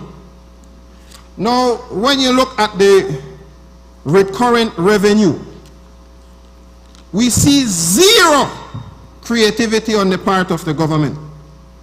For example, look at land tax. Daily I watch these real estate companies selling properties at hefty price tags. Is that the best we can do for land tax? $6 million? Now, I'm not talking about the land tax for increasing the land tax for our Belizeans who own just Wali house lot or something like that. Then it's okay. But for those who own land in the thousands of acres sitting idly while the average Belizeans are struggling to get a house lot, the current Minister of Natural Resources promised to have a firm stance towards these big landowners. I can recall last year when the Honorable Deputy Prime Minister made mention that when it comes to these large landowners that he would be getting after them when it comes to tax. And yet we see for land tax, all we see is $6 million. You go on the internet right now, you see sometimes one parcel, they sell for $5–6 million. So is $6 million the best we can do when it comes to recovering revenue for land tax? That's a shame. Where is the creativity? You know, GST. This year, the government projections for GST stands, as I mentioned, $412,757,710. Now, things like these make me really question whether the government is serious about putting an end to price gouging. Because in my reflection, I realize every time the cost of an item that carries GST increases, so does the government's stake. If something costs $10, GST at 12.5%, so government they get $1.25 in that instance. Now I can show you countless items when you visit the stores that have doubled in price, where means government stake in terms of GST has also doubled where that is concerned. Fuel prices, for example, continue to remain sky high despite a downfall in prices globally. Here in Belize, fuel prices are ridiculously high. The Prime Minister used to openly state that fuel should be less than $10 per gallon. But currently, regular gasoline in my neck of the woods, I just can't buy gas last night, $12.88 at the pump. Time and time again, we have heard this administration talk about set up committees to investigate factors contributing to the high cost of living, and nothing comes out of it. Now I understand that the government does not control the world, but they control what happens in our country. The government has the authority to regulate the taxes that we are paying. Now, I want to give credit where credit is due. The other day, in the House of Representatives, you had a bill that was passed to remove the GST and environmental tax, etc., from feminine products. I think it was the Don't Tax My Femininity campaign, which is good. Kudos to them, because that is essential. But, Madam President, excuse me, just as how they could have removed environmental tax and GST from female menstrual products, as that is a necessity, that, in my humble testament, is the fact that the government can, if so desire, remove taxes being charged on essential goods and services. Daily, we hear citizens cry about the cruel cost of living. Why hasn't the government increased or expanded the list of zero-rated items so that the basic food basket can become more affordable for our citizenry? Despite what my colleagues on the other side wish to say, poverty has not decreased. I would like to invite the members of this Honorable Senate to visit any of the corner stores or supermarkets across this country between 5 p.m. and 8 p.m. daily, tea time, and see how many men, women, and children are being stripped of their dignity. They have to be returning items to shelves and into fridges because of the raging cost of living. Every time you visit, there is an increase in prices for products that are absolutely necessary. Why must our people have to be living like this? Social safety nets, where are they? Poverty is rampant in this country, Madam President. The indicators are not by any country report, but by the obvious reality. The streets don't lie. The Belizean people continue to bear tremendous suffering under this heartless PUP government. And this is not a fairy tale that I am inventing in my head. We hear about land distribution, Madam President, and land distribution to help take people out of poverty. Madam President, I was in the final stages of acquiring a piece of farmland, as every Belizean would want. After spending thousands of dollars in survey costs and many trips to Belmopan, my account has been locked for the past 2 years by the Ministry of Natural Resources. Madam President, I am an educator, I am a philanthropist, I am past councillor, deputy mayor, and I know they ask for nothing much. I want the basic privileges and rights that should be afforded to every Belizean in this country. My colleague, who is a senator here today and also an attorney at law, can tell you that many people that are believed to be UDP have been victimized where land is concerned. And that shouldn't be the case. Your ability to acquire a piece of land in this jewel should not be politicized. You follow due process, you pay the prescribed fees, you should be able to acquire your parcel of land. Now there are some other things I wish to deliberate on this afternoon in reference to what has been shared here today.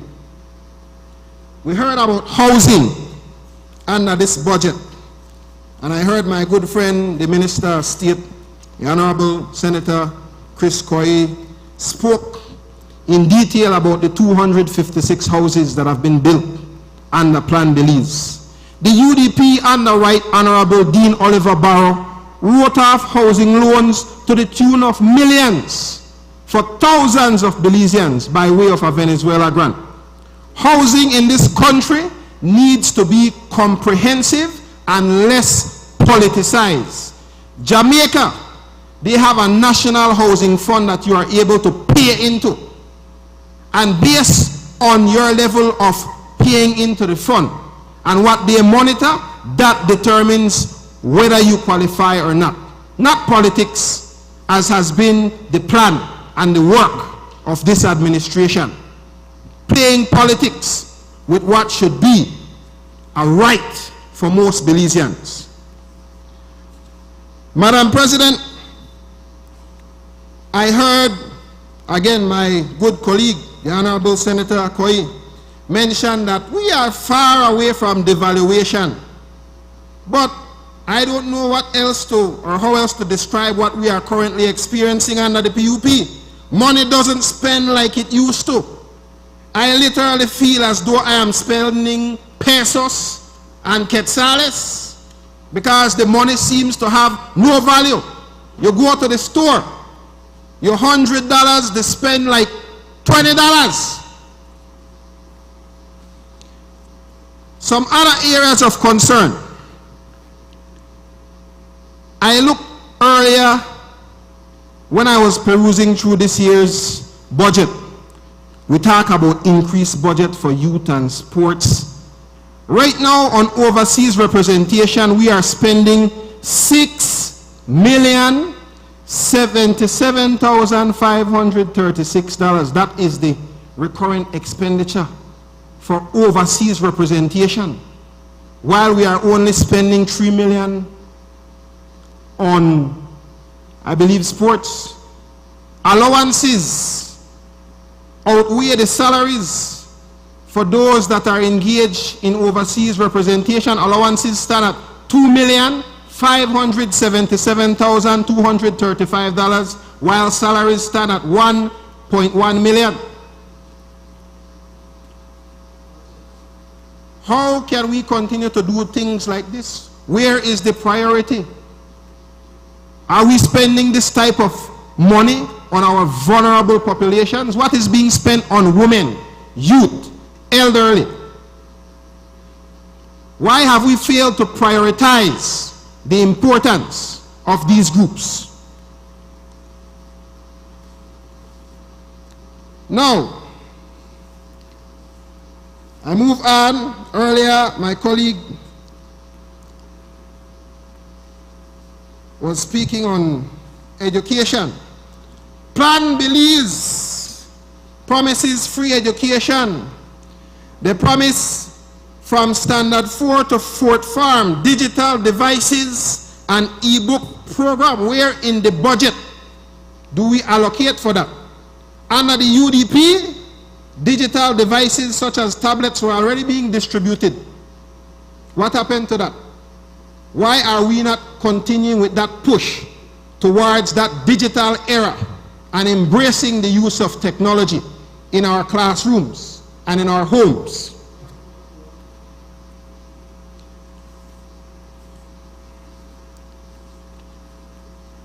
Transportation. Now I will make it and I will be clear. I support improving transportation and the transportation industry in this country. However, the government should not only demand, but they should also seek to facilitate and create an enabling environment for our bus owners so that they are able to upgrade their fleets. Where in this budget does the ministry allocate subsidies and grants to operators so that they can accomplish this quote-unquote vision of the minister?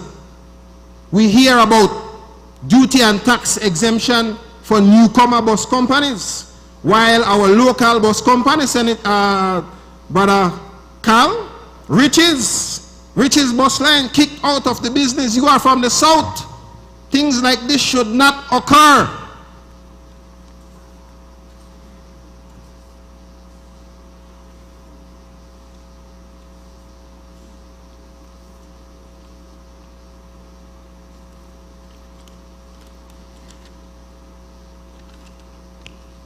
Now, Madam President, before I close my presentation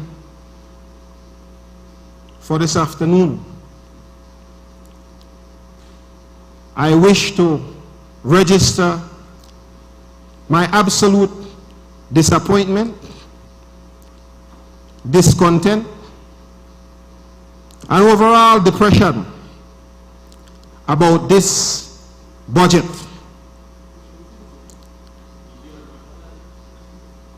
Yes, they can remember. Certainly. The streets, Senator, in PG, right now we have 2 ministers that hail from the south. Getting it done, that is their responsibility. They signed up for the job. I kindly remind you Yes. of Standing Order 40 for us to allow the senator to speak. Thank you, Madam President. Remind you that you are almost out of time. Yes, ma'am. You have about 5 more minutes. So as I was saying earlier, it shouldn't be the job of central government to be the ones that spoon feed anybody that has to be in charge of municipal government. You ask for the job, you should be able to get it done. And the current PG Town Council, if I may add, they have been an abject failure. Abject failure. We can't go there. I have no difficulty with that. So, Madam President, I close by saying that I cannot support this failed budget. This budget fails our people, our country, and our future. Thank you.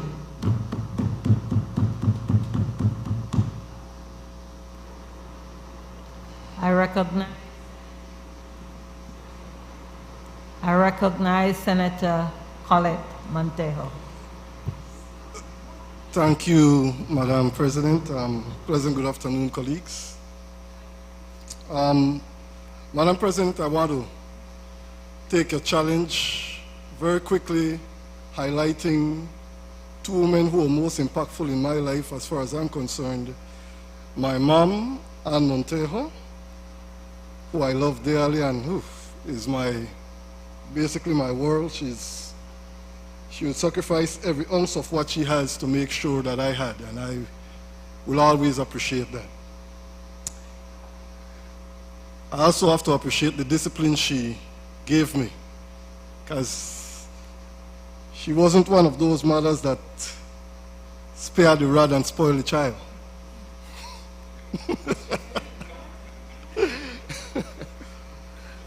So I'm grateful, eternally grateful. I also want to thank my Infant 1 teacher, Miss Louise Lewis. The first teacher who beat me too.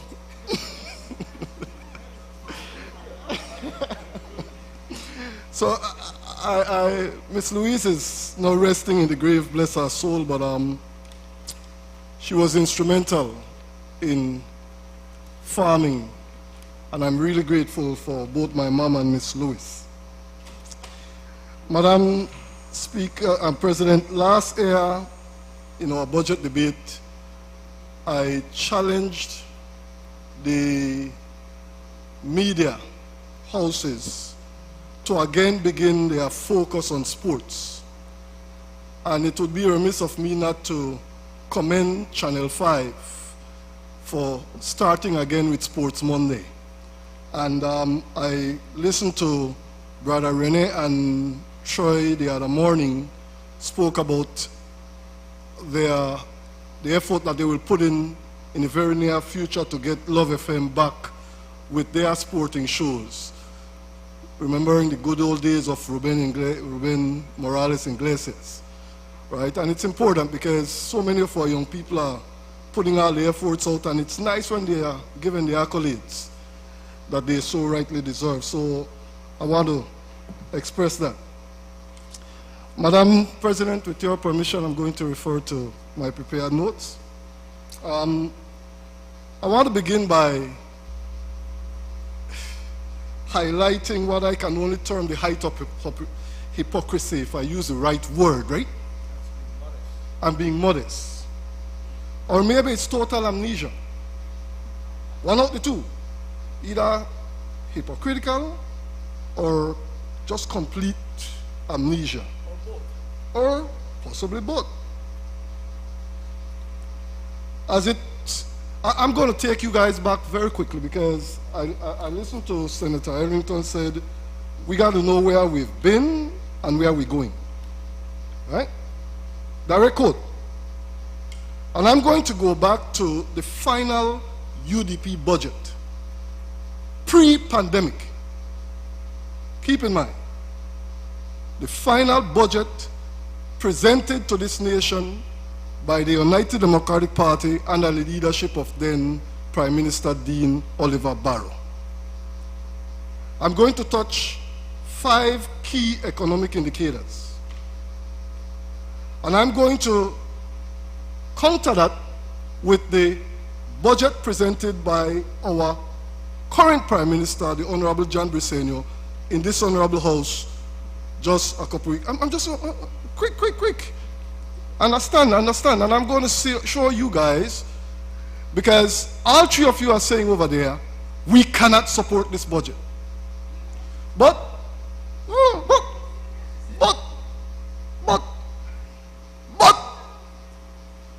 you would dare, or you would never have said to Dean Oliver Barrow, we will not support that budget. Look at it carefully. I'm going to start, because Dean Oliver Barrow, on Thursday, March 5th, 2020, in this House, presented the budget entitled Making Every Dollar Count. Remember that? Or amnesia the kicking? All right? Don't worry, Senator Mackenzie, I'm going to get to you as it relates to the PG Town Council. Yes, man, I tell her no go there. Yeah, I tell her no go there. All right? And I'm going to also demonstrate our current Prime Minister's presentation on March 10, 2023, entitled Delivering on Plan Belize. Now let me start by first quoting former Prime Minister Dean Oliver Barrow. At the close, and I'm direct quoting, Madam President, at the close of the fiscal year 2019-2020 budget cycle, the Ministry of Foreign Affairs estimated the central government's external public debt at 62.2% of GDP, approximately US 1.21 billion with a B. Yeah. Along with domestic debt of 1.16 billion with a B, or 28.7% of GDP. The total central government debt, both external and domestic, stood at 90.9% of current GDP, or 3.536 billion with a B. Now, Madam President, keep in mind, this was presented in March of 2020. 3.536 billion was our total national debt, representing 90.9% of GDP. Now, let's go to Prime Minister's Briceño budget presentation. As at December 2022, the total public debt stood at 4.031 billion, or 4.31 billion with a B, or equivalent to 64.1% of GDP. I continue the quotation. Each year, back 20 years, the IMF, based on what is called a debt sustainability analysis, has appraised Belize's public debt as unsustainable. Not the PUP government, not saying that, it's the international IMF especially, International Monetary Fund. Unsustainable, and they went on to say which is double speak for credit distress, not depression, credit distress and potential default. That being the case, there is a special sense of achievement to quote from this year's IMF. I'll only quote from it. I'll just quote quickly what our Prime Minister quoted. The government has achieved a large reduction in the public debt. Large. From 133% of old GDP to 101% of new GDP to 80% of GDP in 2021 to 64.1% in 2022. And the statement provides the specific measures. I don't have to go through all that. You read part of that, Senator Sheena. Ms. Pitts. Either one works. But I want to invite you guys to consider this fact. All right? Because our Prime Minister closed by saying this. I invite those on the other side of the House to consider this fact. The public debt surged by $2 billion, with a B, between 2009 and 2020. All right? Those were all UDP years. $2 billion. From $2.2 billion to $4.2 billion. No, wait, I'll finish the maths. I'll finish the class for you. Madam President, between March of 2020 and the time the UDP left office, they increased the national debt by over $600 million, making every dollar count. Since taking office, in just 2 years, this John Briseno-led PUP government, after having invested vigorously in infrastructure and services, our debt, madam, at the end of 2022 had fallen to 4.03 from 4.2. Over $197 million has been paid towards the debt. And you cannot support this budget? Instead of the debt going up, when you guys left office, it has gone down, and you have a problem with it. That's the first indicator. Let me hit another indicator as it relates to economic activity. Madam President, and I'll quote from the Honorable Dean Barrow again. See, it's important to quote what the man said because he was the savior for the UDP. The SIB reported that Belize's real GDP expanded by 0.3% in 2019, below both the 2.8 projected and the 2.1 of 2018. He goes on to say the deceleration of economic activity in Belize during the last 3 quarters of 2019 reflects the, I have to check my dictionary for some of their words, you know, the unpropitious regional and global trend. Before external conditions shifted, we had grown by almost 6% in the first quarter. So, your Prime Minister said in his budget presentation that Belize was not just going through a recession, Belize was going through a depression. There's the word, Senator Mackenzie, depression. That was the budget that you guys applauded and hailed.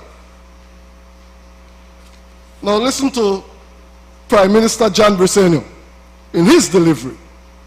In Belize, annual economic growth, according to the latest SIB, reached 12.4% in 2022, an impressive jump and double what the IMF had predicted in last year's Article 4 report. This 12.4% rate of growth is even more momentous that it comes on the heels of 15.2% in 2021. But you still can't support a budget with vibrant economic growth. You have a problem with it. But you had no problem at that time supporting a budget that was in depression. That's hypocritical, my brother.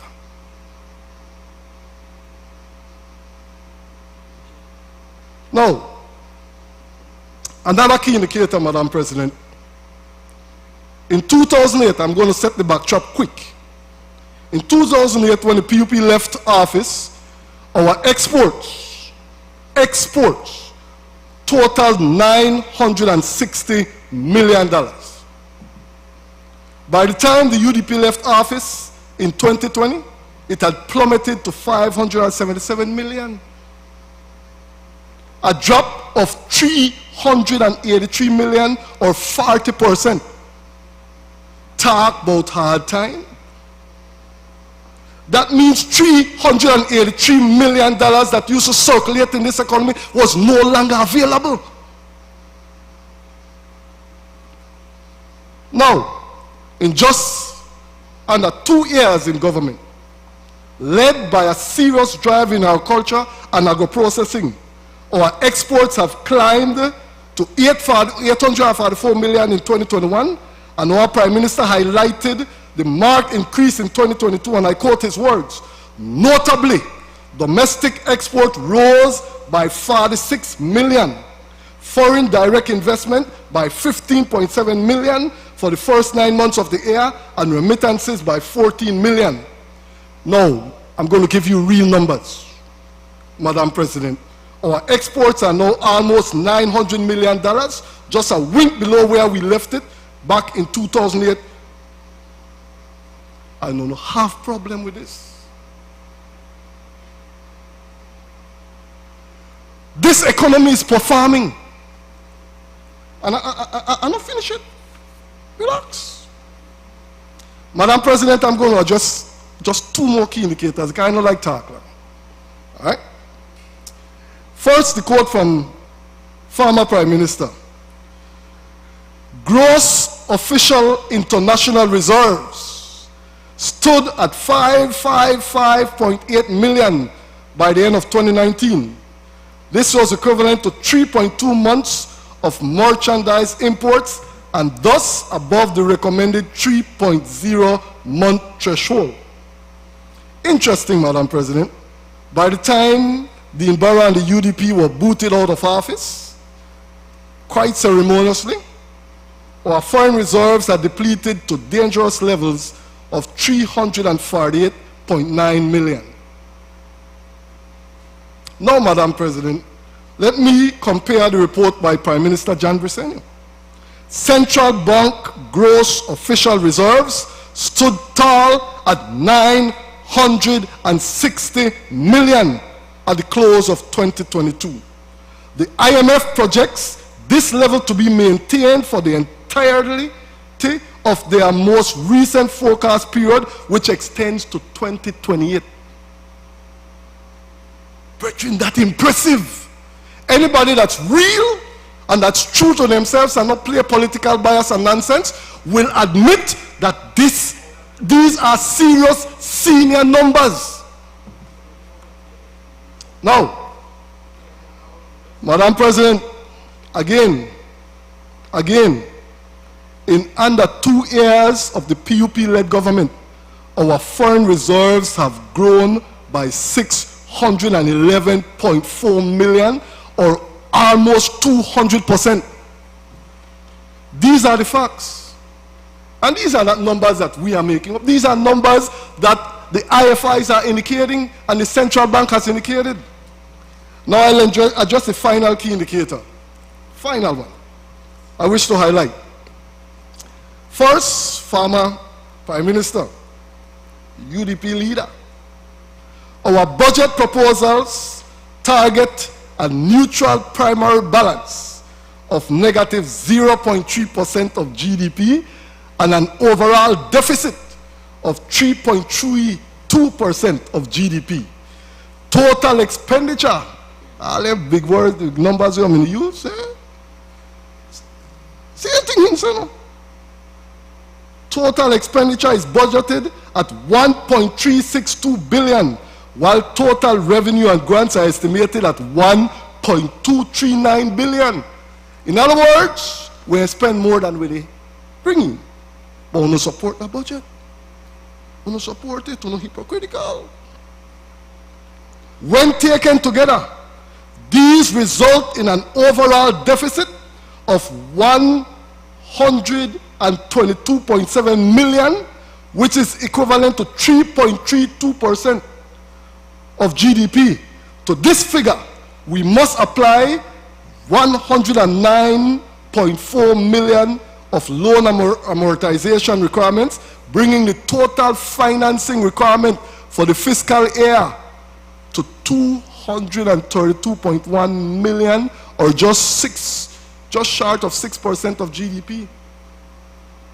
Now let me quote Prime Minister Briceño. The overall deficit, which includes interest costs, is projected to be 1.38% of GDP, or 80.5 million, a level that is affordable.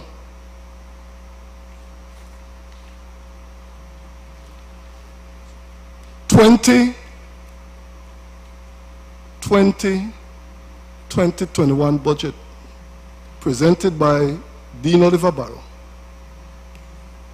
in all key indicators, fell short of the 2023-2024 budget presented by Prime Minister Jan Briceño. And you will have the audacity to tell me you would have gladly supported that because I'm UDP Prime Minister, but you reject this because I'm PUP Prime Minister. People could sit through, no brother. All right? Now, Madam President, I will just quickly touch on one thing in the Ministry of Infrastructure. Senator Isabel did a solid job going through quite a bit of what I had stored here, but I have to highlight two things in particular that's in my mind. That stretch of road between San Ignacio and Benquevejo will see some serious upgrade in this budget, and I really want to thank the Honorable Julius and CEO Victor for that. Very important. I know they've been trying to maintain it, patch it up the best they can, but it has seen its better days. All right, and I appreciate that. I can go through project after project, but no sense going through all that because it's all there. But I have to highlight two other things that's in the budget.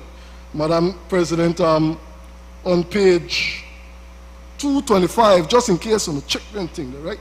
Under the UDP administration, brethren, my brothers, disappointed, man. Seriously, Mr. Mayor, disappointed. Because once upon a time, long ago, Toledo district had 2 road units. You remember that? And the roads were more adequately maintained, and then all of a sudden they had none. You go to the Ministry of Works in Toledo, and you're lucky if you see a grader way functional. Right or wrong? Am I right or wrong? Well, you're lucky. They listen, under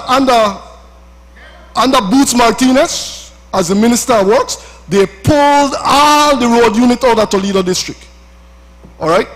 Now, thank God for this budget. Thank God for this budget. Money is allocated to replace those road units, my brother. And you say you can't support it?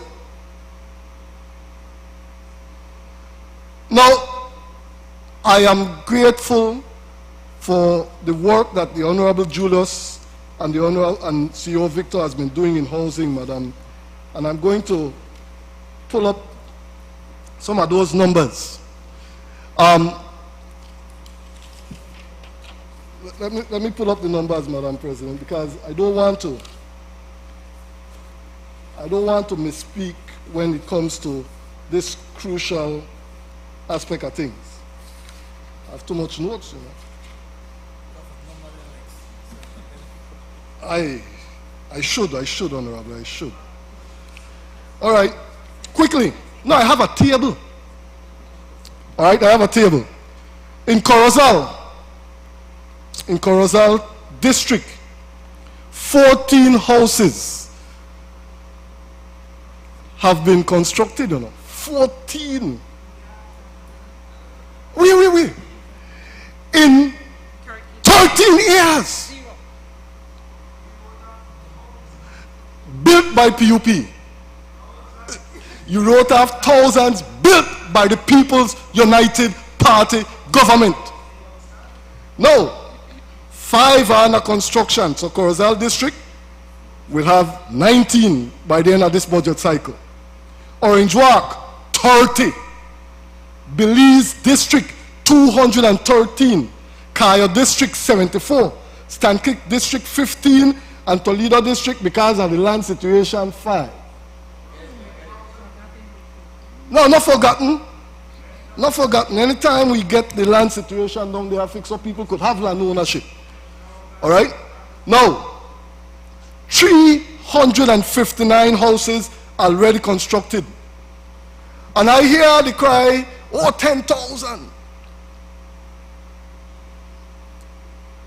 I don't know if I understand maths carefully, but you have to build 359 before you build 10,000, right?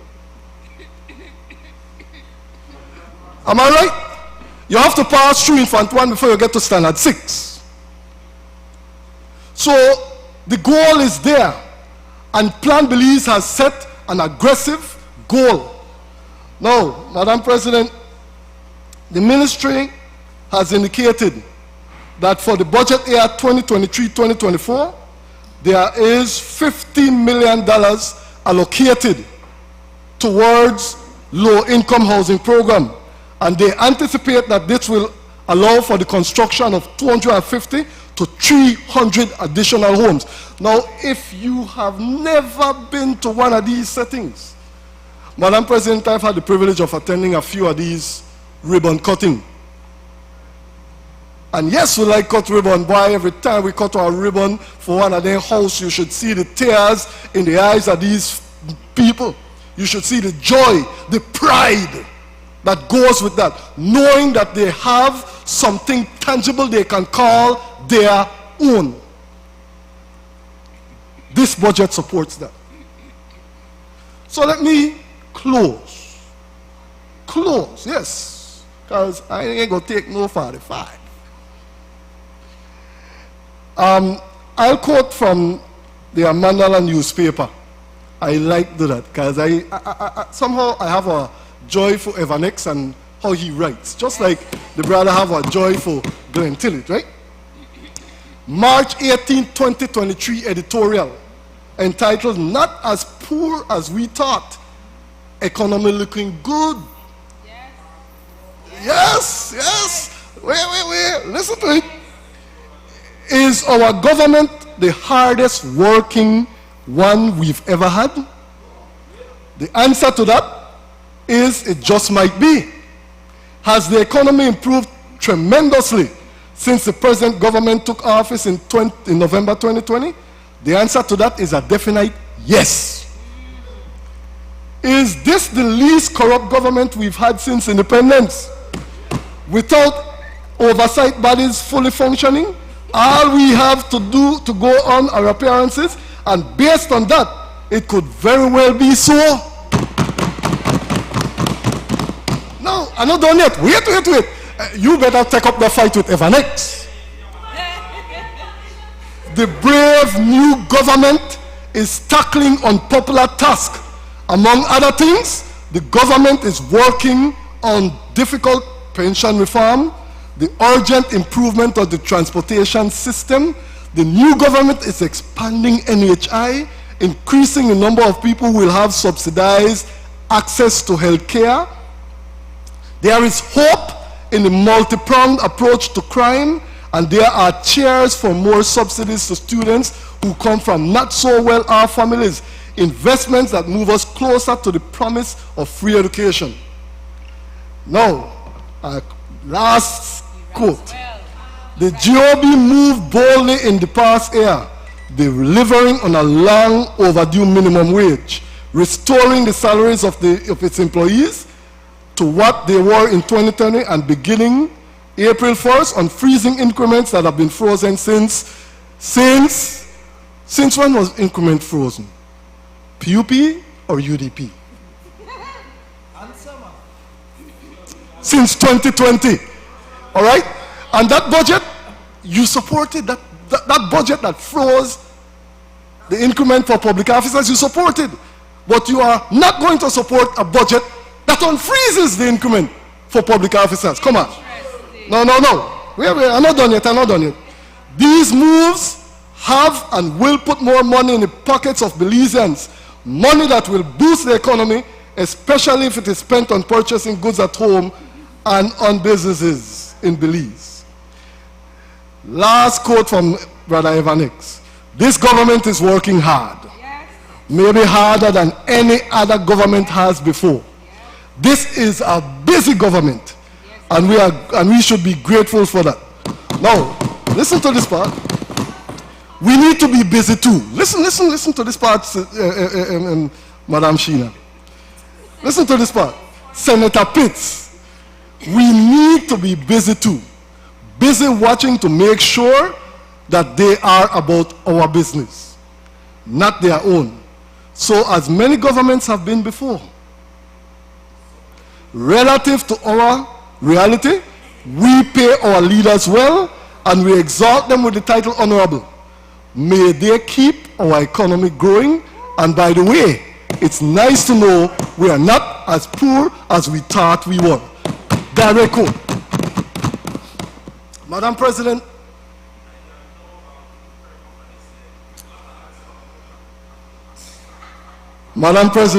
let the senator speak. This is not no fly-by-night budget. All right? And if I have to take you back to Budget 101, recurrent, I like what Senator Herrera said. We got to focus on cutting down on that. All right? Because as former mayor of Punta Gorda Town Council, you will understand. You will understand fully that your recurrent expenditures, when they are very high, there's not much you can do in relation to development.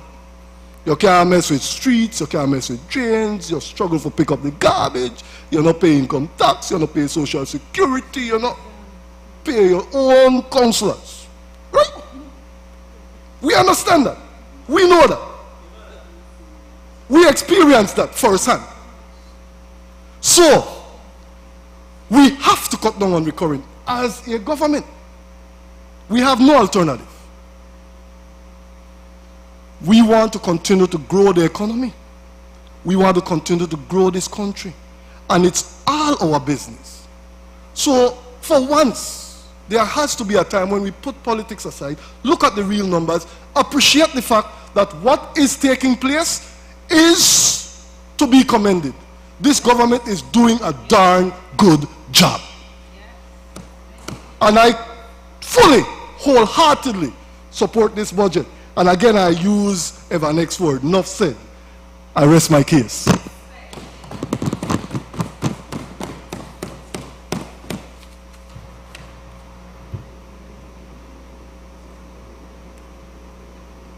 Madam President, we started the debate on the General Revenue Appropriation Bill just about 10 o'clock.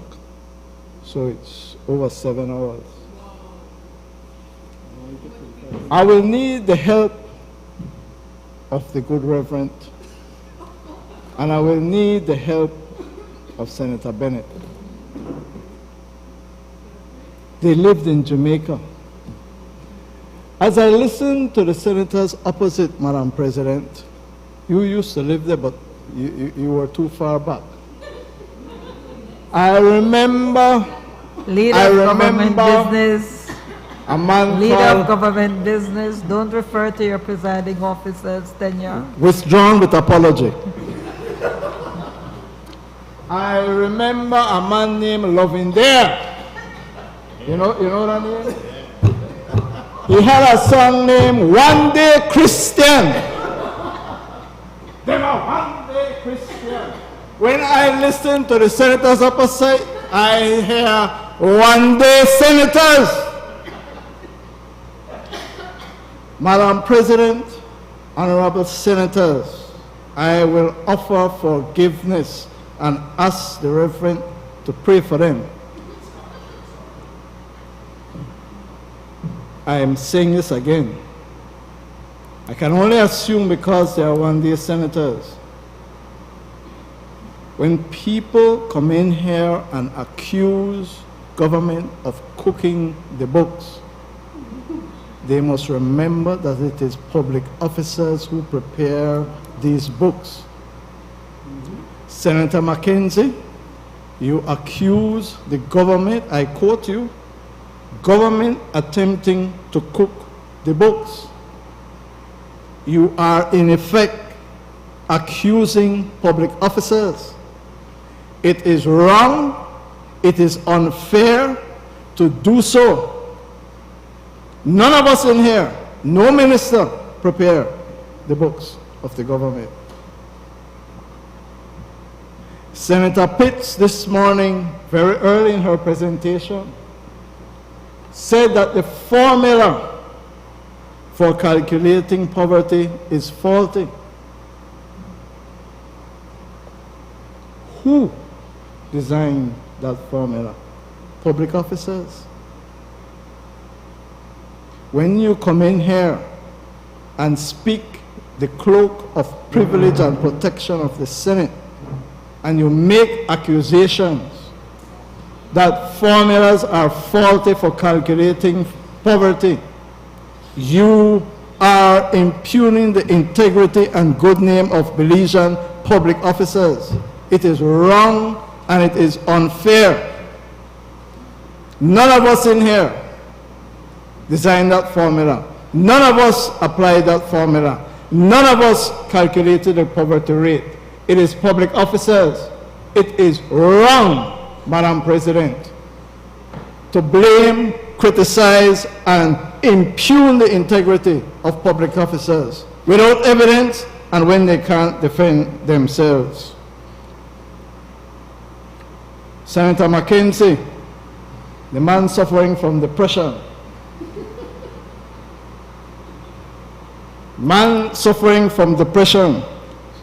shouting at the top of his voice, poverty is not decreasing.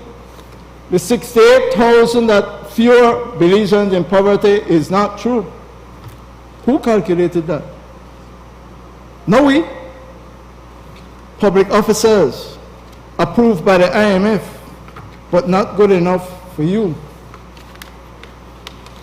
We witness a miracle here. The good bishop will have to help us. I don't know if you notice it. There was a miracle. I never see anybody who born after November 2020 look like that. You said amnesia. You imagine the audacity, the temerity. And I wanted to go further, but Madam President will stop me for unparliamentary language.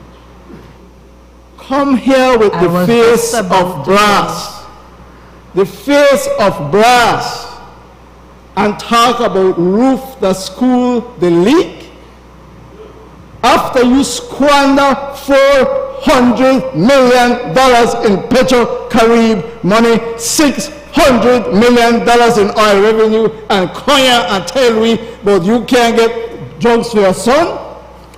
Please, Madam President, when you come here and beg absolution, forgiveness, and you beg pardon for the criminality and the corruption of the Barrow administration, then we will believe for a second that there is some sincerity in your complaints. Where were you when the bill made serve? Huh? Where were you when the barbecue made serve? Panares, drunk on the people's money, and then come here and tell us that you're depressed. That's not the way this thing works, Madam President. $2 billion to $4 billion in debt. Spending $1 million a day to pay public officers and pay our bills. And come here and look at what the government has done in 2 years and disregard it, deny it, and believe that it did not happen. No, Madam President, that is not going to stand. The stain, the ignominy, the corruption of the United Democratic Party government will live with you until you go to your grave. Don't come here and pretend that the world started in 2020. Talk about house. Millions of dollars were approved by the National Assembly for the Ministry of Housing. Millions. Name one housing bill. Identify one. Come here. You know, there is something mentally, spiritually, and emotionally wrong for someone who pretends to be honorable to deprecate good Belizeans who are getting well-built homes. I don't care what the number is, Madam President. We are proud of every single house built by the People's United Party government given to Belizeans. When you don't build none, you can't complain about the amount where we build. Keep your mouth shut when you don't do it. You know, I listened to the one-day senators. Very few of them touched the budget. It was like they're up on UDP rostrum, just the rant and rave. Negativity, the sky is falling. Oh my God, I can't do this. For example, somebody come with a bag and call it a basket.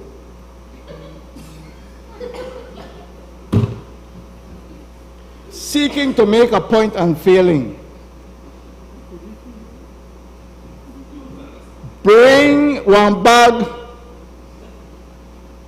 with foreign peanuts butter, not Belize peanuts butter.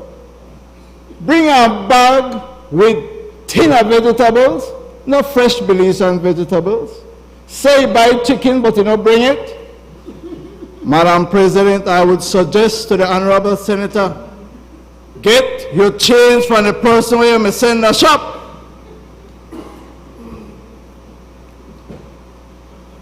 You are attempting, Honorable Senator, to make a point about inflation and the cost of living in this country.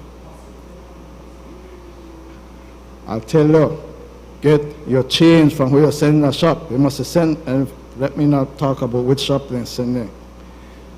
The cost of living is a serious issue and should not be trivialized. Should not be trivialized. We have to start, Madam President, by acknowledging that the cost of living, food, fertilizer, fuel, the 3 F's, are all imported into this country. The inflation in this country, acknowledged world over, was triggered principally by the interruption in the supply chains as a result of COVID-19 and the war, Russia-Ukraine. So don't pretend for a second that it is the government that has caused the inflation. Don't come in here with imported goods and suggest that it is our fault. Madam President, I told the Senate this morning the millions of dollars, $3 million a month, that is being absorbed by the government in trying to keep fuel prices down. We are right now exploring an option which I can't disclose, trying to get less expensive fertilizer. The Ministry of Food, of Agriculture, Food Security, is right now meeting with their technicians. We were discussing it with Senator Smith this morning about how we can move to implement it has to be properly designed, planned to deal with the price gouging. We'll come to it in a little while. We are attempting to take steps to deal with something that is being inflicted on us and not self-inflicted. And all I will say to the honorable senators on the other side, that your concern for the price of living, cost of living, is the same as it is for every single senator on this side, including the social partners.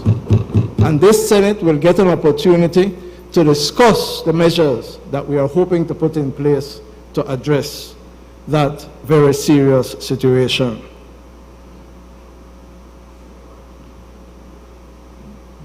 Madam President, I want to respond to a few things that were said. Senator Pitts raised the question of the institutional strengthening under the Ministry of Foreign Affairs. It was budgeted at $3.5 million last year, and the revised budget is $600,000. First of all, that is money provided by international partners. To be specific, the Republic of China, Taiwan. And what was budgeted at $3.5 million was going to be the opening of 2 additional embassies, which were not done. And so the figure was revised down for $600,000, which was spent on other things in the ministry for institutional strengthening. You will see that for the next fiscal year, 2023-24, it is budgeted to be $1.5 million. If you look at the notes, you will see that we are hoping to open an embassy in Europe. That is still under review. So that is the answer and explanation for your question. Now, Madam President, my 2 learned friends on the other side raised their concern about the judiciary's budget. And as usual, they didn't refer to the figures. And the figures are on page 26 of the draft estimates, and they are very clear. You can take a look at 2022-23. The revised estimate, $8,456,025.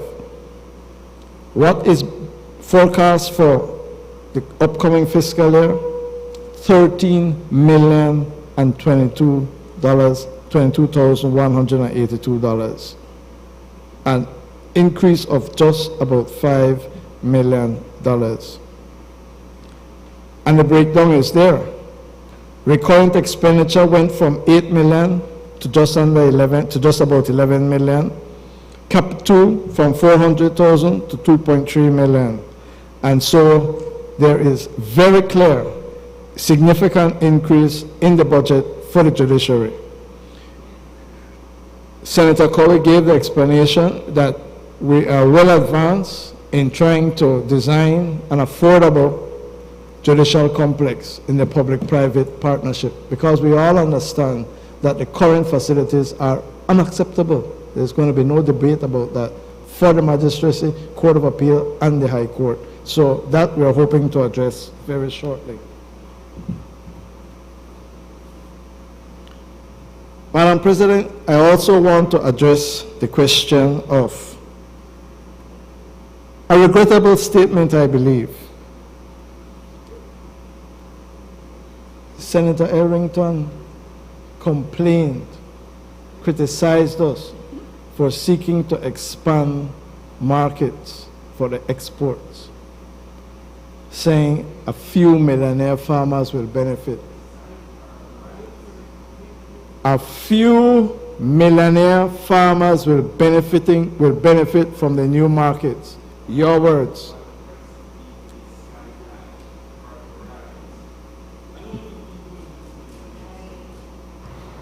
Madam President. Kindly be reminded of Standing Order 40.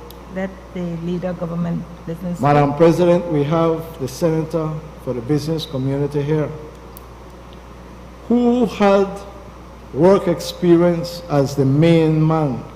I used to deal with him back in the day, the Belize Chamber of Commerce and Industry. And he will understand, even if those who are dressed in ties do not, the importance of expanding markets for small farmers across this country. Look in the budget book, look at the report from the Ministry of Agriculture look at the increase in output of non-traditional products that are grown primarily by small farmers. The work we are doing for finding new markets, it is to allow them as well as the big farmers to export more out of Belize to create jobs and to earn foreign exchange. So we make no apology, Senator Elrington, none at all, for finding new markets for the small farmers of this country. Madam President, there is one other issue I want to address, because I don't know whether it is that I was misunderstood, but it evoked some reaction from Senator Pitts and a prolonged exegesis from Senator Bengoshe. This is the question of the smuggling, not trafficking, smuggling of humans through Belize, and specifically the question of Haitians and Jamaicans.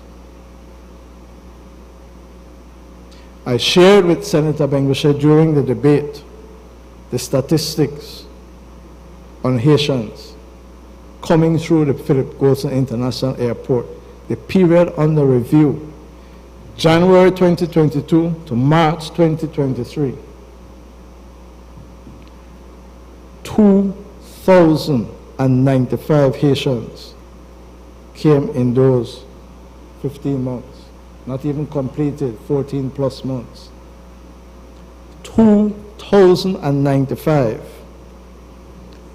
claiming to come to Belize with return tickets, claiming to be genuine tourists, claiming to have hotel reservations. Of that 2,095, 121 have left through the PGIA. They have not left through the northern border exit point. They have not left through the western border exit point. Where are they, Madam President? That is 1,974 Haitians. We believe, based on intelligence, that they have left Belize through what we refer to as green borders, not through official points of exit. Those persons, Madam President, members of the Senate, did not come to Belize with any intention of remaining in Belize. So when we say we are going to reimpose visa restriction, it is against that factual background and others that the policy decision was taken. And I want to tell the Senate, Guyana has reimposed a visa restriction on Haitians for the same reason. Their numbers are far bigger. Dominica and Barbados have restrictions on Haitians entering their country. A couple months ago, 15 Haitians arrived in Grenada from Trinidad and Tobago. The government of Grenada refused them leave to land and returned them to Trinidad and Tobago. I want to be clear. Any Haitian who has a legitimate interest in coming to Belize for work or pleasure will be granted a visa to come to Belize. We are not, Senator Bengoshe, attempting to restrict the entry of Haitians who want to come to Belize for legitimate reasons. You know that I have worked with you in that regard. We are talking about persons who have been subject to human smuggling.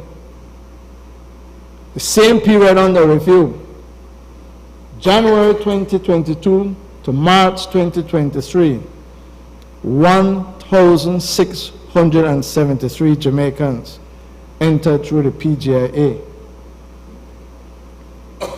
Of that amount, 778 departed, leaving 895 Jamaicans who have not exited through the northern border, point of exit, or the western border, point of exit.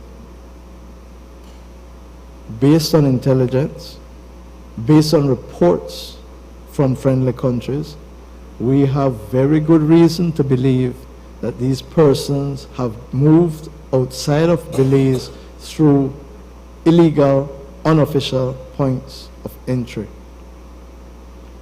Why the difference in the policy between the Haitians and the Jamaicans? First of all, the numbers are significantly different. We monitor on a daily basis, and I can tell you there are 2 flights, one from Panama, Copa, one from El Salvador, Tropic. As there is the certainty of night following day, every Friday, at least 50% of the passengers on Copa are Haitians. On the Tropic flight, it ranges from 50 to 60%, 4-5 times a week. We are going to work with the airlines to attempt to manage this. We do not believe that the routes should be reduced. We want to cooperate and work with them to ensure that genuine tourists come to Belize. In addition, there are many Jamaicans living in Belize. And so there are many people who come here to visit family and to visit friends. And so we have to ensure that they continue to do so. Senator Bengesha made a solid point. The ability of countries to reciprocate. It is extremely unlikely, having regard to the state of the lack of governance in Haiti, that they will respond. Jamaica is different, and we have engaged the Foreign Ministry of Jamaica in discussions on these matters. So I want to be very clear. We are not attempting to restrict any Jamaican or any Haitian who intends to come to Belize legitimately. They have rights under the Treaty of Chaguaramas, which will be respected and which, from an immigration point of view, we will facilitate. What we are concerned about is the criminality and corruption involved in human smuggling, and that we will be attempting to address. Let me wind up, Madam President. 6 o'clock. Let me wind up, Madam President, on saying why we are proud to support this budget. Madam President, there was criticism of the Ministry of Education. I don't know why I never listened to the bishop. The bishop told her the best minister that the Minister of Education. He told her in very clear terms that the best ministry is the Ministry of Education, and still then criticize the ministry. Hey, Senator Mackenzie. Hey, man, you're a teacher. Huh? If you had read the budget speech, you would know. And I quote with your permission, Madam President, from page 26. Education, we all know, is a critical antidote to poverty. That's why the free secondary school education program is being funded to the tune of $6.4 million, providing support for 2,600 students who would otherwise not be in the classroom. The novel STEAM program, set to launch in the new school year with an inaugural class of 75 students, add one more option for acquiring professional skills. There is an additional $4 million for free education for Southside and the Toledo district. The Honorable Senator Mackenzie criticized the lack of access to the internet on page 48 if he had read the budget. quote again under the Connect Ed, as of the beginning of March 2023, 128 of the target schools have been successfully connected. More schools are connected every day. By the end of April 2023, the target goal will be reached with more than 66,000 of our 105 students across the country will be able to access 500 Mbps of internet installed across their campus as a Wi-Fi managed solution with 24/7 monitoring, support, and maintenance. Madam President, things they happen. This government, Madam President, is very clear in what we are attempting to do. We are investing in people. We are creating an enabling environment that will allow the Belizean people to unleash their creative and entrepreneurial skills, vision, and ambition. Because we will be introducing, Madam President, the expanded program for MSCs. As the budget says, on page 21, we are going to build upon what was started by government, a fiscal incentive bill that provides incentives across the spectrum of MSMEs and, very importantly, reduces the time to approval for both foreign and local investments. In addition to that, Madam President, all MSMEs under the fiscal incentive program will be allowed to register for GST to qualify them to obtain their GST refund under an amnesty. We go further. The fiscal incentive program is earmarking 20% of all government procurement tenders to MSMEs. That is 20% of the government's forecasted budget for 2024-2025, equaling approximately $45 million. That, Senator McKenzie, is how you remove people from the poverty line. The other incentive tool is a one-off incentive which will allow the importation of goods for capital investments, and this will expire after 12 months and will not exceed $1 million of imported goods. The intention of this investment tool is for businesses that wish to quickly import machinery equipment to increase production or to expand in a short time due to the demand in the market. The one-off will allow them to import within a short period of time with a very streamlined application process, but with certain restrictions. Madam President, we are proud to empower Belizean men and women, particularly women and first-time business owners through the MSME programs. We prefer empowerment to handouts. You extol the virtues of Mr. Barrow's handouts. We want to get people off handouts and to get hand up. This new budget, Madam President, I'll tell you why we are proud, will provide an additional $4.0 million to expand the free education program, an additional $1 million to survey lots for first-time and low-income homeowners, $7 million for the expansion of NHI in Orange Walk, $3 million for municipal streets and drains, $5 million to meet the recruitment of an additional 225 police cadets, 110 BDF recruits, and 60 Coast Guard recruits, and an additional $1 million to support the Financial Intelligence Unit. We are proud of this budget, Madam President. We are empowering Belizeans, we are developing the economy, and we are moving forward. No one, not them, no one, the Senator, is going to stop us. We say, adelante! Madam President, I ask that the question be put. Honorable members, the question is that the bill for an act to appropriate further sums of money for the use of the public service of Belize for the financial year ending on the 31st day of March 2024 be read a second time. All those in favor, kindly say aye. Aye. Those against, kindly say no. The ayes have it. The bill for an act to appropriate further sums of money for the use of the public service of Belize for the financial year ending on the 31st day of March 2024.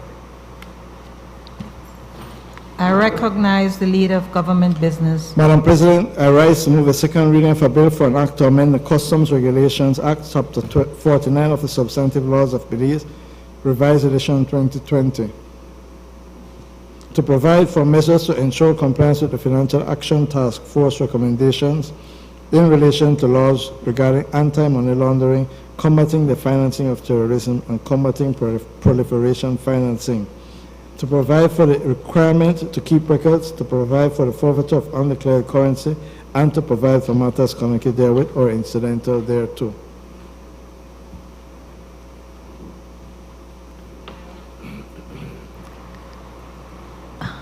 I recognize Senator Janelle Chinona. Good afternoon or good evening.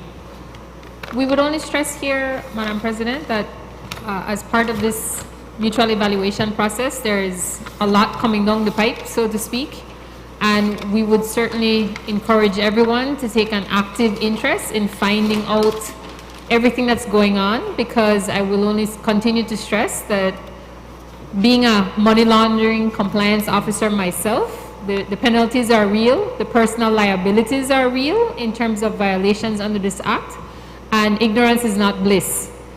The compliance, the enforcement, we have been hearing, we are told again, the enforcement will happen. So we join in all the calls to take, for everyone who is impacted by this, and in some way, shape, or form, everyone is impacted by these types of regulations, to find out what is happening and to make sure you are duly informed, you have done your due diligence, you have sought legal guidance, because we don't want any inadvertent casualties in this process. Thank you. I recognize Senator Sheena Pitts. Thank you, Madam President. Senator Carl, I will be mindful that you have no lingering doubt as to what my position is on a bill hereafter. This bill, and I preface my contribution by stating, I have background in this area. I practice in this area for some time. Not very long, about 2 years. My learning curve was steep, but very quick. And the purpose behind this bill, I agree with, I understand. And so, Senator Carl, I want you to understand clearly that fundamentally, I have no issue with needing a bill like this one for the desired purpose, considering we are facing evaluation shortly. And I would like to invite leader of government business to consider my contributions, and hopefully that informs the government to perhaps make few amendments. And the reason why I say that is because there are, Senator Shanona referenced the penalties, which are very real, and we have to ask ourselves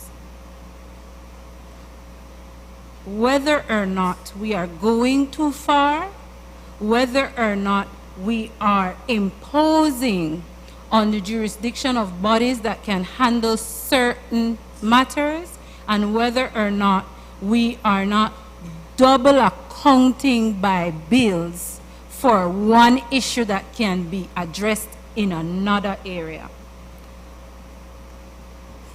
The reason why I say that, I will expound on shortly.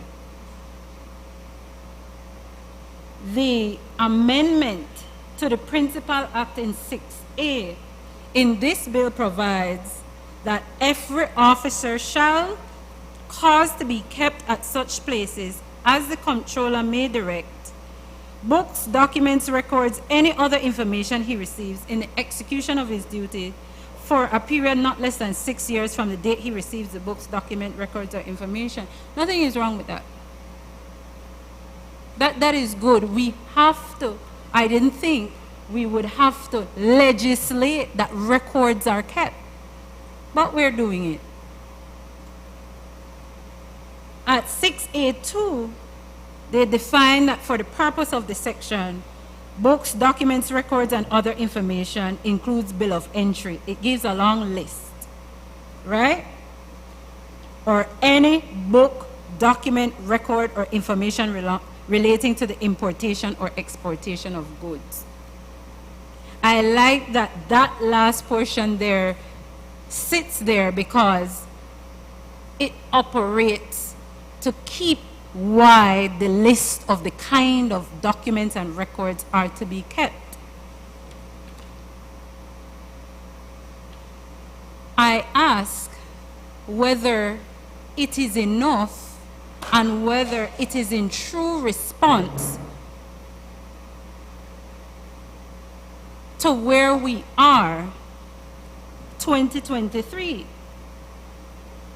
And the reason why I say that is because we've had an experience, and we've had experiences where acts of God, flooding, hurricane, come and destroy records. We don't have them anymore. So the reason why I ask, is that enough?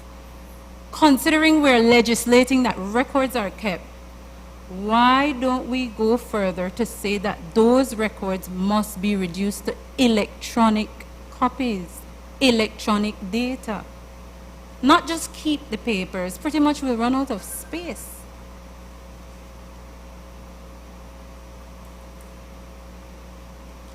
Why don't we go further? And perhaps it is already within the remit of the controller to determine how he wants to consolidate the information from these documents. But we can legislate that reports are prepared from these documents contemporaneously. And the reason why I say that is because it is always good to have every step of the way a record and or corresponding record and or document that informs you what the situation was as it obtained at that time. So even if we don't have the physical documents and records, we might be able to rely on a report that speaks to it, that itemizes it. So let's go further. Let's be complete. Why not,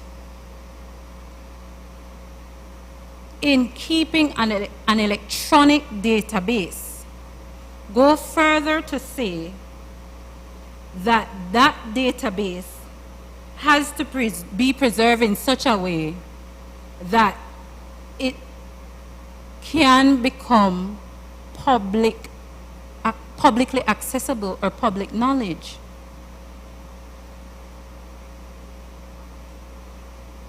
This matter includes dealing in an area where persons might not be declaring large sums of money and they get caught. It might be dealing with, and it's one and the same thing, persons who are just trying to sneak, whether it is money or implements of terrorism or furthering the proliferation, financing in terrorism. And we should be able to be in a position to say we're housing record, the records are digital, and the public are able to see that this is the reality as a result of this area. So it is open for the consideration of the government if they want to go further that way and seal the door of making a provision like this and preserving the benefit of making a provision like this. So let's not only legislate that documents and records be kept, but let's legislate in a way that we appreciate our modern realities. Reduce them to digital copies. Prepare reports. Make them publicly accessible. Publish it so that we see there is a correlation between the policy behind this legislation and this is the result of it. And no one could stand and say, that is not a good initiative. No, I will say that I am sensitive to the fact that in some areas, especially when it becomes sub judice, you might want to be able to say, I have to withhold certain information. But I say, Madam President, that if it is, we store in such a way, we prepare reports in such a way, and contemporaneous, the precursor is that we do it in a timely manner, that prosecuting offenses don't end up being embarrassing. I remember I was at the FIU and there was a matter, it's not sub judice. There was a matter where, you know, some persons were charged. We're saying that they have this money and we're prosecuting the offense. And in any matter of evidence, they have to have chain of custody, you have to properly identify and that sort of thing. And you know what embarrassed the FIU at that time? The fact that when they call with the evidence, open the evidence, it never correct. And when I say it wasn't correct, I mean, when we, in following chain of custody, when we identify and label things, what we say is in there has to be in there.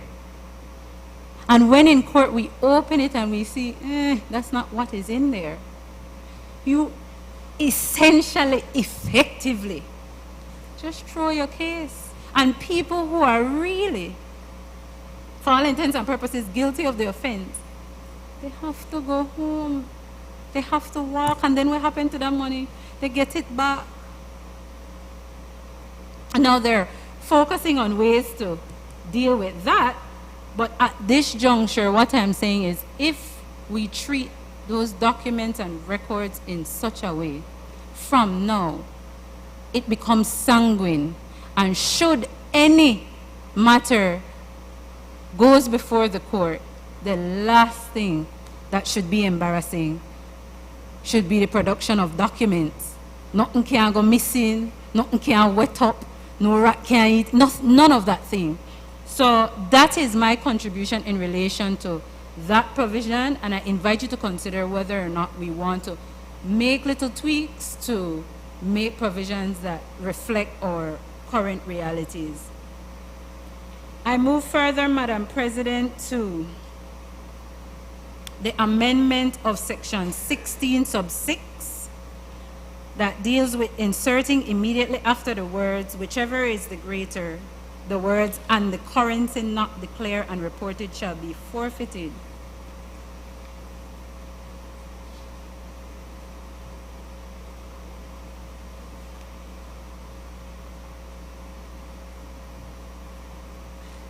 Crave your indulgence, Madam President.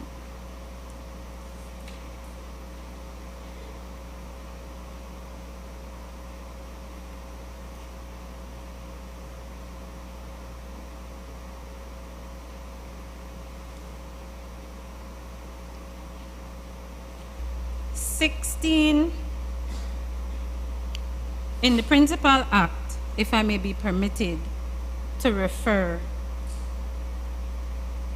and I have to refer to the 16.1 and 16.3 before we go to the suggested amendment. 16.1 reads, subject to the provisions of this section, every person entering any goods inwards, whether for payment of duty upon the first perfect entry or for payment of duty upon the taking out of the warehouse, or whether such goods are for commercial personal or any other use, shall declare such goods and deliver to the controller a bill in duplicate of the entry of such goods, according to one of the forms in Schedule 2, or such other form as the comptroller may prescribe from time to time, containing the several particulars indicated or required thereby, and shall pay any duty which may be payable upon the goods mentioned in such entry.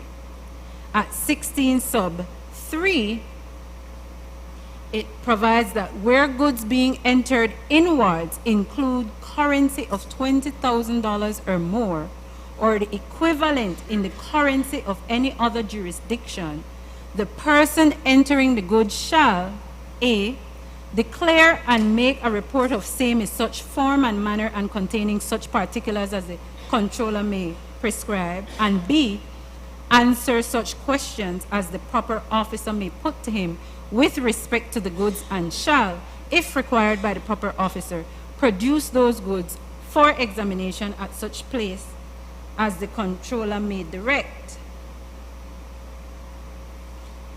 So the legislation is providing for a certain situation where you have a requirement to do something. At 3, it goes further to say, if in addition to those goods you have monies in excess of $20,000, you are subject to certain things. Now, the amendment at 16.6 says, any person failing to declare and make a report as required under subsection 3 that I read previously, or who, in purported compliance with subsection 3, knowingly or recklessly provides information that is false or misleading in material particular, commits an offense and is liable to a fine of $65,000 or 3 times the value of the currency not declared or reported. With the new amendment, the end of that provision would read, liable to a fine of $65,000 or 3 times the value of the currency not declared or reported, and the currency not declared and reported shall be forfeited.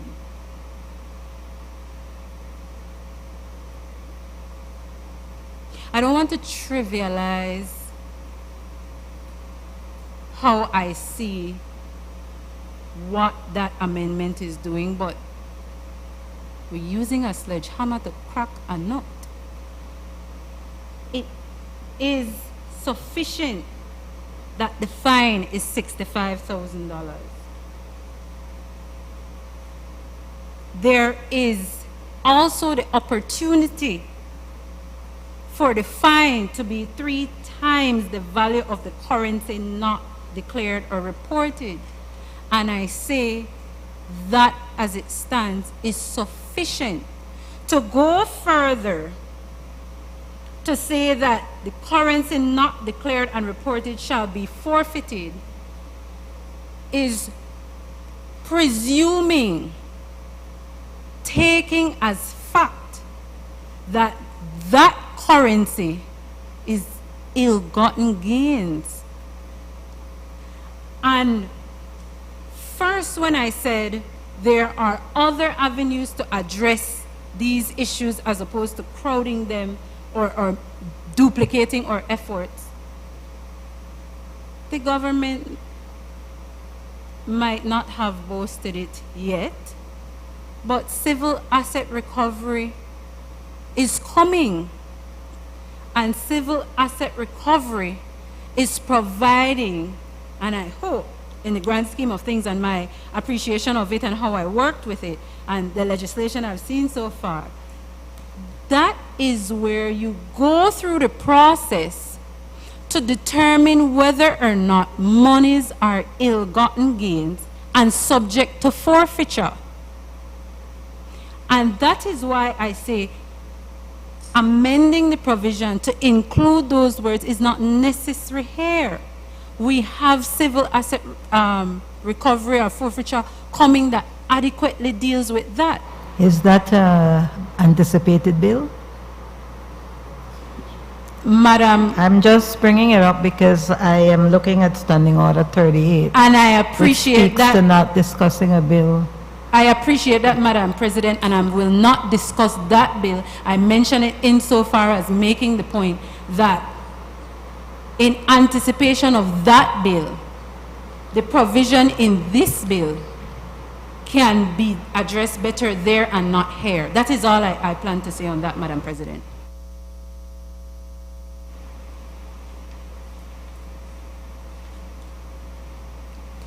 And we need to not lose sight that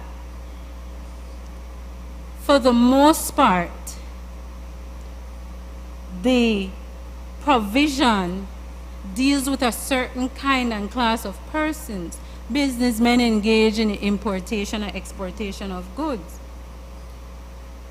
And we should be mindful that we don't automatically treat them as part and parcel of the money laundering process or the money laundering Achilles heel that we have to sort. So perhaps the information and the statistics or the rationale behind widening the provision that way could have helped me to determine, you know what, may very well be necessary. But to be able to find somebody, and for the purposes of argument, if you fail to declare $25,000, Madam President, because the threshold is $20,000, you fail to declare $25,000, you face a $65,000 fine, which is far more than the 25, or 3 times the amount that you fail to declare, whichever is higher. So the department still has an opportunity to leverage an option that is the objective, penal in nature. But to go further and treat the undeclared sums automatically as ill-gotten gains or monies attributable to AML CFT, I believe that if not a matter to be dealt elsewhere, should be a matter to be determined by a court and not the department. We cannot trespass or we cannot take away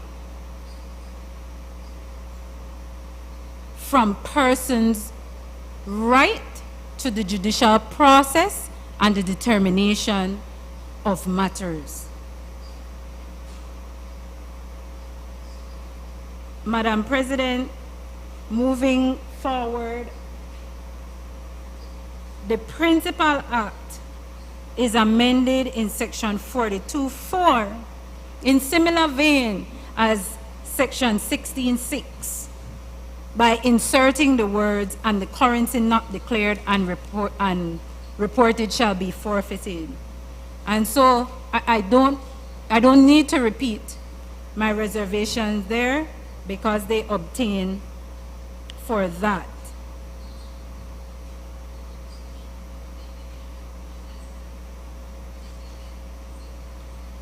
The Principal Act at 5 of the bill, the Principal Act is amended in section 51A by the proposals. 51.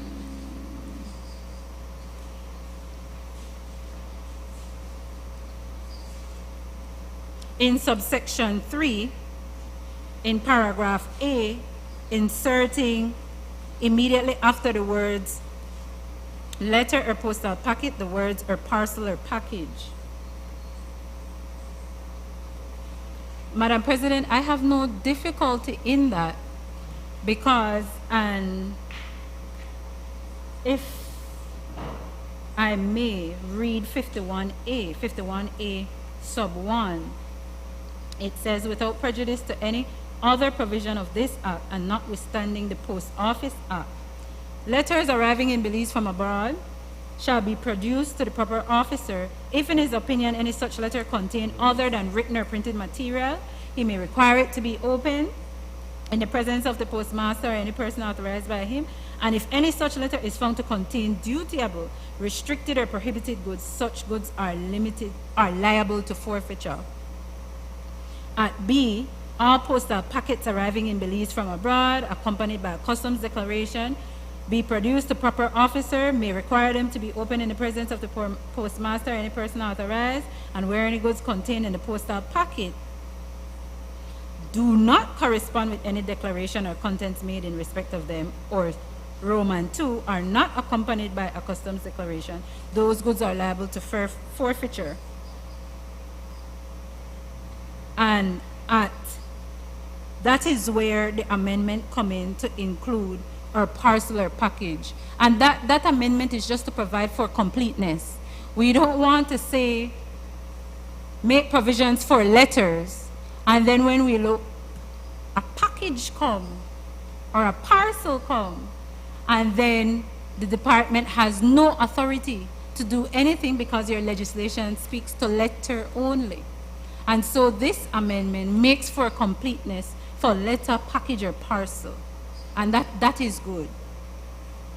And much of the suggested amendments at 5 in the bill does that sort of thing, making for completeness, that we speak to packages arriving a certain way by post or courier service, making sure that we're making provisions for whether you send it or receive it, and that sort of thing. So 5 in the bill pose no problem because it makes for completeness. At 6, there is the provision for the amendment of section 73A sub 3, 77A sub 3.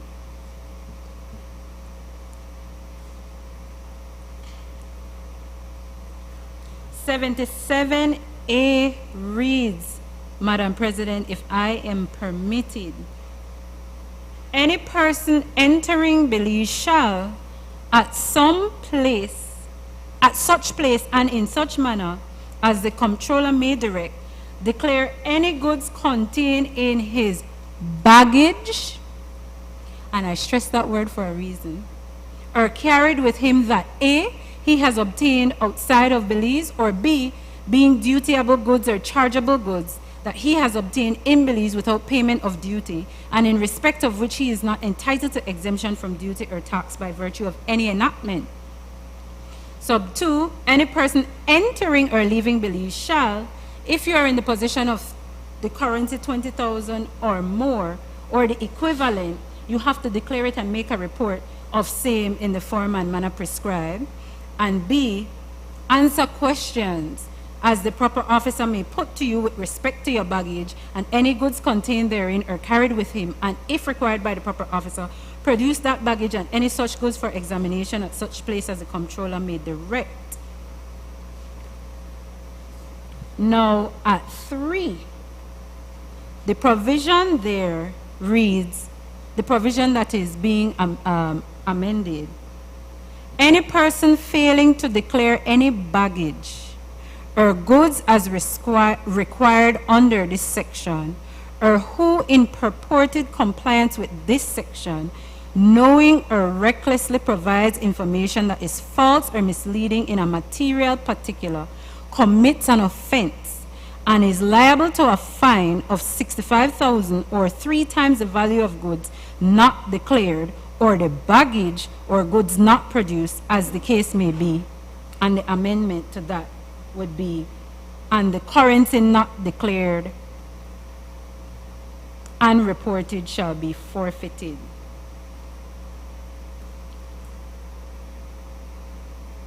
I'm also uncertain, and I seek your clarification, Leader of Government Business.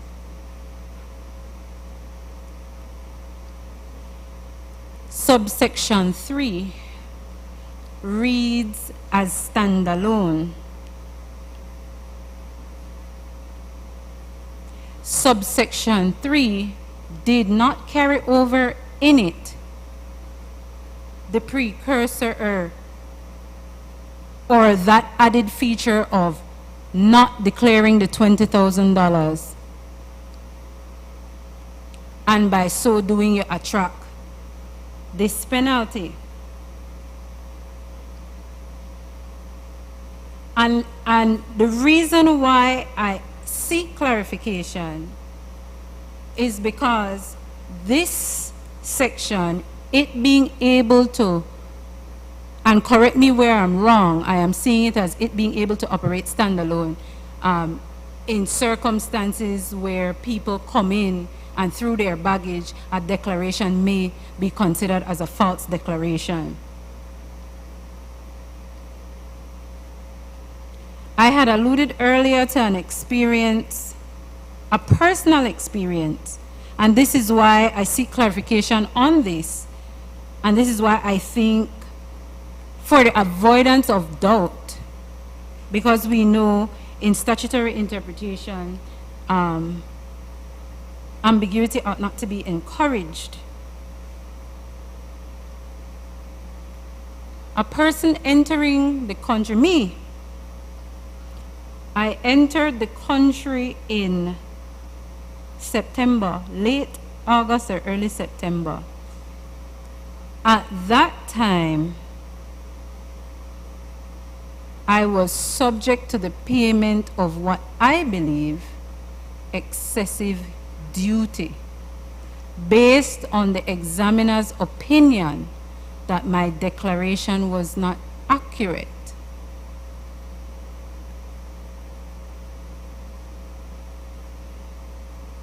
Grumble, Madam President, but I paid it. Shortly thereafter, not even perhaps a month, I traveled again, and upon my re-entry 4-5 days after, I was subjected to the same kind of what I consider excessive assessment. And let me give the proper backdrop to it. When I came into the country, the first, and I say the first time in relation to the August-September visit, it was after a long vacation. Like most women, we shop. And I think sometimes I might take the cake.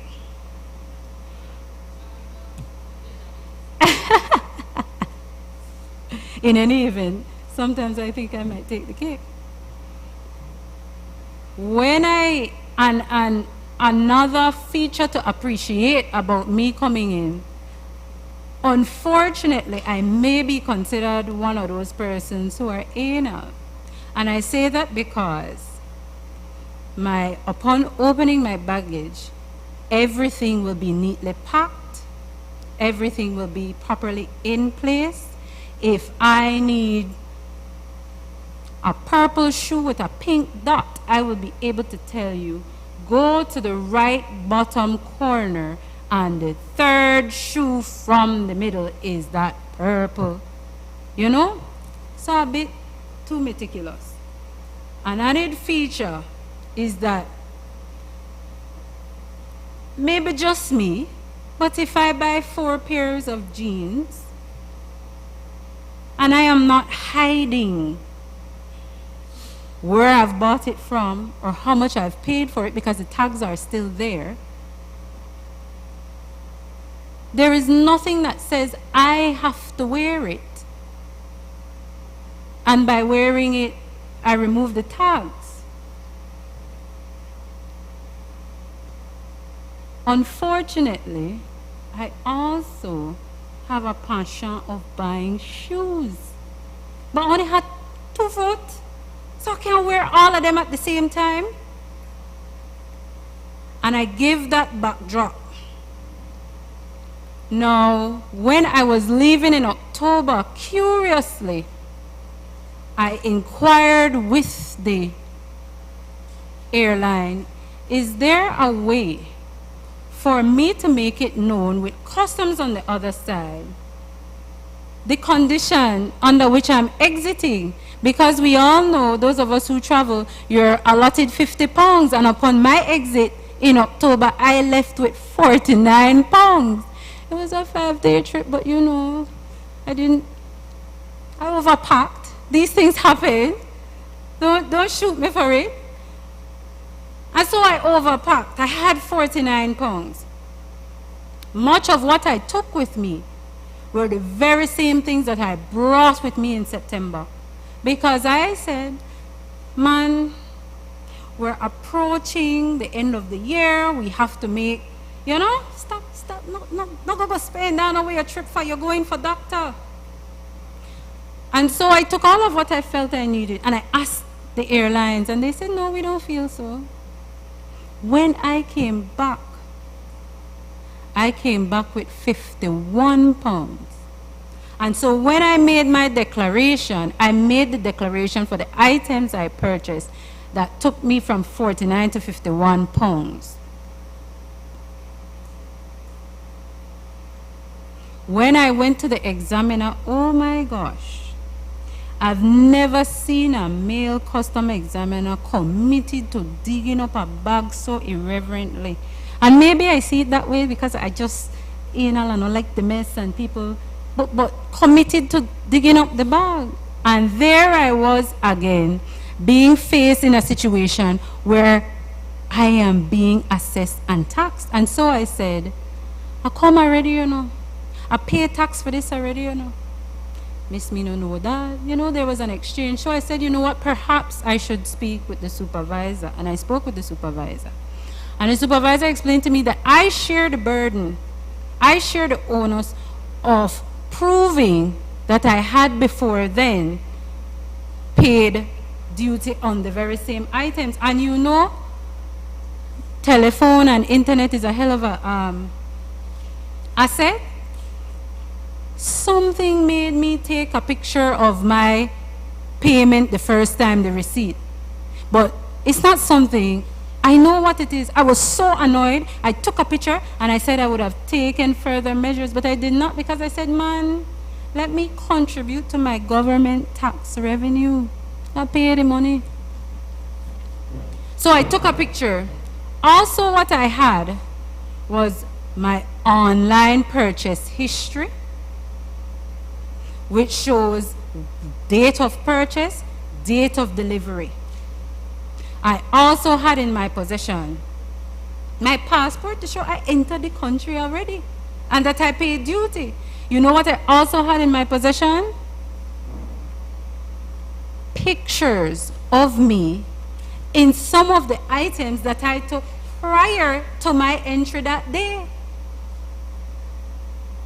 And what I also had, those, in addition to those pictures, even for the clothes that I did not use, I had pictures of me. I am sure there's a charming way of asking that than here and now. I also had pictures of me, of the other clothes and shoes I didn't wear yet, that I was putting together outfits and looks. All of those things I had, and all of those things I was saying to the examiner, I have these to show you. I can put it to you for you to be able to see. Because what was their preoccupation was that, but we see shoes we don't wear yet, thing in a plastic, we see tag, and I'm like, yes, that it's not alarming for me. I haven't used them yet. So that's why it's in that condition. But that day it made me realize that there was a commitment to stubbornness and misunderstanding that prevented that officer from saying, okay, let me look. None of them looked at the receipt. None of them even checked my passport to see my stamp entry. None of them. And this is one of the situations I told you. I'm normally a cool cat, but sometimes I get warm. But on that day, when I got warm, I told myself, you know what? Just pay and leave. And so I did. The way the legislation reads, and why I'm saying I'm seeking clarity, if an examiner chose to treat my declaration as false because of those things, irrespective of what I was able to show that they refused to see, it suggests that I attract that penalty. And then you hear from 6 o'clock news. X, Y, and Z. I mean, if that is not what subsection 3 operates as a standalone, where it does not have the other condition of the $20,000, and in those circumstances, that is the penalty, I think we can clearly do a small, neat little amendment to either provide that it is in circumstances of not declaring the 20 and they find it, and you attract that, because there have been instances before in the past, of which I'm aware, where persons come in with excessive amounts in their suitcases.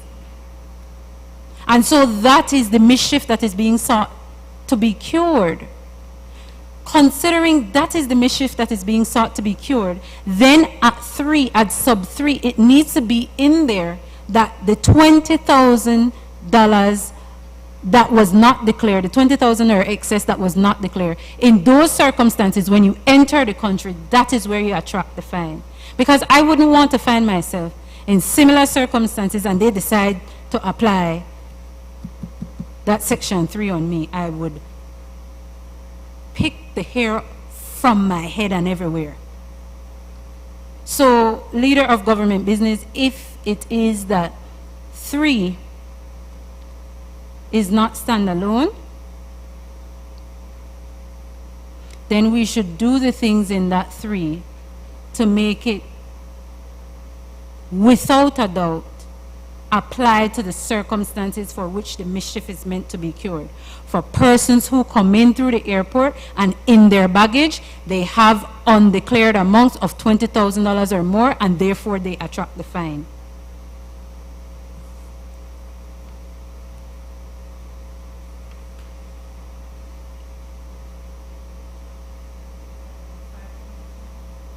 Guided, Madam President, and I don't need the 5 minutes because that is the extent of my intervention and contribution.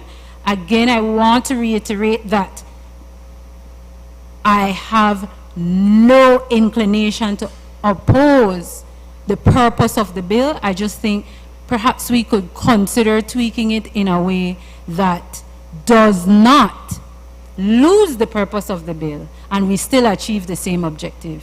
Thank you, Madam President.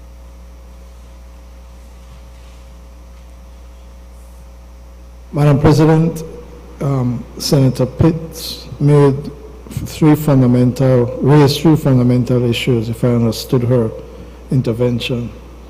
The first is the mode of storage under Clause 2, which adds Section 6A to the Parent Act. I should indicate to this Honorable Senate that these amendments are drafted and prepared by experts who are advising the Financial Intelligence Unit and the government of Belize, and they are intended to be in compliance with what is required by the Financial Action Task Force. And I believe that what is here meets that requirement. Now, I have no objection to the proposed amendment that Senator Pitts has suggested in terms of how the information should be stored in order to maintain its integrity. And we will pass that along for consideration. We will be coming back to the Senate next month with some more bills to deal with obligations under the peer review. Madam President, Senator Pitts then dealt with Clause 3 and Clause 6.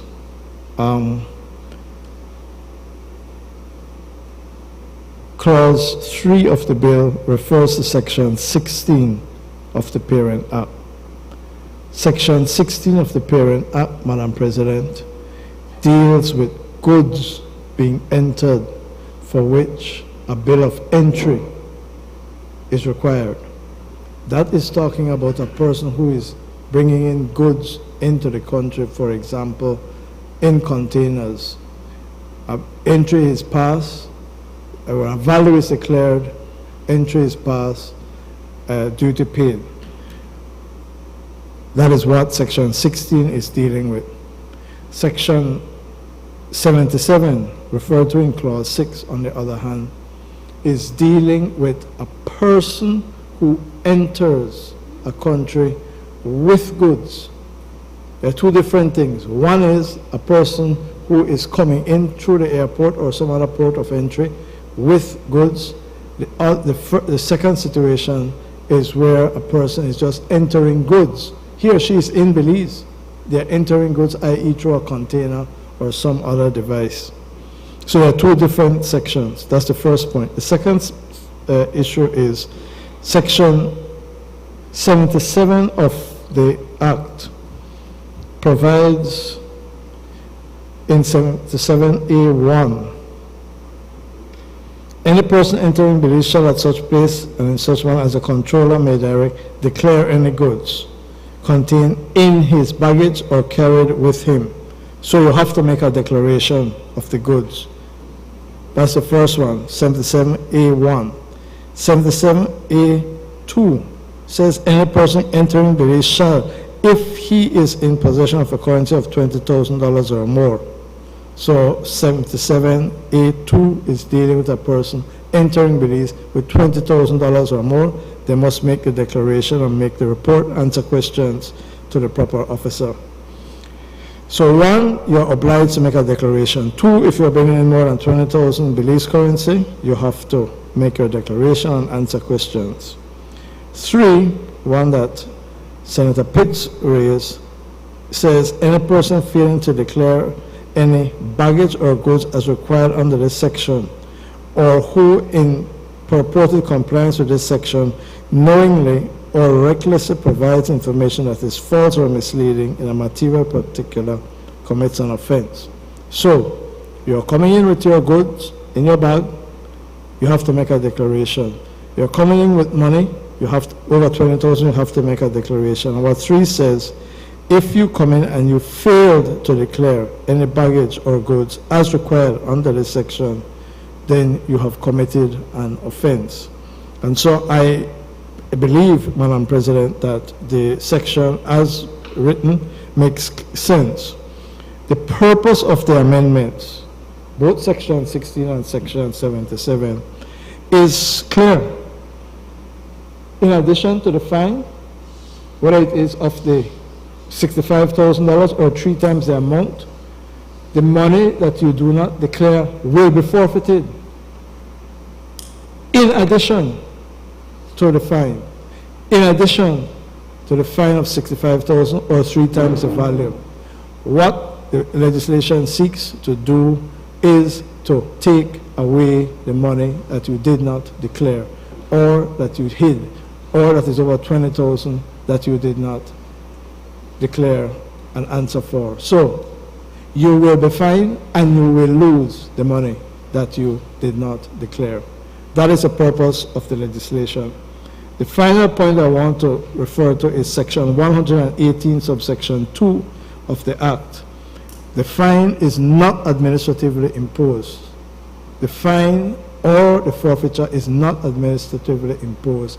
Under Section 118.2 of the Act, it provides that all recovery of fines, etc., shall be done at the Magistrate Court under the Summary Jurisdiction Act and the Summary Jurisdiction Procedure Act. So, Madam President, I believe I have responded to the issues raised by Senator Pitts, and I ask that the question be put.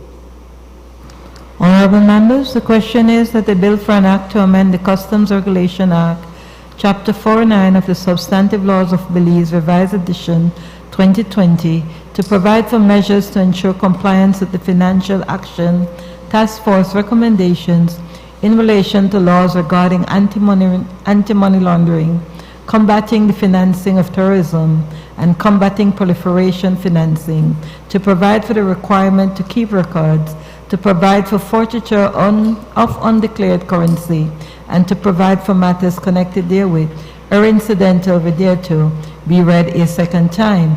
All those in favor, kindly say aye. Aye. Those against, kindly say no. The ayes have it.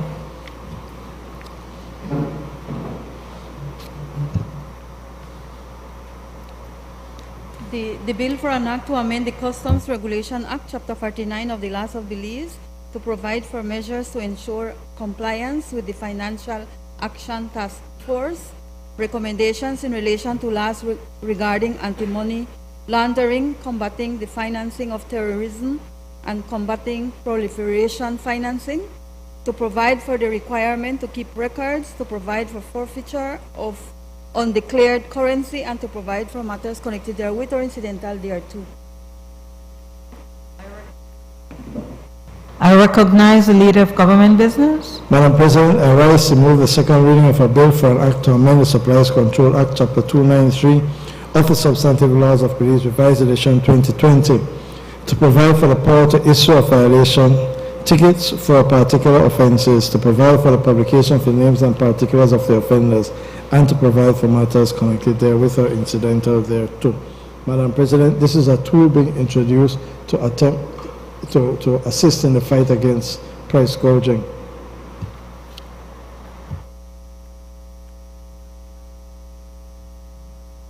I recognize Senator Kevin Herrera. Madam President, just briefly, I looked at the amendment as presented, and I also looked at the current legislation. And there's one question or query I have, or clarification I have. I didn't see it in the substantive act about whether or not there is an appeals process. And I say that simply because mistakes could be made in the ticketing system. For example, and I'll use rice as an example because I think we're all familiar with that. There are different grades and prices of it, and rice is also a controlled commodity, or at least certain grades of it.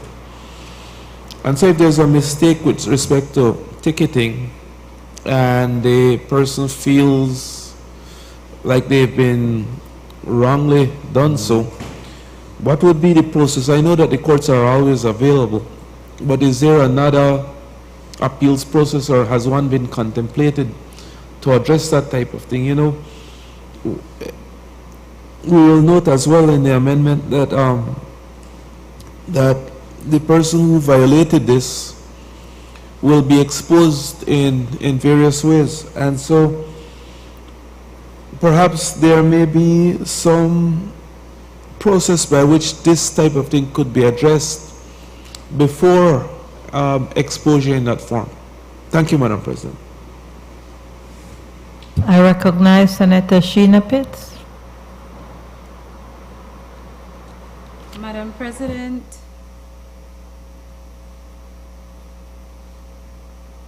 let me first say that when I saw the bill,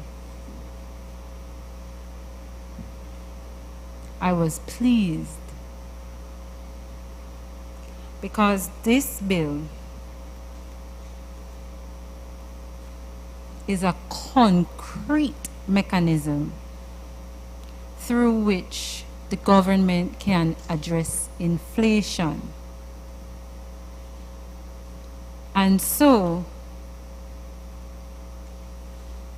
I don't want it to be misconstrued that I do not support the bill.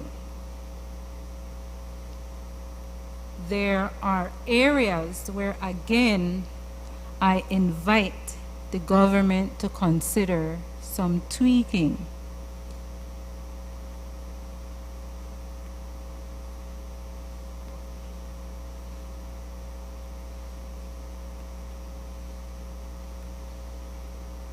The bill makes provision for fines for persons in violation.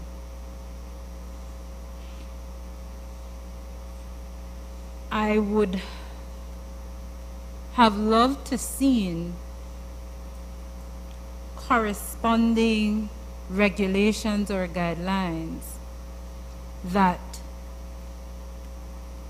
the court system could be assisted with in appreciating the validity of the issuance of a ticket in a particular circumstance.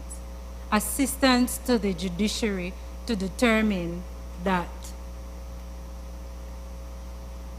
the item sold at the cost it is sold is subject to a ticket. Who determines what price gouging is? Who determines at what price point we look to? Because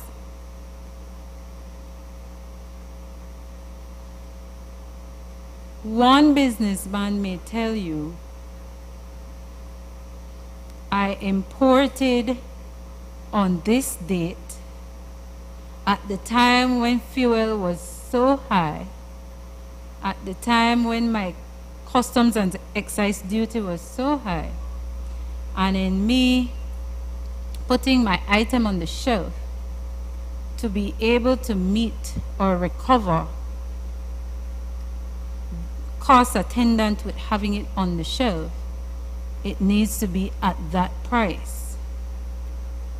And the reason why I say that is, for instance, Senator Smith, you had mentioned the baking powder at some places is $6.75. Some places it's $6.25.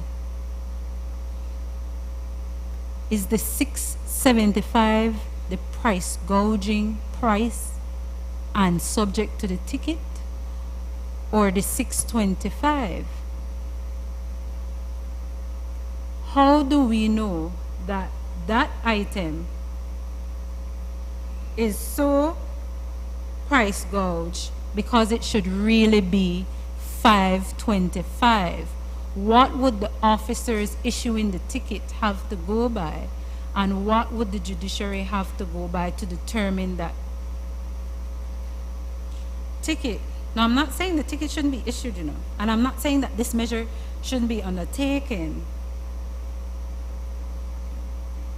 What I also don't see is any provision for repeat violators, because these people are in business receiving a, what is it, a $500 fine today will not, for all intents and purposes, take them out of business tomorrow, and that may or may not cure the price gouging of an item. Are we making provisions for a violation in respect of one item that is price gouged, or a number of items that are price gouged in an establishment? Can a violator receive multiple tickets for multiple items? I mean, relative questions, it's automatic that the answer should be yes. But when we're legislating, if we can from the very beginning make that clear. The ticket itself, I am suggesting that it shouldn't be a public officer walking with a ticket book, writing a ticket, issuing you the original and maintaining a carbon copy. We will face the same perversions of destroyed, lost tickets, and I am proposing that the ticket system should be an electronic one, insofar as upon the issuance of that ticket, it is automatically digitally uploaded or it goes to a digital bank. And that does two things. It preserves the actual ticket, and there is little room for any possible, and I'm not imputing, but anything untoward after the issuing of tickets.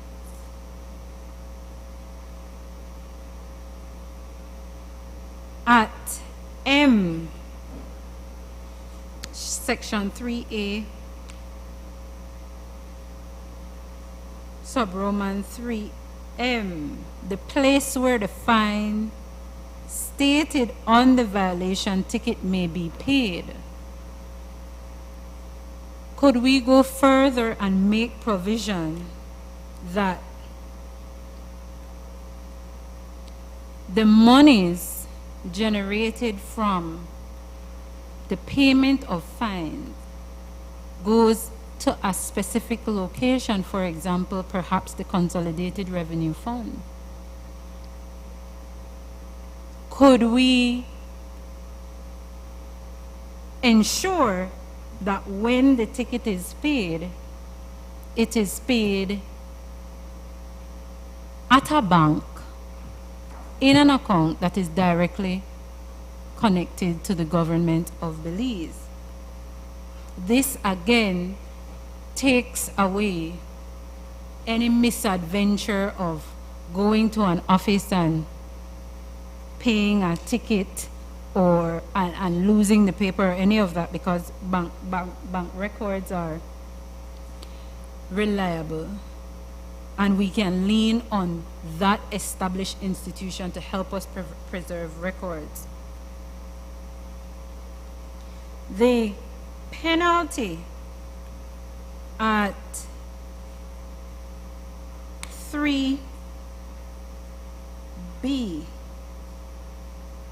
where we're amending and putting in a new 2A, notwithstanding subsection 4, if I may be permitted to read, Madam President, regulations made, and the ones I didn't refer to and read out, I mean, I have no issue, you know. Regulations made under paragraphs I to P, which is in issuing the ticket, the manner and form, what you put on the ticket and that sort of thing, may provide that any breach or contravention of any such regulation may be punishable on summary conviction by a fine not exceeding $5,000 or a term of imprisonment not exceeding 2 years. My comment on that is,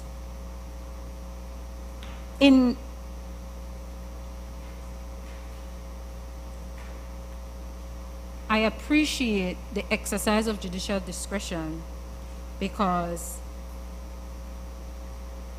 it could either be a fine up to $5,000 or imprisonment not exceeding 2 years. But I'm hoping, and it is my recommendation, that we can remove from there that element of confinement. And if it is we keep that element of confinement, we should perhaps make provision for confinement in cases of repeat violators. And so, in the first instance, the cost of the ticket or the fine should, I am suggesting, should suffice. Take away the element of confinement, because these are business people who we must be mindful not to imprison. That would prevent them from conducting business. And we have to be mindful of the nuance of corporate entities carrying out business versus natural persons. When we're issuing the ticket, who are we issuing it to? The owner of the business, the name of the business. Because in cases where we might be dealing with violators who are corporate entities, I mean, naturally you can't confine a corporate person.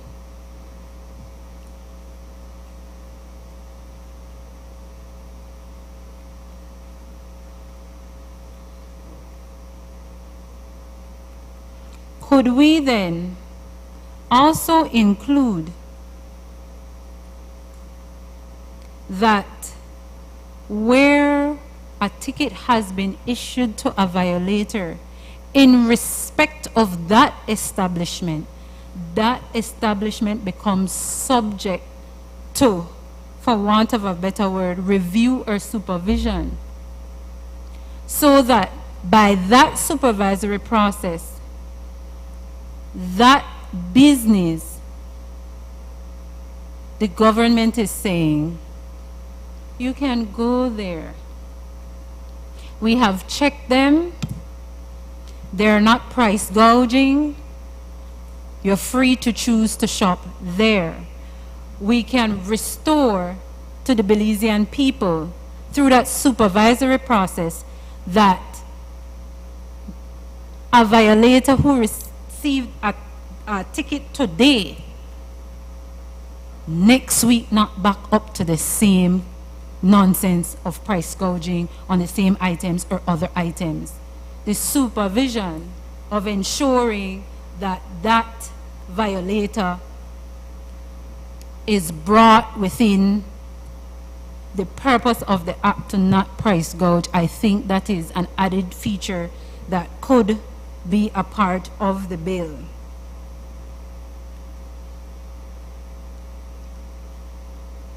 How about, and I think about in the area of health inspectors, and again, I don't impute on any public officer, but the reality is the reality before, whether it obtains now or will obtain in the future. I have no crystal glass, but because we're dealing with human, we have to accommodate for human error. Why not create a registry or a mechanism where those persons who are coming out to issue tickets, they're just not coming out in the blind. Create a registry or a mechanism where the average Belizeans can, having gone to a specific establishment, having purchased a particular item, take proof of their purchase by receipt, the item on the shelf and the price, and upload it to that registry, upload it to, I don't know what it is, Facebook or whatever, to inform the department that will be issuing the tickets that this one establishment is one establishment you should go into and look into. And so that assists the government in not having to do its own legwork to determine where to go, what item to look for, what is being price gouged. Engage the citizenry, especially in this way, because I know it is a matter that they will be eager to contribute, seeing that they will benefit from this mechanism.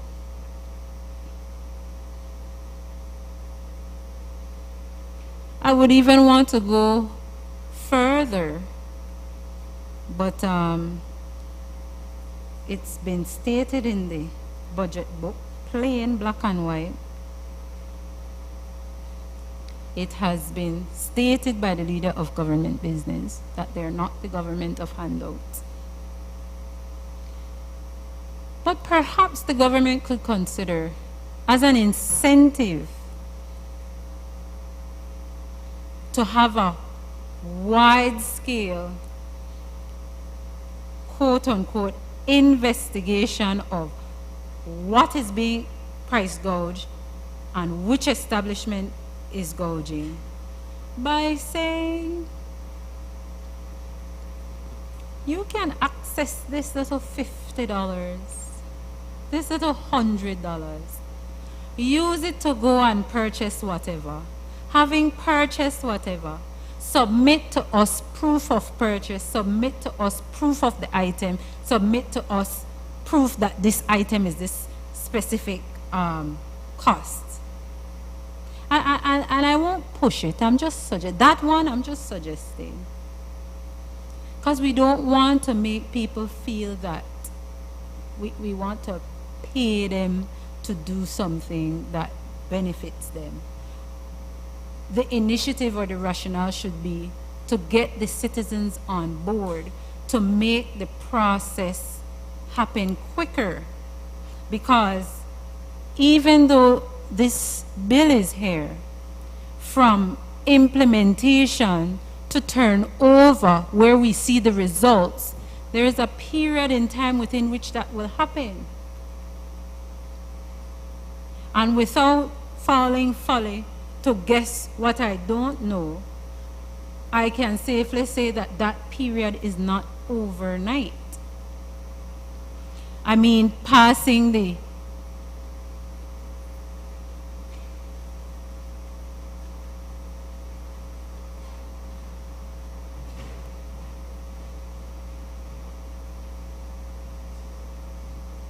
Thank you, Mr. President. Passing the legislation today will not cause price gouging to stop tomorrow.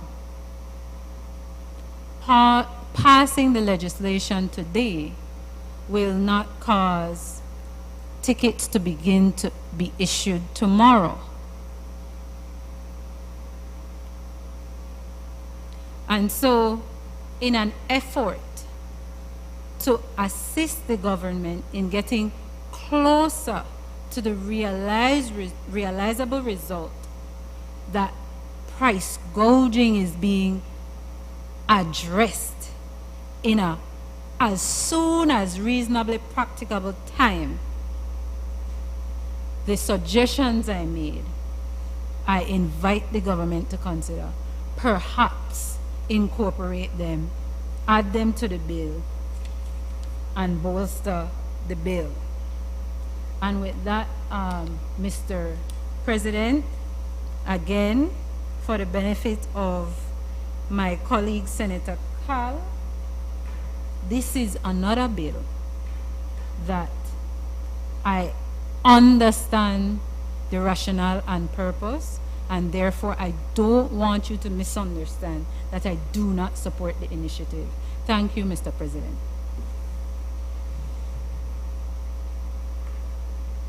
I recognize Senator Elena Smith.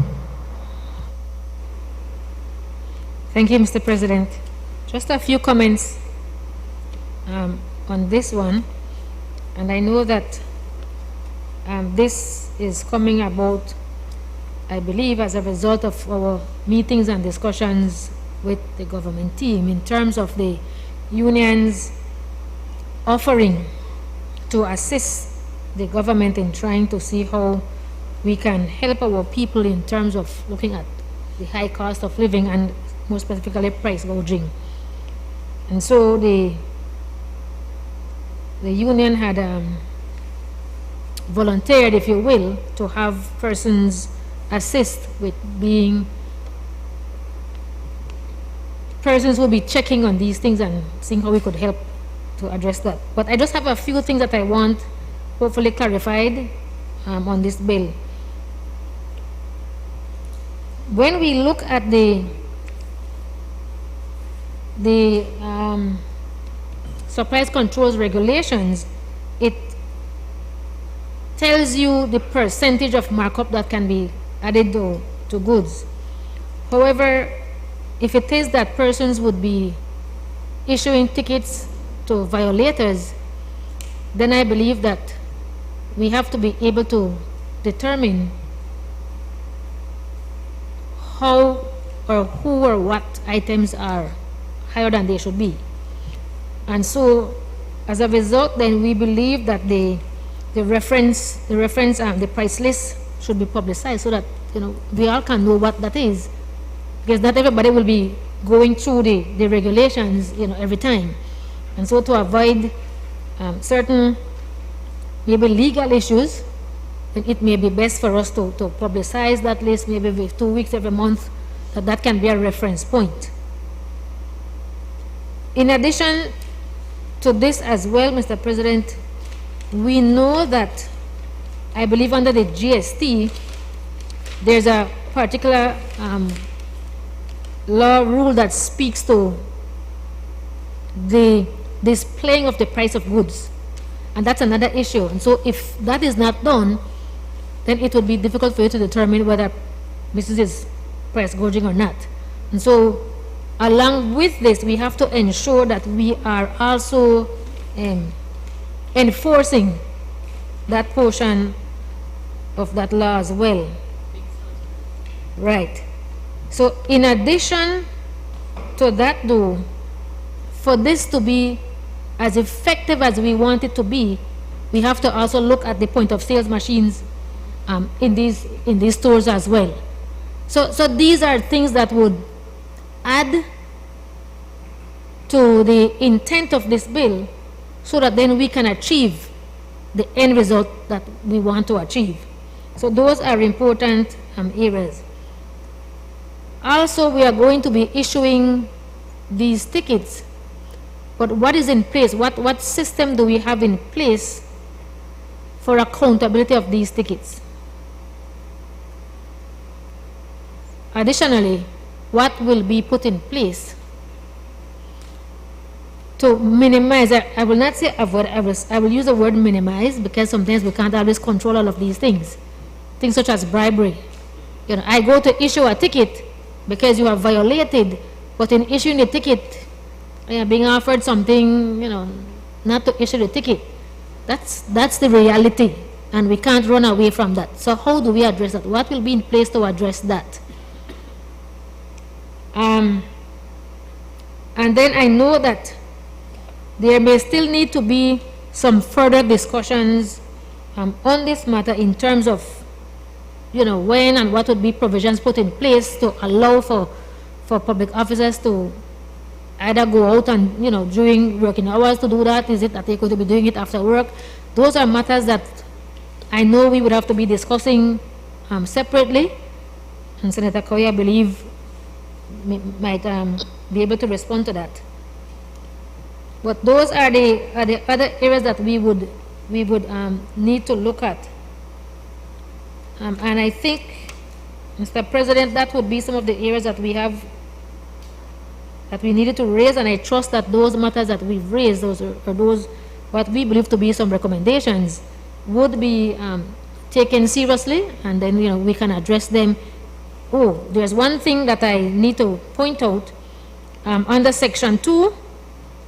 The numbering, where we are repealing paragraph H and inserting with the following paragraph, then we have to look at the numbering there, because it's not correct then the way it is. And that would be, I believe, the concerns that we have, and I trust that we can get those responses, or at least have those dealt with as we move along in this process. Thank you.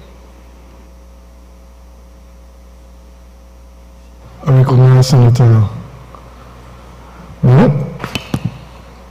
Yes, Mr. President. Just a few remarks really on this bill, the Supplies Control Amendment Bill. I appreciate the sentiments that was brought forward by Senator Pitts, because ICT transcends all aspects of our lives. There's no way we can get away from that. As a matter of fact, it improves efficiency and effectiveness in all aspects of our lives. Information is crucial, most crucial, to the supply chain performance, because it provides foundation on which supply chains, processes, execute transactions, and how personnel can actually make informed decisions, no? So yes, technology and automation of the supply chains does give us that utilization of real or near real-time data. I make those comments though, but thinking back quite fundamentally is that this government has basically instituted the e-governance unit. And so it's easy for us to be able to say, you know what, we have this bill, it's needed in its form right now, but the e-governance unit will be able to take care of the technological part of the bill when and however soon that is possible. So I support this bill in its entirety at this point. Recommendations that are logical are truly considered, and so I am thinking that the e-governance unit will definitely have an impact on how we can continue to transform this bill. I recognize the leader of government business. Thank you very much, Mr. President. Mr. President, I want to start first of all by reminding honorable senators that this is an empowering bill. This is a bill that is providing and empowering the minister to make regulations. These are not the regulations. So the issues that have been raised are issues that are going to have been anticipated and will be in the regulations. Senator Smith raised the question, and Senator Pitts as well, the question of how does one find out if there's price gouging? There are two lists under the Price Control Act. One that is price control, that is, rice can only be sold, flour can only be sold, bread can only be sold at a specific price. So that is easy. There's the other which is more complicated, which requires a declaration by the store owner and the right of inspection of documents by the supplies control officer to go in and make an analysis to see whether there is in fact price gouging. No, it is very clear, and I said it this morning, that that is a complicated scenario. Ministry of Food Security and Enterprise is at the moment working with their technicians to see whether they can move goods to the fixed price. That is unlikely because we don't want to operate in a price fixing scenario. But to see how to have a simplified way of going after the price gouging. Let me just say, Mr. President,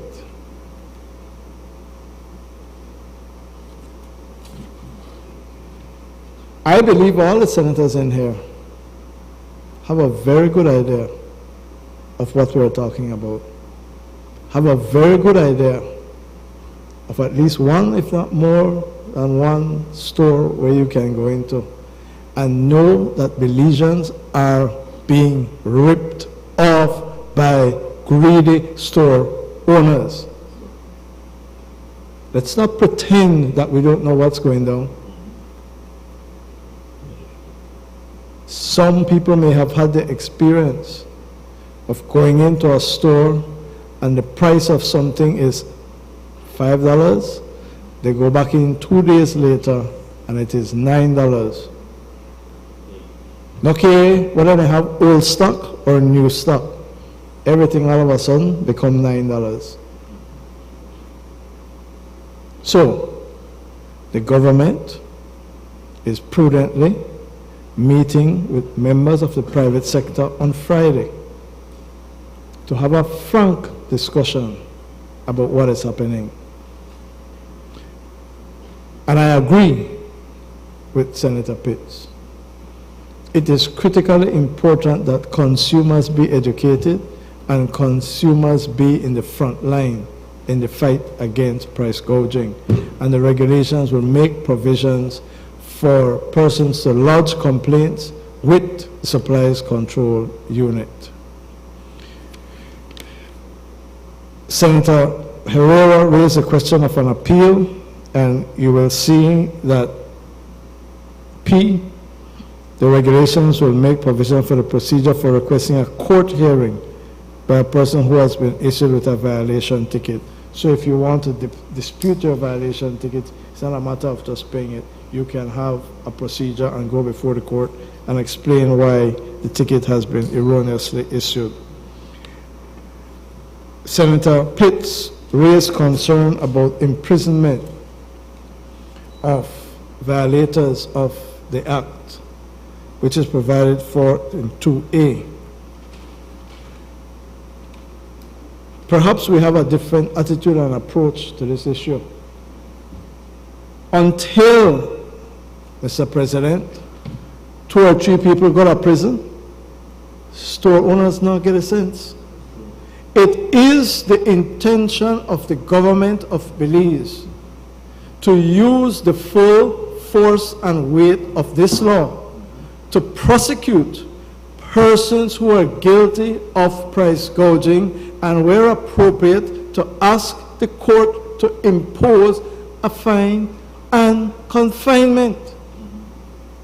Belizeans are being ripped off, and we are on the side of the consumers. We make no apology, and we should not have any equivocation or ambiguity on that. And that is why Clause 10 will provide for the minister to publish the names of persons who are convicted, publish the names of the store owners who are convicted. The intention is to make common cause with consumers, with public officers, with members of the public, with store owners, to attempt to address the serious inflation that we are experiencing and the dramatic increase in the cost of living.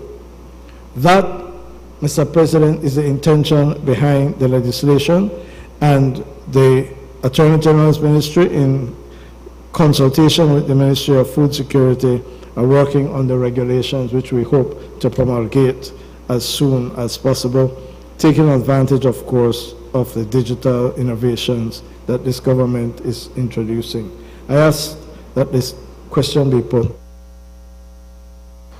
Honourable members, the question is that the bill for an act to amend the Supplies Control Act, Chapter 293 of the Substantive Laws of Belize, Revised Edition 2020, to provide for the power to issue of violation tickets for particular offences, to provide for the publication of the names and particulars of offenders, and to provide for matters connected therewith and incidental thereto, be read a second time.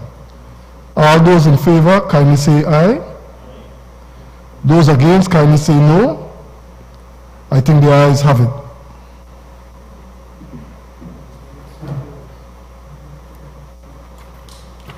Bill for an act to amend the Supplies Control Act, Chapter 293 of the Laws of Belize, to provide for the power to issue of violation tickets for particular offenses, to provide for the publication of the names and particulars of offenses or offenders, and to provide for matters connected therewith or incidental thereto. Recognize and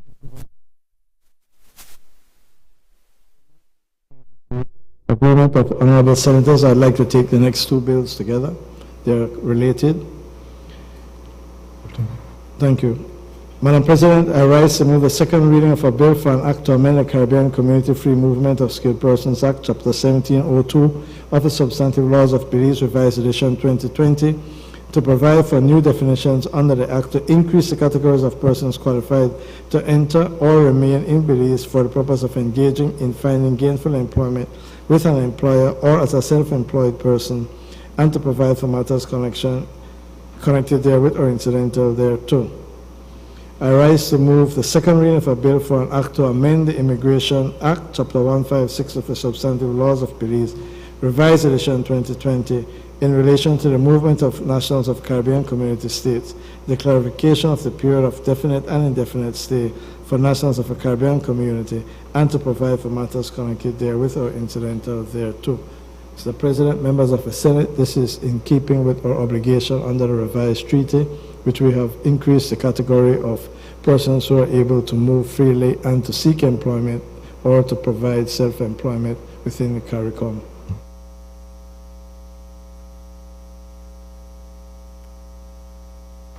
I recognize Senator Sheena Pitts. Thank you, Mr. President.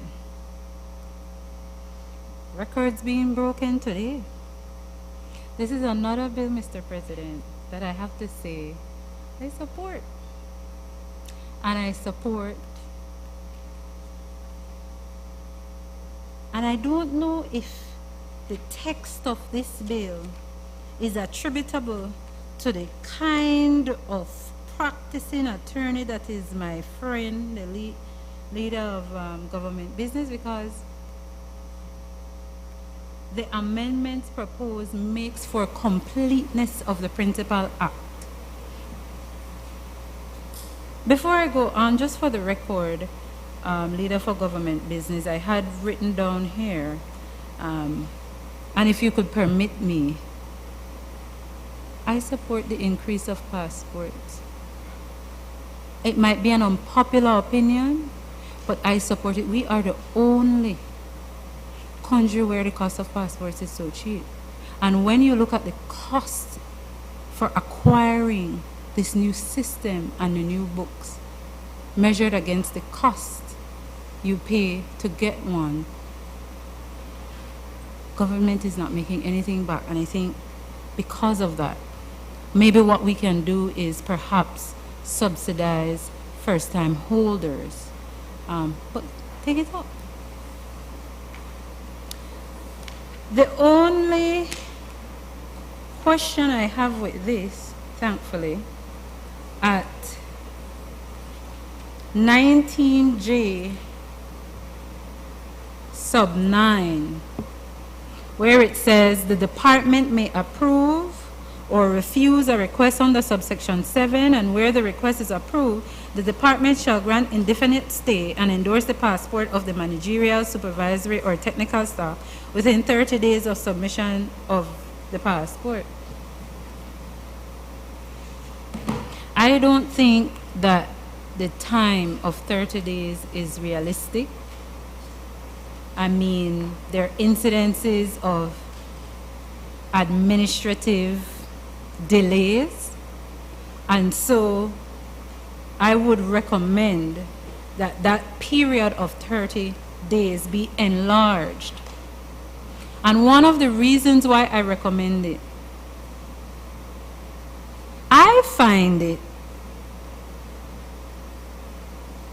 cute that when persons apply for passport or any process in the immigration department and they're given a time frame, they hold fast to that time frame they are given. And then when they do not receive what they went there for, we have this unattractive commentary and quarrel about how long the passport office will take for the X, Y, and Z.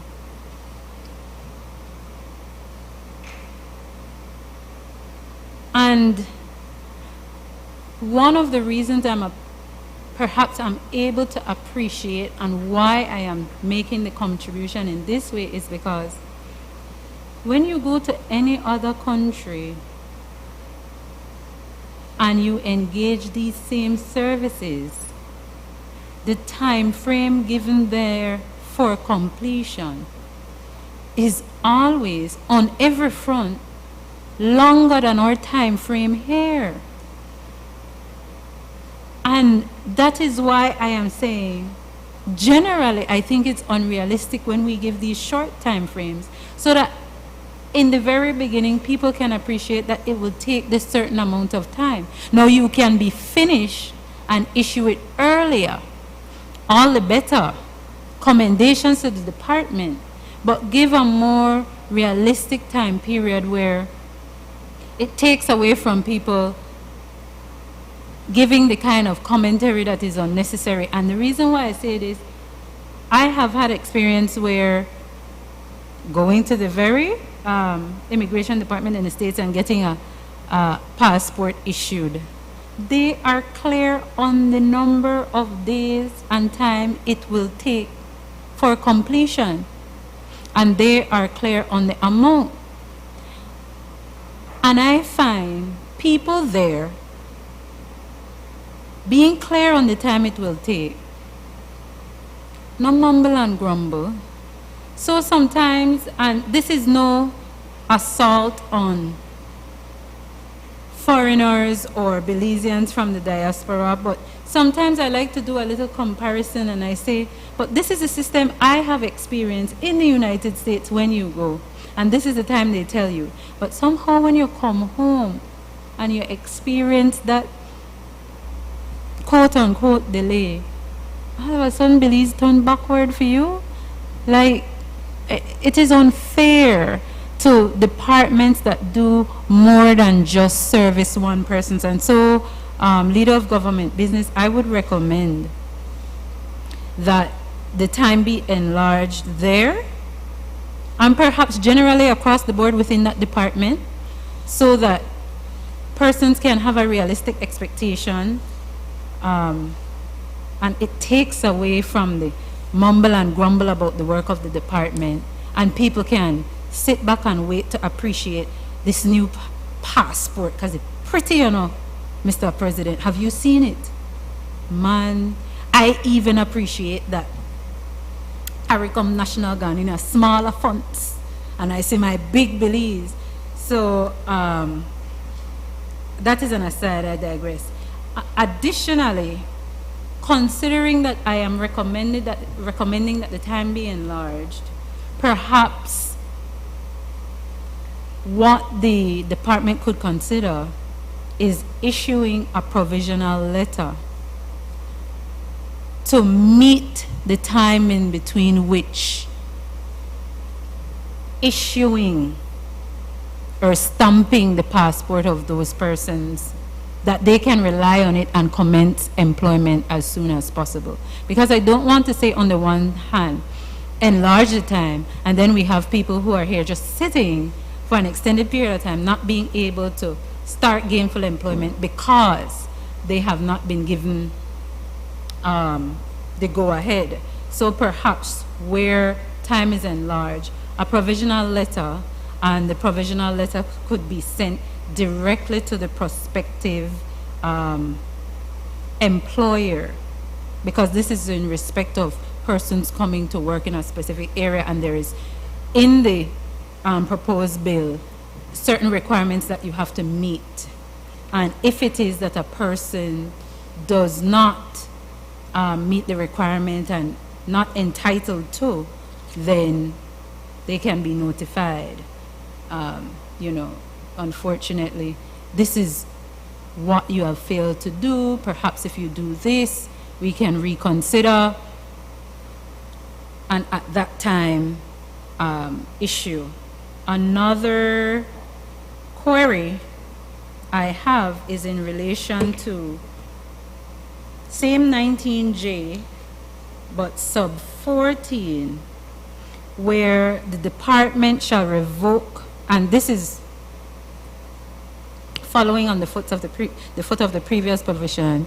The department shall revoke the indefinite stay granted to a national under subsections 4 or 9 where the reasons for the grant of indefinite stay or the permission no longer exists or has changed. In those circumstances, I'm asking, what then obtains there? That person would be subject to being permitted to stay under, just permitted to stay until they can meet the requirements or their change of position, or would a, I don't know, deportation order, I don't know. Just being,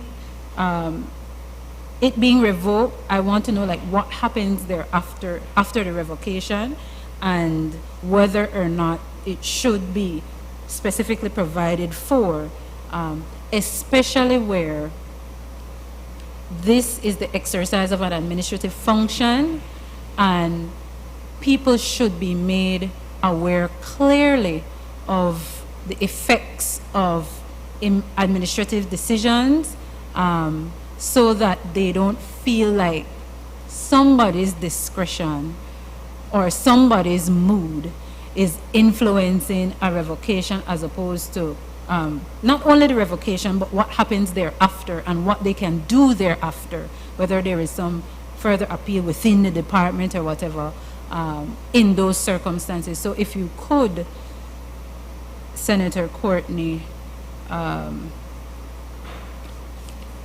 share with me whether the revocation standards is what happens to that person in the face of revocation. Thank you, Mr. President. I recognize the Leader of Government Business. Mr. President, I welcome the questions and queries raised by Senator Pitts, and they can be answered quite directly. First of all, the 30 days, I can tell you that it has been long discussed, and particularly the Ministry of Foreign Trade, who deals with the question of skill certificates, believes, and in consultation with the Ministry of Immigration, that these certificates can be issued in 30 days once the application is made. The documents that support the application are very clear, very straightforward, very easy, and there should not be these inordinate delays. I get criticized a lot by staff for the delays in the issuing of the skill certificate. So the 30 days is put there to impress, yes, to impress on the staff that they must move with dispatch. Secondly, the issue of what happens where the person is, where the stay is revoked. I think the first point to note is it starts in 19E. CARICOM nationals have free movement and the right of 6 months. So you come in and you have 6 months. Many immigration officers around the Caribbean still give you 1 month and 2 months and 3 months, but you have a right of up to 6 months. What the law goes on to provide for is indefinite stay. So now you are no longer under a 6-month timeline. You are either employed or you are seeking to establish a business. And the law sets out in 19I the procedure after entry to establish or operate an economic enterprise, and then 19J, application for indefinite stay to establish an economic enterprise. So you are moving from your temporary 6 month coming in and say, I'm going to get this business, I am in the process of setting it up, I'm also applying for indefinite stay. You submit your documents, you're still protected by your 6 month stay, and you get your indefinite stay once you satisfy the criteria. Once a person under 14 status is revoked, it doesn't mean, and all that would mean is that the person is no longer employed, or the person's business that he or she has set up has failed or is sold or whatever. The person is still a CARICOM national. That person is still entitled to remain in a CARICOM territory and say, I'm here, I'm no longer seeking indefinite stay, I'm no longer employed, I no longer have a business, but I want to stay here for a month, 2 months, 5 months, and you apply for a renewal. So it's not a question of you being deported. This is a question of your status moving from indefinite to under the 6 month permission, which all CARICOM nationals enjoy. Mr. President, I ask that the question be put. Honorable members, the question is that the bill for an act to amend the Caribbean Community Free Movement of Skilled Persons Act, Chapter 1702 of the Substantive Laws of Belize, Revised Edition 2020, to provide for new definitions under the Act, to increase the categories of persons qualified to enter or remain in Belize for the purpose of engaging in or finding gainful employment with an employer or as self-employed persons, and to provide for matters connected therewith or incidental thereto, be read a second time. Also, honorable members, the question is that the bill for an act to amend the Immigration Act, Chapter 156 of the Substantive Laws of Belize, Revised Edition 2020, in relation to the movement of nationals of Caribbean community states, the clarification of the period of definite and indefinite stay for nationals of Caribbean community states, and to provide for matters connected therewith or incidental thereto, be read a second time. All those in favor, kindly say aye. All those against, kindly say no. I think the ayes have it. Bill for an act to amend the Caribbean Community Free Movement of Skilled Persons Act, Chapter 1702 of the Laws of Belize, to provide for new definitions under the Act, to increase the categories of persons qualified to enter or remain in Belize for the purpose of engaging in or finding gainful employment with an employer or as self-employed persons, and to provide for matters connected therewith or incidental thereto. Bill for an act to amend the Immigration Act, Chapter 156 of the Laws of Belize, in relation to the movement of nationals of Caribbean Community States, the clarification of the period of definite and indefinite stay for nationals of CARICOM states, and to provide for matters connected therewith or incidental thereto. Recognize the Leader of Government. Mr. President, I rise to move the second reading of a bill for an act to amend the Senior Course Act, number 27 of 2022, of the Substantive Laws of Belize, Revised Edition 2020, to remove provisions relating to the assignment of attorneys at law by court to provide legal aid services and to provide for matters connected therewith or incidental thereto. Mr. President, this bill should have been read and taken at the same time as the legal aid bill. The legal aid bill will provide for the appointment of attorneys by the court or by the legal aid system, rather than it is now by the court. So we are taking that out of the senior courts bill and putting it in the bill that is going to come. It also provides for a form for notices of appeal at the back of the bill.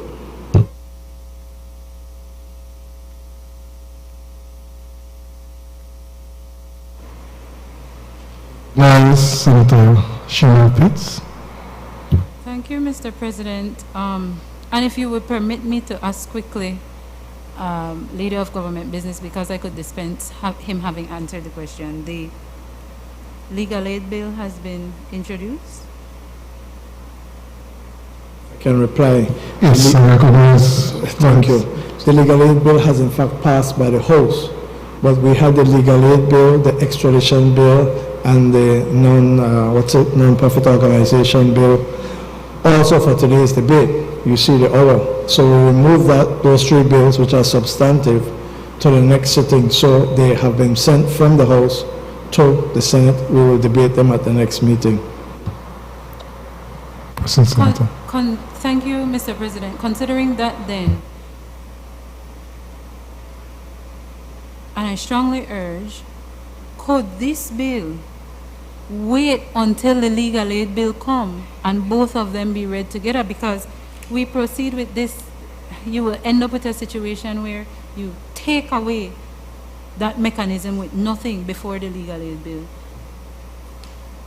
Mr. President, I have no difficulty in holding the billing committee. The intention is, with the approval of the President, which he has indicated, the Senate will next meet on the 19th of April when we will take up the legal aid bill. So I have no difficulty with that. All right, certainly.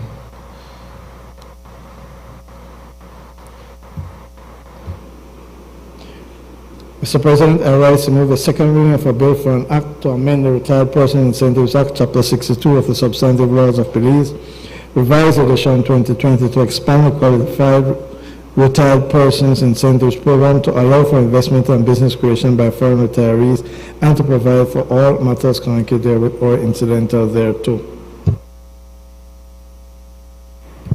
Recognize Senator John Chaluna.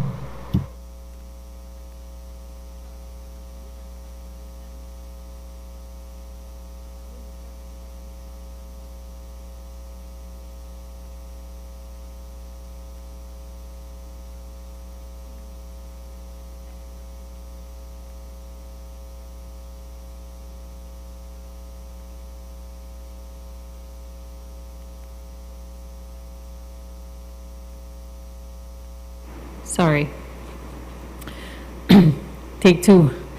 Just to say that I'm aware that in the internet age and everything else, persons are retiring at much younger ages. I just heard about a footballer retiring at 29. So I was just curious in terms of the justification for the 40 years of age definition.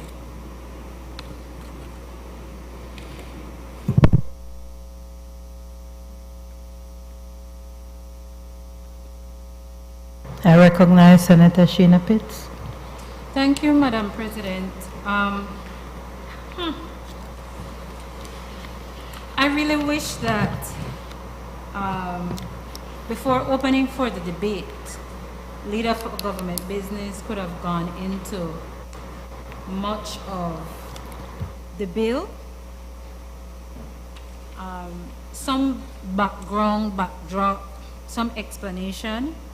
This one, I feel that it would have been helpful if I had seen the white paper for the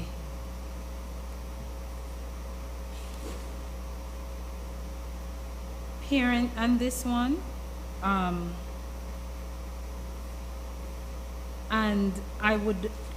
one of the reasons because I would like to know in terms of the proposed amendment of section 3(1)(b),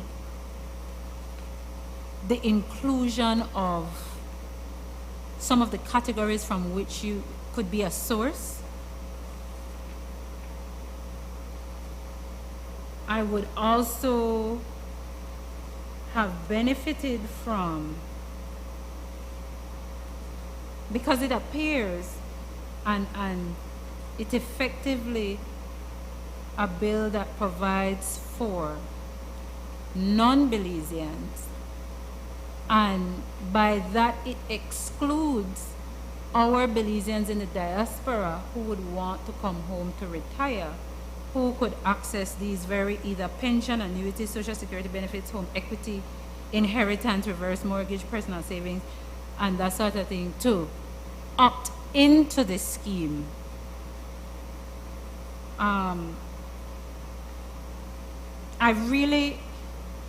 It is regrettable that I'm more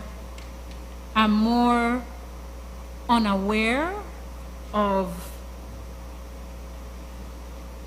the bill, and I was not able to have at my disposal any assistance.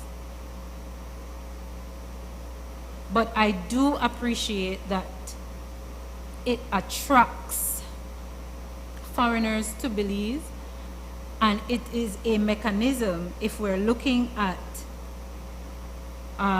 the proposed amendments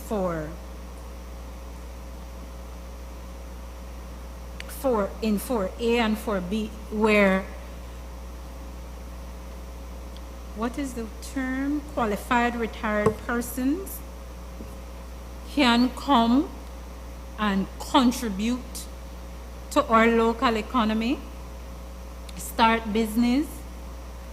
There is also a provision that they should employ no less than 5 Belizeans, I think I saw it somewhere, which I like.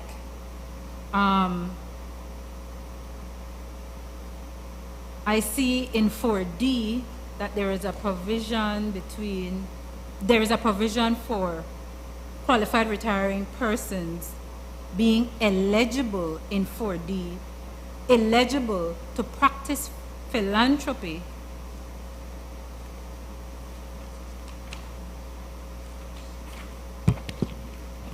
My apologies.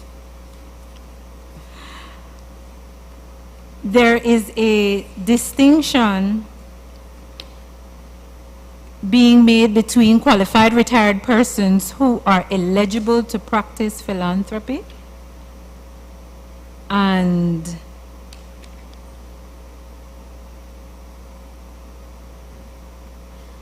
crave your indulgence, Madam President. I'm trying to find. There's a distinction between being eligible to practice philanthropy and being entitled to practice philanthropy. And I'm wondering why the distinction or the benefit of the distinction. When I saw it, I was pleased because it suggests that coming here, investing in the country, contributing to the economy the added feature of philanthropy is ensuring that you give back within the community or the society, which is a way of legislating corporate responsibility, which I find attractive because there are many of our businesses that have poor corporate responsibility. I mean, there is one that I consent to the extortion of my monies, that when you look at what they give back to the society, it's very, very limited in comparison to what they earn from sales. So I like that, but I just wanted to know why there's a distinction between an eligibility versus an entitlement, or whether we should go as far as to say that they shall practice philanthropy by any means. I also see provisions where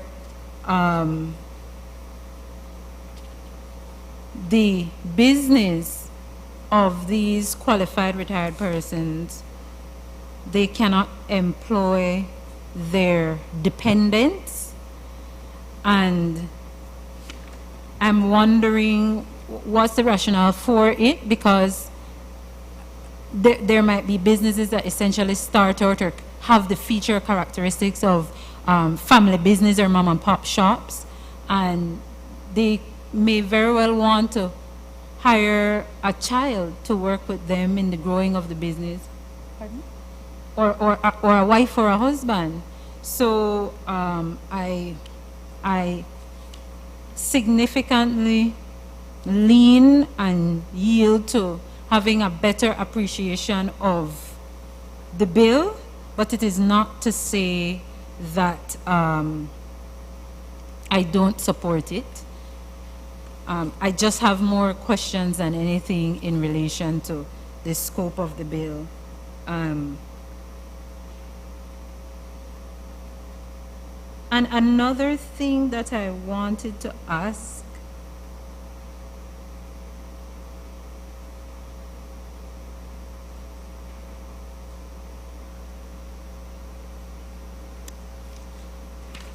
is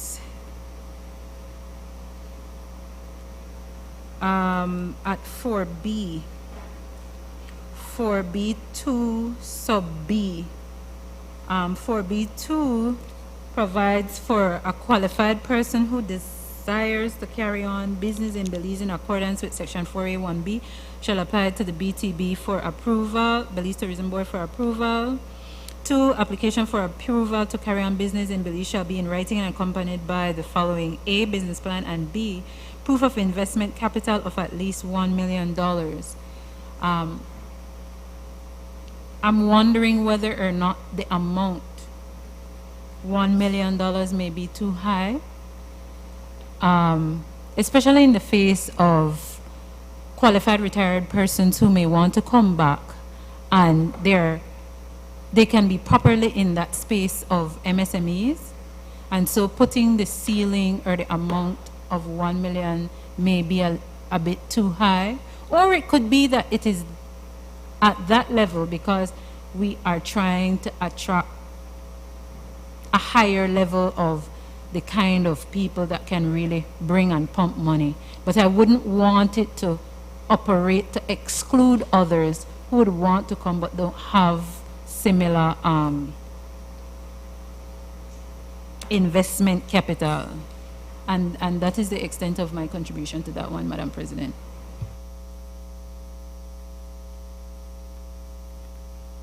Madam President, I regret that I have no answer for Senator Chanona. The law as it currently stands says 45 years. It's been lowered to 40. I guess 40 is a good number. I have no idea.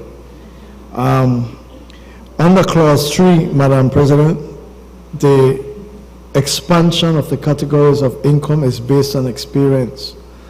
A number of retirees have, well, the law at currently stands just says a pension or annuity.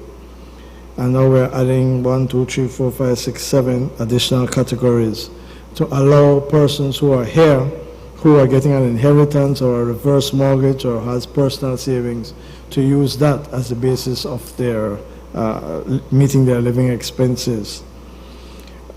The $1 million, Senator Pitts, is specific. The experience is, as I understand it, that particularly in a number of the tourism areas, retirees have come to Belize and they're competing with Belizeans in small, very small mom and pop situations, tour operators operating tour companies, etc., and benefiting under the Qualified Retirement Act. And so the intention is to exclude persons doing the small business and leaving that for Belizeans. If you're a qualified retired person getting this benefit and you want to do a business, it must be above a certain amount. So that is the thinking behind that. And again, it's just a matter of policy. I know that there has been litigation on the question of whether a Belizean who has retired and is retiring in Belize can qualify under this law, and the courts have held no, and that policy is being repeated and continued. There is, however, a separate, not as attractive, but a separate scheme that applies to Belizeans who are retirees who are returning home and have returned home. It's not as elaborate as this, but Belizeans do have certain benefits that are granted. I'm not sure that there is a difference between being eligible, which is 4D, to practice philanthropy, and where was it?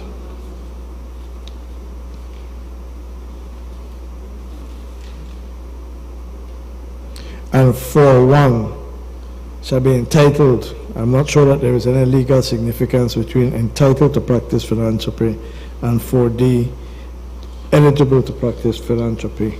I believe that it both is the same. A person who's a qualified retired person and who is carrying on a business will be allowed to practice philanthropy. And if you are not carrying on a business and you're just a retired, qualified retired person, you will also be allowed to practice philanthropy in Belize. That is to work with NGOs, work with small businesses, provide advice free, and those will not disqualify you. Madam President, I ask that the question be put. Honorable members, the question is that the bill for an act to amend the Retired Persons Incentives Act, Chapter 6.2 of the Substantive Laws of Belize, Revised Edition 2020, to expand the Qualified Retired Persons Incentives Program to allow for investment and business creation by foreign retirees, and to provide for all matters connected therewith or incidental thereto, be read a second time. All those in favor, kindly say aye. Aye. Those against, kindly say no. The ayes have it.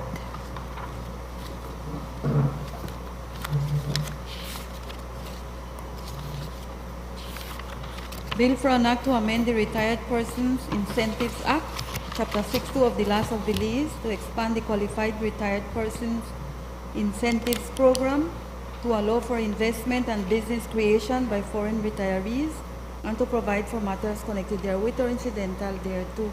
Committee of the Whole Senate on Motions and Bills.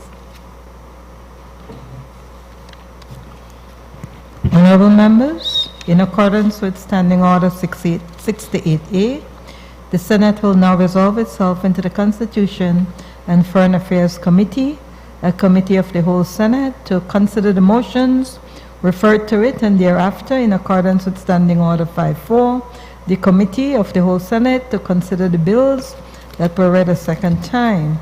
Honorable members, I will now take the chair of the chairperson, as the chairperson of the Constitution and Foreign Affairs Committee, and then as the chairperson of the committee of the whole Senate.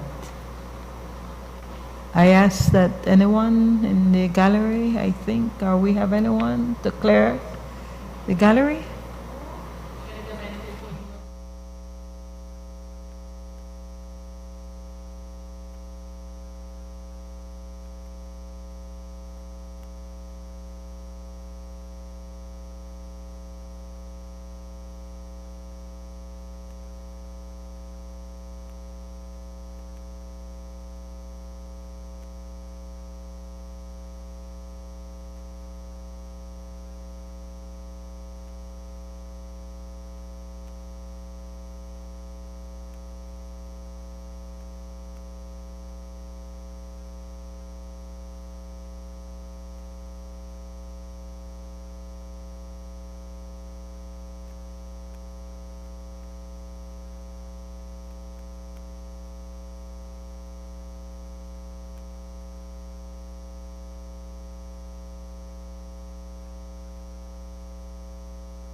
2024, Bill 2023. The question is that clauses 1 to 3 and the schedule stand part of the bill. Customs Regulations Amendment Bill 2023. The question is that clauses 1 to 6 stand part of the bill. Supplies Control Amendment Bill 2023. The question is that clauses 1 to 4 stand part of the bill. Caribbean Community Free Movement of Skilled Persons Amendment Bill 2023. The question is that clauses 1 to 5 and the schedules stand part of the bill. Immigration Amendment Bill 2023. The question is that clauses 1 to 8 stand part of the bill. Retired Incentives Amendment Bill 2023. The question is that clauses 1 to 6 stand part of the bill. All those in favor, kindly say aye. Aye. Those against, kindly say no. The ayes have it. Madam President, I move that the General Revenue Appropriation Bill 2023-2024 Bill 2023 Custom Regulations Amendment.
Madam President, the Constitution and Foreign Affairs Committee has met and considered the resolution approving the appointment of the Contractor General Motion 2023 and has agreed that it be returned back to the Senate for adoption.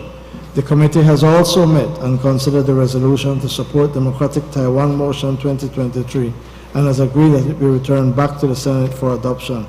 I therefore move that the question be put on both motions. Honorable members, the question is, now therefore be it resolved that this Honorable Senate, being satisfied that Ms. Maria Otters is a fit and proper person to be appointed as Contractor General, hereby approves that the said Ms. Maria Otters be appointed as Contractor General for a period of 3 years with effect from the 1st June 2023. All those in favor, kindly say aye. Those against, kindly say no. The ayes have it. Honorable... Reporting on third reading of bills. I still have to do the next motion. I know it's after 8. We're getting there. Honorable members, the question is, now therefore be it resolved that this Honorable House conveys its sincere welcome to Her Excellency Dr. Tsai Ing-wen, President of the Republic of China, Taiwan, and the delegation from Taiwan to visit Belize to consolidate the diplomatic relations, partnership, and friendship between the two countries, extends its commitment to the strong and healthy diplomatic bond between Belize and Taiwan and the close bilateral cooperation in multiple areas, reassured that the governments of Belize and Taiwan will further deepen the diplomatic cooperation through the bilateral and multilateral channels of partnership, especially during Belize's presidency pro tempore of Central American Integration System, as Taiwan is an important extra-regional partner of CICA. Reaffirms to stand with the people and the government of Taiwan in solidarity to secure Taiwan's democracy, freedom, human rights, and self-determination so as to maintain peace, stability, and prosperity across the Taiwan Strait and in the region. Calls on the international community to condemn any military threat and other coercive actions that undermine Taiwan's sovereign integrity, democracy, freedom, human rights, and self-determination.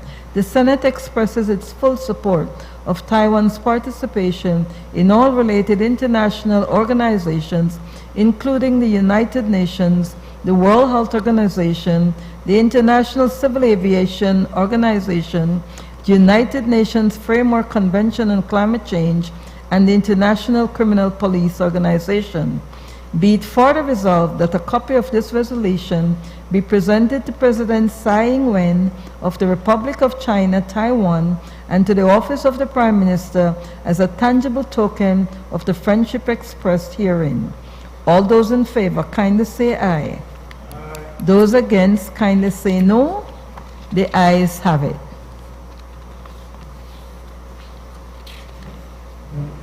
Reporting on third reading of bills. I recognize the leader of government business. Madam President, the Committee of the Whole Senate has met and considered the General Revenue Appropriation 2023-2024 Bill 2023, the Customs Regulation Amendment Bill 2023, the Supplies Control Amendment Bill 2023, Caribbean Community Free Movement of Skilled Persons Amendment Bill 2023, Immigration Amendment Bill 2023, Retired Personal Incentives Amendment Bill 2023, and have passed them without amendment. I now ask that the question be put. Honorable members, the question is that the bill for an act to appropriate further sums of money for the use of the public service of Belize for the financial year ending on the 31st day of March 2024 be read a third time.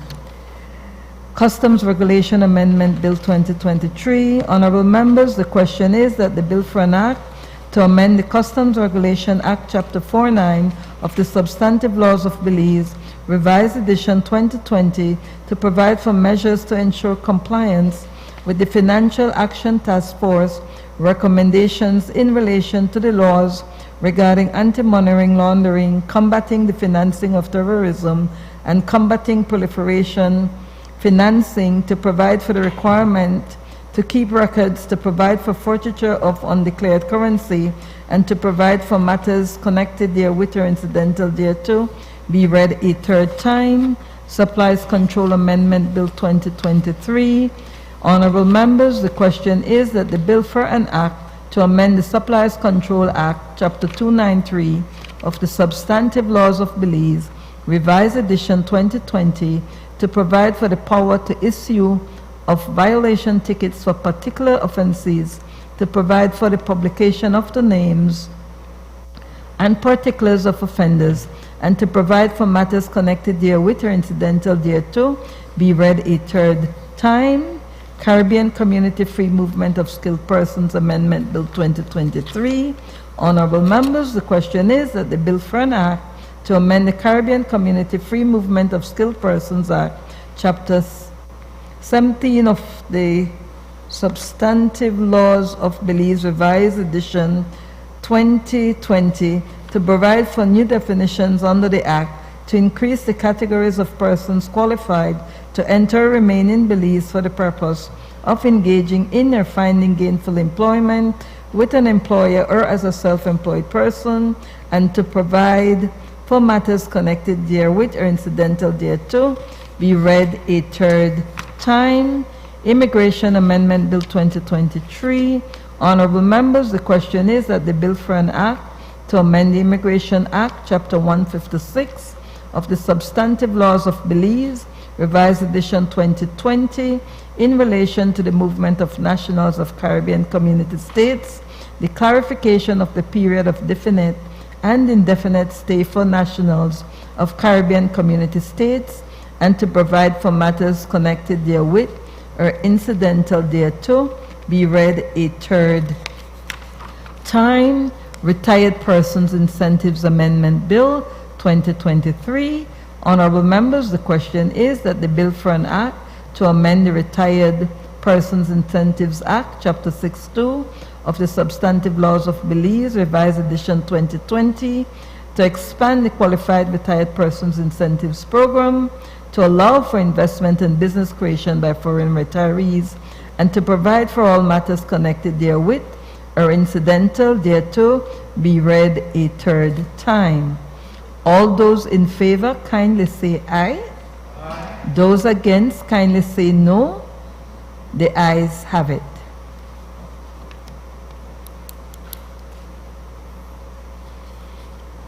Bill number 1, bill for an act to appropriate further sums of money for the use of the public service of Belize for the financial year ending on the 31st day of March, 2024. Bill number 2, bill for an act to amend the Customs Regulation Act, Chapter 49 of the Substantive Laws of Belize, Revised Edition 2020.